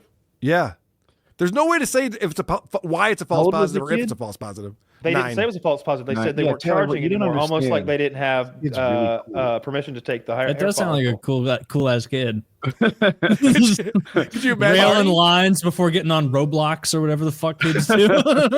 They said that the way that this kid tested positive would be like a user who uses pretty heavily on the weekends. Oh, that's no good, dude. So I don't think a 9-year-old's doing that much blow. I doubt it. Yeah, they're Yeah, just I getting have a into hard air. time believing a Like- 9-year-old is railing lines like that after Yeah. mom and dad go to bed, because mom and dad aren't going to bed early because they're doing a lot of cocaine. That's There true. has to be a lot. His Imagine how parents were much. in a throuple, right? So he comes from a long line of cool people, Taylor. A long Yeah. line of sane, normal people. that's- Do you think so? Dude, that's sick. Like if you could like get a little LDS structure with that too, that's the dream. I want to get like I want to find a couple LDS escapees, make them my ladies. All right, add them to the stable. Have LDS escape. You don't have to. Yeah. LDS isn't one of those you have to escape. I don't think. Yeah, it is. There's a whole subreddit about escaping it. It's a whole thing. There's like. Is it like really escaping, or is it like cut you- Reddit your whole people family being cuts like, you- I went to Presbyterian church and I escaped. Emotionally escaping. They put Emotional your name in like the book of woes and like strike it from the records, and your family cuts you off. It's a The cult. Book of Woes. That's so negative. Let me look I that just up. made it up, but like the equivalent of the book of Oh, woes. damn it! I was hoping. Yeah, dude, that was a great title. You had hook, line. You know and where I sinker. got it in Conan the Barbarian? They crucify Arnold Schwarzenegger on the tree of woe, and it's like where they crucify people, and he's up there, and there's like vultures pecking at him, eating him alive, and he reaches up and bites the vulture in the throat, and like rips its throat out with his teeth. Conan's hard as fuck. I'll watch that someday. No, you won't, piece of shit. No, I won't. No, Right and you after got plenty of time. Ghostbusters one. Right after Seinfeld rerun 850. I've watched so much Seinfeld, I can't watch it anymore. You brought it up earlier, and I was polite, but I can't watch that shit anymore. I love seen it many Seinfeld, times. but I'm not like when I put those I watched rerun it since I was shows a on. kid. It's over. When I put it on in the background, I'm not actually like actively watching. It's while I'm like answering emails or doing something on my computer, or I'll put it on this second monitor while I'm playing Age of Empires or something. Like I'm not sitting there fixated on it. I get Unless I'm like about. trying to show it to my girlfriend who doesn't have the requisite Seinfeld knowledge to understand all of my to have a jokes and conversation. references Yes, and everything. right. Yeah. And so I have to basically show her all Educate of Seinfeld her. and then show her all of King of the Hill, which I See, that's what I've been dramatically trying to do. underestimated That's how what I've been much trying she to do for loves you. King of the Hill. She loves All right, so King now of the the Hill. same way you feel when you make a fucking Hank Hill like no butt cheek like reference, or a Bobby Yeah. Hill, that's my purse, I don't know you reference, and she doesn't laugh along even though it's hilarious. That's how I feel a million times every time you don't know a fucking classic film, a Terminator or a Commando or a Running Man or what did you just not know a minute ago? Like that Ghostbusters? I've seen like bits of it on TV though. There's a new Original one. Ghostbusters. It's pretty good. It's I'm not- Ghostbusters is awesome. They replaced the whole cast with women. You'll love it. No, It's just No it's one just has slower ever- gals. Women and Leslie Jones. Yeah. I am not a Leslie Jones is cinephile. disgusting. I have not seen a ton of movies, but Kyle, I don't think you've ever made a more compelling case as to why I need to see these, because I know the frustration of a failed reference not landing. And now knowing how often you're forced to do that with me is upsetting. I need to watch. All right, I'm going to watch Terminator, and then Terminator Don't 2, even say these and things. then Don't I'm say going to these watch, things. and then You're I'm going to like, watch Lethal this is Weapon. like a husband that has battered his wife. He's like, I'm going to be better tomorrow, baby. I'm going to get you in It's your like a car Sean and a new Strickland fight dress, and I'm lead-up. never He going to tells hit you what you again. want to hear, but it doesn't Outta do here. it. It doesn't Outta here with manifest. lies. It All never those manifests. lies. All right. No. Well, I mean, let me know when you want some culture, and I'll help you out. All right, because I got the like it's just a smorgasbord of great films over here on Plex. I'm about to start watching some of the Oscar nominees. I think the film's Brutal or The Brutalist or something with that big nosed fella. There's some controversy because I think they tinkered with Adrian Brody is the actor's name. They tinkered with his accent, I guess, with AI and made it better than it was or something. And What's wrong with that? I guess he's getting awards for his acting. It's nominated for best. It's not just nominated for best picture. It's the most likely winner of the best picture for Oscar this year. I looked at the betting odds earlier. Well, the film is, I believe, The Brutalist. I think that's the name of the movie. But Adrian Brody's the main actor, and I think his accent has been modulated and made better somehow by AI. Is it okay to be on like performance enhancing accent drugs as an actor? 100%. I think that his instrument. AI is going over it. I think as an actor, one of his instruments is his voice, and someone tried to compare it to when they brought Luke Skywalker back, and it's like, whoa. Well, we're not giving that actor any medals for this either. We're just glad you stood in as a mannequin and we could bring our childhood back to life, bro. Like nobody's slapping him on the back, the actor that did it. But meanwhile, Adrian Brody's the guy getting all the accolades for this performance. But you're telling me that's not what he really sounded like? Who's the snitch you tattled on this and said they used AI? They admitted. They came out what accent was he trying to do? I don't know any more than I've told you. I think Kyle and Taylor are wildly wrong. Some people just don't do accents really, and if AI helps them out, that imagine if Woody got an AI and suddenly he was just like I was the accent guy of the show. He was the accent guy. He was incredible. No, I don't. I literally translate to Japanese sometimes. Now it's come into my wheelhouse, and I don't like it. AI finally came for. That's the way it goes. Comedians. They're going to come for podcast retards. And then there was that one clip from a year ago where someone posted where they're like, "Hey, I told an AI engine to simulate. I fed it 5 episodes of your show, and then told it to like simulate an episode."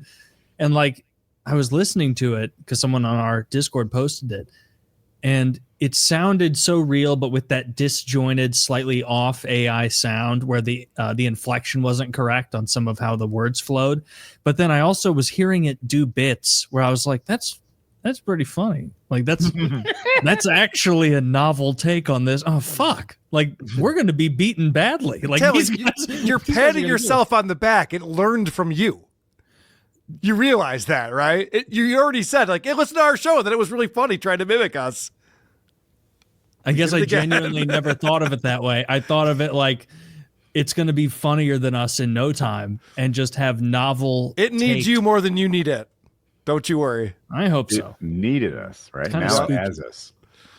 This is episode 736. It has all the data it needs. That's true. You're right. Good point. How many hours of it listening to me do Indian guy does it need before it can just master that? Probably 20 minutes. It has enough. Yeah, it has plenty. That's thoroughly touched on. But yeah. Well, I'm going to learn more about this Nick Rekita situation because it sounds like his kids may not have been doing coke. Could have been a false positive. I think it was a false positive, yeah. Maybe a false positive. I doubt the 9-year-old was hitting rails every weekend. I doubt it. That would be surprising. Yeah. Right. I don't know. Maybe it was in his hair. I don't know. Like, are you I'm just trying to think. I was trying to think of something else to move towards. Are you familiar with Karl, with who Destiny is? He's like a YouTube guy. Yep. Or a political streamer. Yeah, liberal. He started doing video games and now he debates people on liberal politics. Yes. Yeah, big time video gamer turned political guy. Mm-hmm. He's in some not so chill water. He's in some hot water right now. What did he do, Taylor? Wasn't he sucking a guy off or something? Wasn't there a video that came out not too long ago? That's not the controversy. I didn't watch that controversy, but I did see people say he was giving bad head. He's using his teeth. A real toothy beach. Don't care for that. Enthusiasm, squeezy ones. Enthusiasm. That guy needed some blue chew. That's all it was. But he's a bi guy doing what bi guys do. That part wasn't the issue. I guess. Oh, he's being accused of sending, I think, a video. My chat said it was audio, but video game chat's not the best source. I've also heard he sent a video to a friend, and then that friend sent the video more. Like broadcasted it more, and now her intimate details are leaked. Intimate videos leaked. Revenge porn, I guess. And Destiny, I read her. What is the website called? Substack. I read her Substack about it. And she has proof that he did this. And the proof is like some texts from Destiny apologizing that it happened, wishing it hadn't happened, offering her some. He's like, look, I know that money doesn't make things right. I'm paraphrasing, but, you're having a hard time right now. Maybe like if you didn't have the pressure of bills in the world on you, then that would make things a little bit smoother. Is there some way I can help? Which, I mean, it does feel like evidence that he feels responsible. You ever offer anybody money, Taylor, for something that you didn't do? No. But again, he's not accused of doing the revenge porn. He's accused of giving it to someone who did the revenge porn. He is. Yeah. They're listening. Yeah. I watched a big video. Someone linked me on Twitter. This guy who's like a drama commentator, Nicholas Diorio, made like an 1.5 hour long video. And so I just put that on the side, today while I was doing some work just to hear what was up.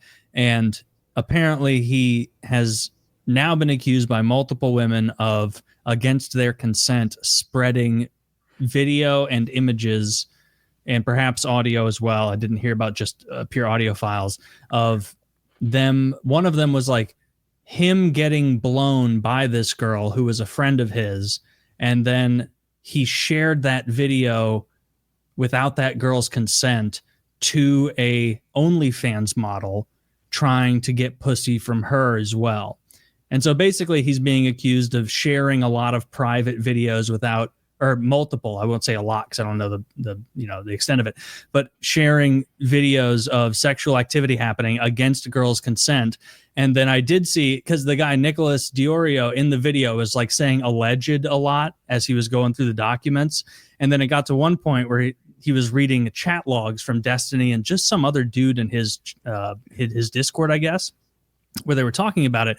And Destiny said something to the effect, and I'm paraphrasing, but this is basically it, where he was like, dude, I'm worried about just offering her money because then it would seem like I'm like, hey, I know I just betrayed your trust in like the worst way imaginable. Here's some money, LOL.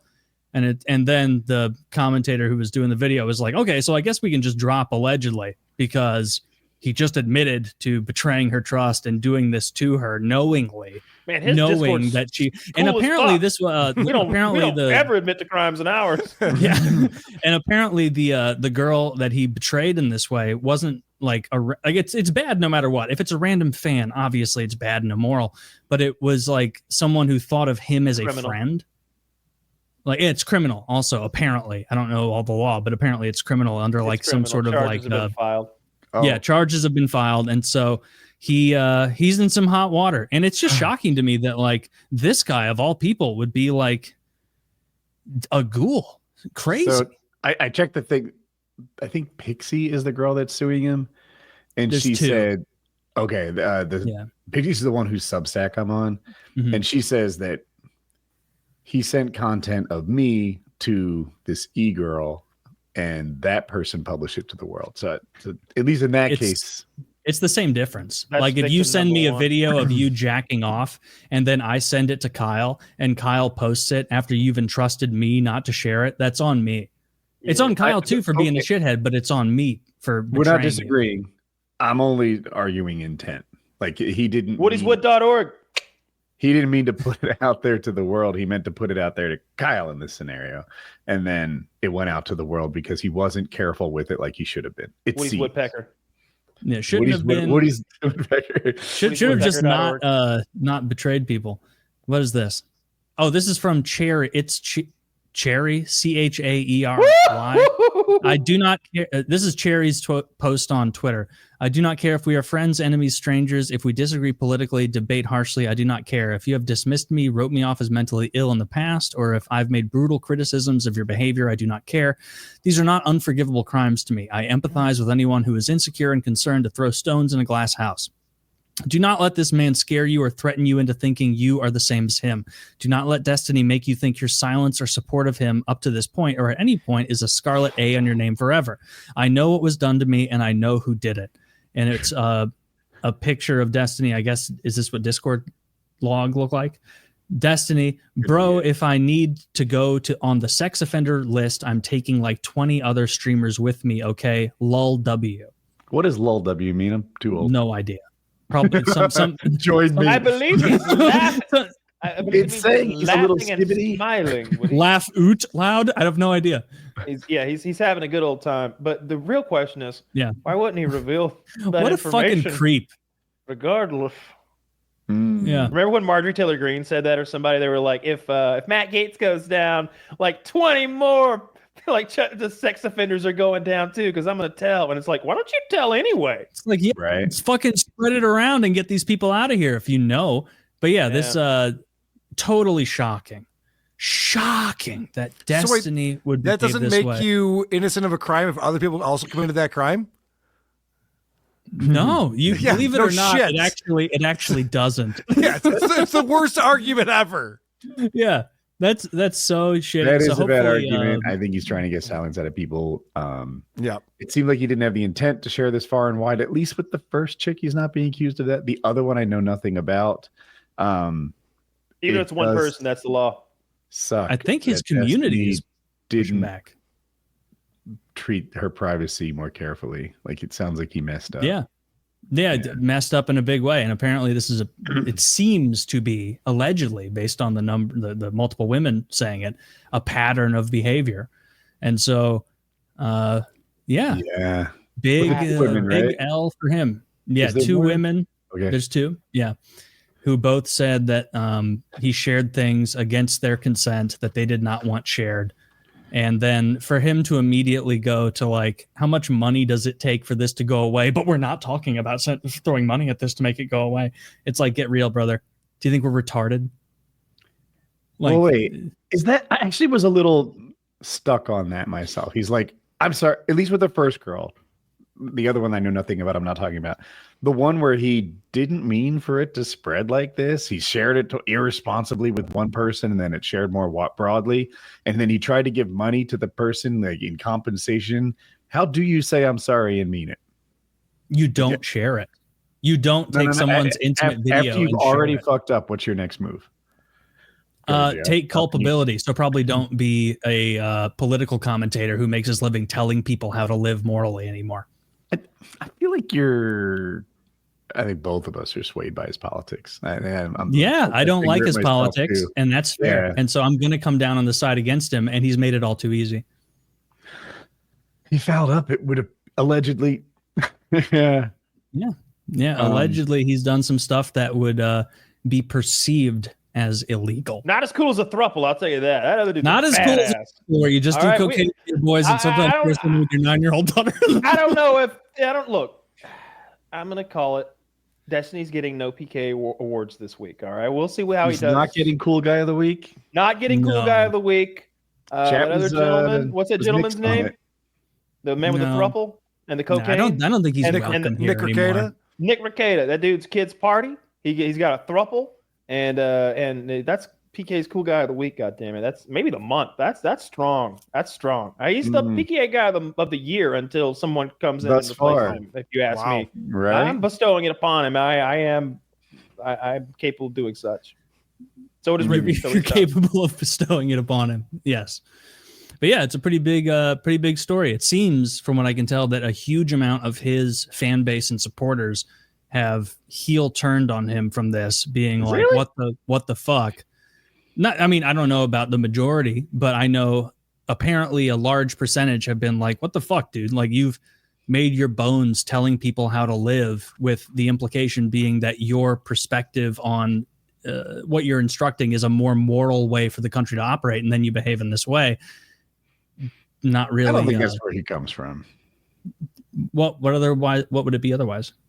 Well, he'll say things like, we trust institutions because we don't have the expertise to do everything ourselves. You trust just institutions every time you drink from the water fountain, every time you do this, every time, you trust that your gas, when you buy a gallon, will get a gallon.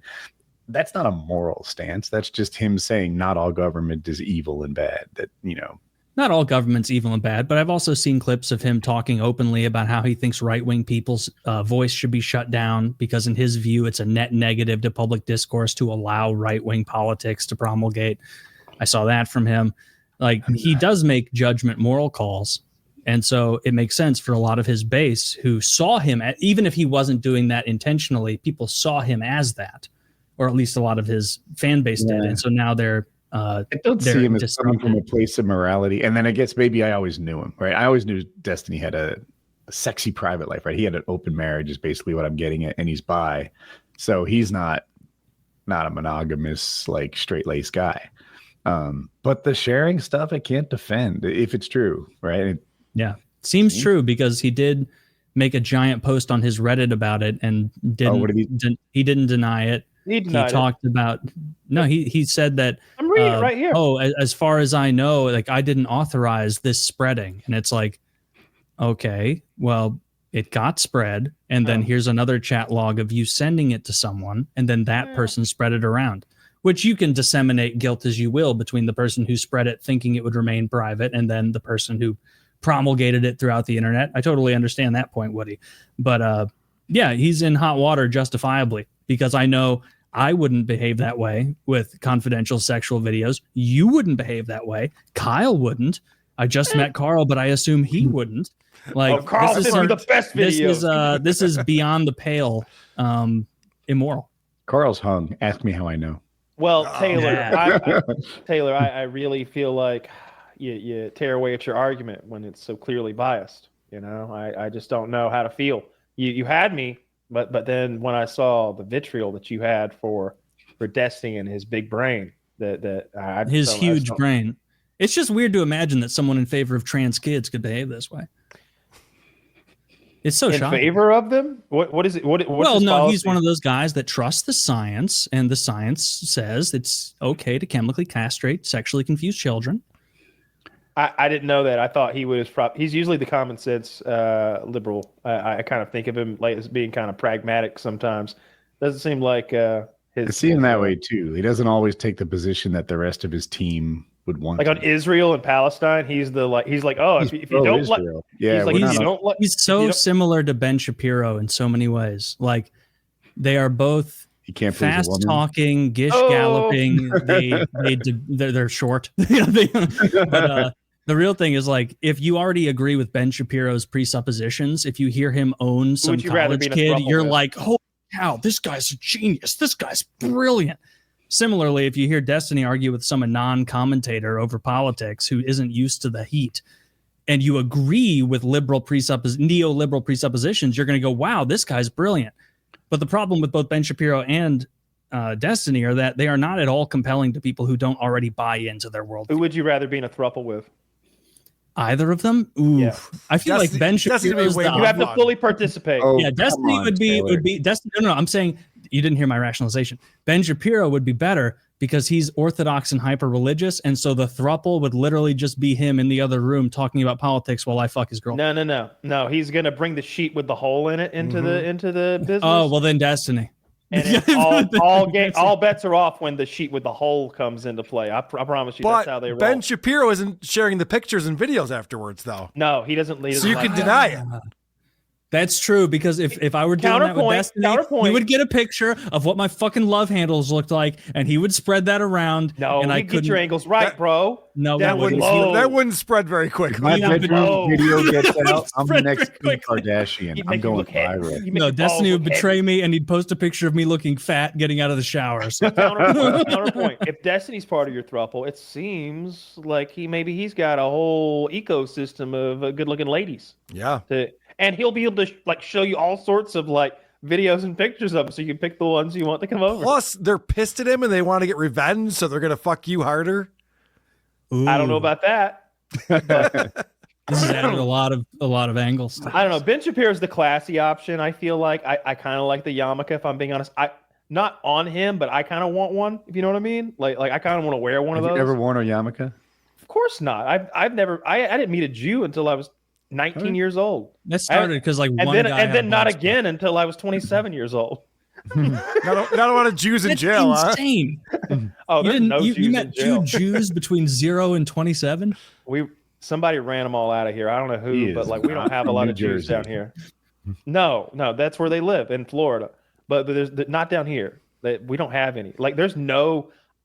I'd never seen it. There are no synagogues. There are no temples. There are no Catholic churches. Those don't exist here. Like in the rural areas of Georgia. Like sure, in Atlanta there's Buddhist temples, and the Buddhist temple is beautiful. But like everything you can imagine. But outside the Atlanta in the rural areas, I didn't see an Asian. Catholics. There were no Asians. I didn't see one until I was in high school, and then it was just the one. I'm thinking about the street I lived on, like how many Jewish families I had, and I don't know why I never put this together. I'm like, there's the Goldsteins, the other Goldsteins, the Goldbergs. Like it just keeps going. Well, there were the silver coins. I have neighbors that go to other people in the neighborhood and make them turn on their ovens on Saturdays. Like they're those Orthodox really? Jews that can't touch so anything like that. Yeah, it's just like, do you think God doesn't know what you're doing? The gall. The God gall they can't- have to God even can't see name through it. themselves something like Bruce. Goldstein. It's like a hobbit's name. It's like Proudfoot or something. Yeah, it is like they showed up at Ellis Island and they're like, we don't know what your name is, and he's like, call me Jeremiah Sheckelberg, and it's like, are you sure this is like offensive? This is you're setting yourself up for failure here, Mr. Sheckelberg. No one's gonna like this. But yeah, anyway, the Destiny situation, very interesting. We'll see what happens. And I'm taking all my knowledge from an hour and a half video from shout out Nicholas Diorio. Did you think the video was as unbiased and fair as it could be? You think it was? He's the way he was like adding exposition throughout it is that he clearly was a Destiny fan that is now like kind of upset about it, and is like in the first half of the video up until he got to the text post that where Destiny says, hey, what am I supposed to do? Go to her and say, hey, I betrayed you in the most inhuman way imaginable. Here's some money, LOL. Like up until that point, he was like throwing allegedly around a ton, and clearly not. He clearly like didn't want to go in on Destiny super hard. But as the video went further and further, and he looked through more chat logs and whatnot, he became more and more critical. On her Substack, she has what looks like a Discord post from Destiny. And he wrote, this feels super lame. And I don't want to imply that somehow just giving you money helps anything go away or fixes anything. But if you have any bills or owe any money or have financial stuff I can help with, I can at the very least chip in and help with any of that. So at least there's one less thing for you to worry about and stress over while you're worrying and going through this. And I read that and I was like, I can't tell if that's good guy damage control. No, that's guilty guy damage control. We've all been the lens you're seeing it through. You're not a big Destiny fan, it appears. Like, what would a good guy do? I might say from never got a doing it in the mean first and hateful grudge against Destiny. A mean and hateful grudge. No, it's just to me that's very apparent as like guilty guy behavior. Like he's trying to the same way like Trump didn't want Stormy Daniels to come forward like with any of like sexual dirt on him. Like, oh, he's got a fucked up dick. He can't, his stamina is like 2 minutes or whatever. Like he paid that off 2 in minutes? that way Wow. to cover himself. Yeah. 2 minutes. He's a real wish. marathon man. The rest of us But, people. Yeah. And so like to me, it reads that way. I don't have the facts behind it. You know what it but sounds like that's to what me? It seems. I've done this before. You get pulled over, you're You've done this. speeding. Okay. Maybe there's something in your car, and you go, "Listen, officer, I don't know if this makes a difference or not, but I got a buddy who's a state trooper, and he just told me to let people know. I think it's weird personally. I don't want to even be doing this, but here's his card. You try to play it like real coy, but you're guilty. Yeah. You're trying to get away with it. It doesn't look like he's innocent, trying to make things better. Right. To me, it is proof that he's the original source, of some sort, allegedly, but I don't think it's proof that he's bad. If he's You also don't put that in writing, though. Destiny should know better than that. Well, yeah, He's been on the internet his entire life. So many of these like sex or quasi-sex like related things, there is no evidence. They're bad things that happen in privacy, in person, often in a dark room. There's no evidence, right? Yep. She said no. He says there it is. This is all out in writing. Like there's logs of it. Yeah. And like there's logs of the girl talking about killing herself. Yeah. Because she doesn't see an inroad back because she's so ashamed of what he exposed. And so like, yeah. I hope she gets the therapist she needs to help her out of this, because I view like internet content like this as like, bro, everyone on earth has a sexy photo of him somewhere or her, right? Like this is a thing that exists. I don't look at her. Zach, you got this pics of Woody? Throw some up. Zach's got them. He shared a video of her giving him head. So it's not even nudes. It's like a sex video. Okay, check. But like everyone's given head, right? I know Taylor has. But like I don't look. The frantic rationalization of this is shocking. Like I don't know. These are human activities that humans do. Now we know that she's given head before. It's not a surprise to me. Satan, is that you? Yes, your advocate. He's over here. Yeah, your advocate. She did not want videos of her giving him head published, and he shared it regardless. Yes. And his instinct was to coyfully offer money in order to shut it down. And now it seems that even his most devout fan base, a large percentage, Satan is said that he no longer wants you to be his advocate. Yeah. He's dropping a lot of his fan base seems to, and you know, I would need to like go to his subreddit and like see more thoroughly. But bad now, I get it. Well, I mean, no, I'm taking it just from people have been saying he's bad for years, but like of his fan base. Trump. Many of them. Yes, people have been saying it. Everyone's been talking. No, everybody's talking about how. Yeah. Are you serious? Yeah, So that you guy. can see the bias in both of us. I don't know. But I think my bias is maybe being a little too harsh, and your bias is like almost trying to minimize it. So maybe I'm maximizing, you're minimizing. Like would be a fair. Yeah, maybe. Well, here I am stuck in the middle. And here I am stuck in the middle. Kyle doesn't know whether or not it's okay to, against a woman's consent, share sexual videos she explicitly asked to not be shared. Who's to say? It could go either way. Because he says things about Fox that I agree with. And so it adds a lot of layers. Let's just call it even. Let's just call it even. Bill Cosby rules. No, at the very least, but I don't know how you could take him seriously as like a political commentator. I do worry this is going to hurt his career. I just throw a quick thing. Like when I saw that Destiny gave head, I was like, so what? I knew we knew he was a deviant. I knew he was bi. That was a joke. That was a joke. Jesus Christ, Kyle! I could see you leak. I knew he was bi. So what? It was proof that he was bi. What? You're also going to prove he's a dude? Like I don't care. And I think when I see, not that I have, if her video or whatever make it across my browser, whatever, it wouldn't change my opinion of her at all. No, I didn't give a fuck about him giving head because I don't care if you're gay. It doesn't matter. Like it does not matter to me. Her potential husband might care, or her potential next boss might care, though. You know, especially if she's going to be in a forward-facing part of some business. She's going to try to be a representative here. It's we're not all like, not everybody's, you know what I mean. So not everyone's as sex positive as me. Yeah, there's a real thing with like OnlyFans girls have a really hard time locking down boyfriends because of all the stuff that's out there. So I could see where that would be detrimental to future relationships. Dude, I couldn't. Oh, for sure. Yeah, it's like it's incredibly damaging for her to have that leak, and it's understandable why she's could undo it. Mm-hmm.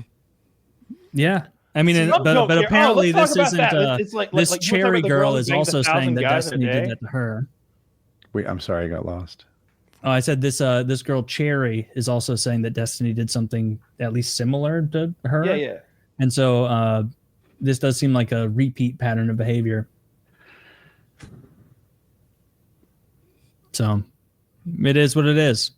I'll continue to not watch his content and just see what goes on.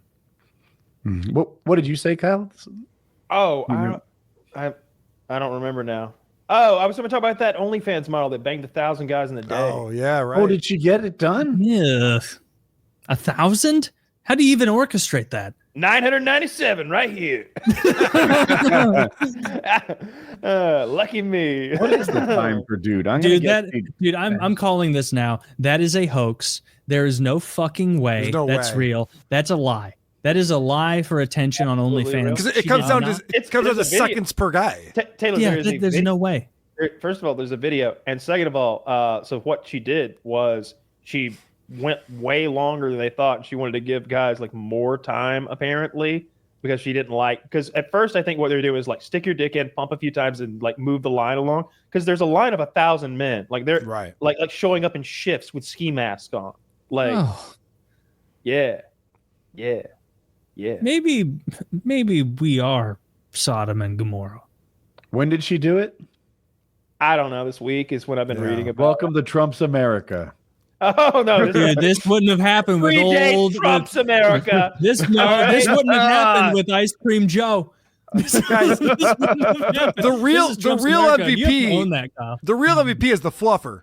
Because if you're walking up to that line, you're watching all these dudes do that, you're just like, oh, I can't get it a hard on. And then some chick tickles your balls, you're like, all right, yeah, I'm in, let's go. Dude, can you imagine being 5.5 hours into a line to fuck? You've missed lunch, like you've been like at 40% chub the whole time.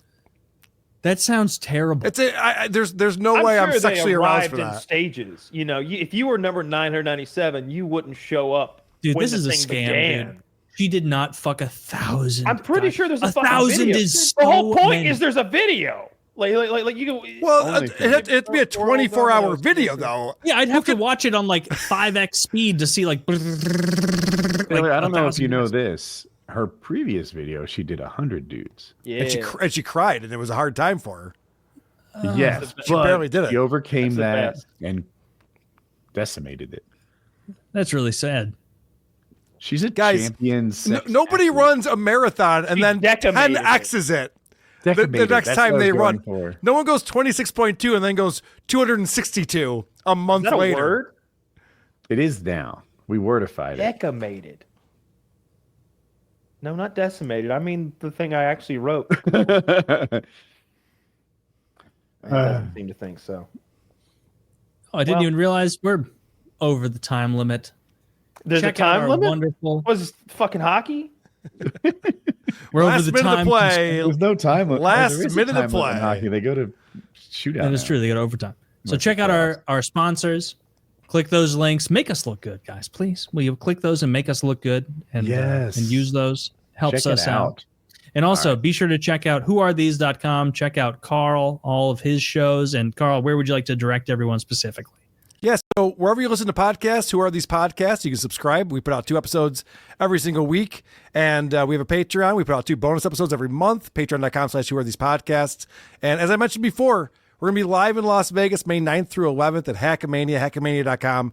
Promo code WATP if you'd like to come and hang out with all of us. Dick Masterson will be there. Anthony Cumia might be coming. We don't know yet. Nick Rekita might be coming. It's going to be a blast. We're going to this thing on Sunday that I hear weekend. Barack Obama might attend. Barack Obama's definitely going to be there. Non-zero chance. Roseanne Barr, You know we're he's dating Jennifer Aniston. Muammar Gaddafi. I heard that drama. She might be there as well. Could be. We're going to this thing that's just outside of Vegas. I don't know if you guys have heard about it, but you can shoot machine guns and flamethrowers and ride ATVs, and there's a thing where you can blow up a car. You can set explosives in a car and blow it up. So we're doing that as well on the Sunday. Come down to Vegas, hackamania.com. Check it out. Check him out, guys. PKA 736.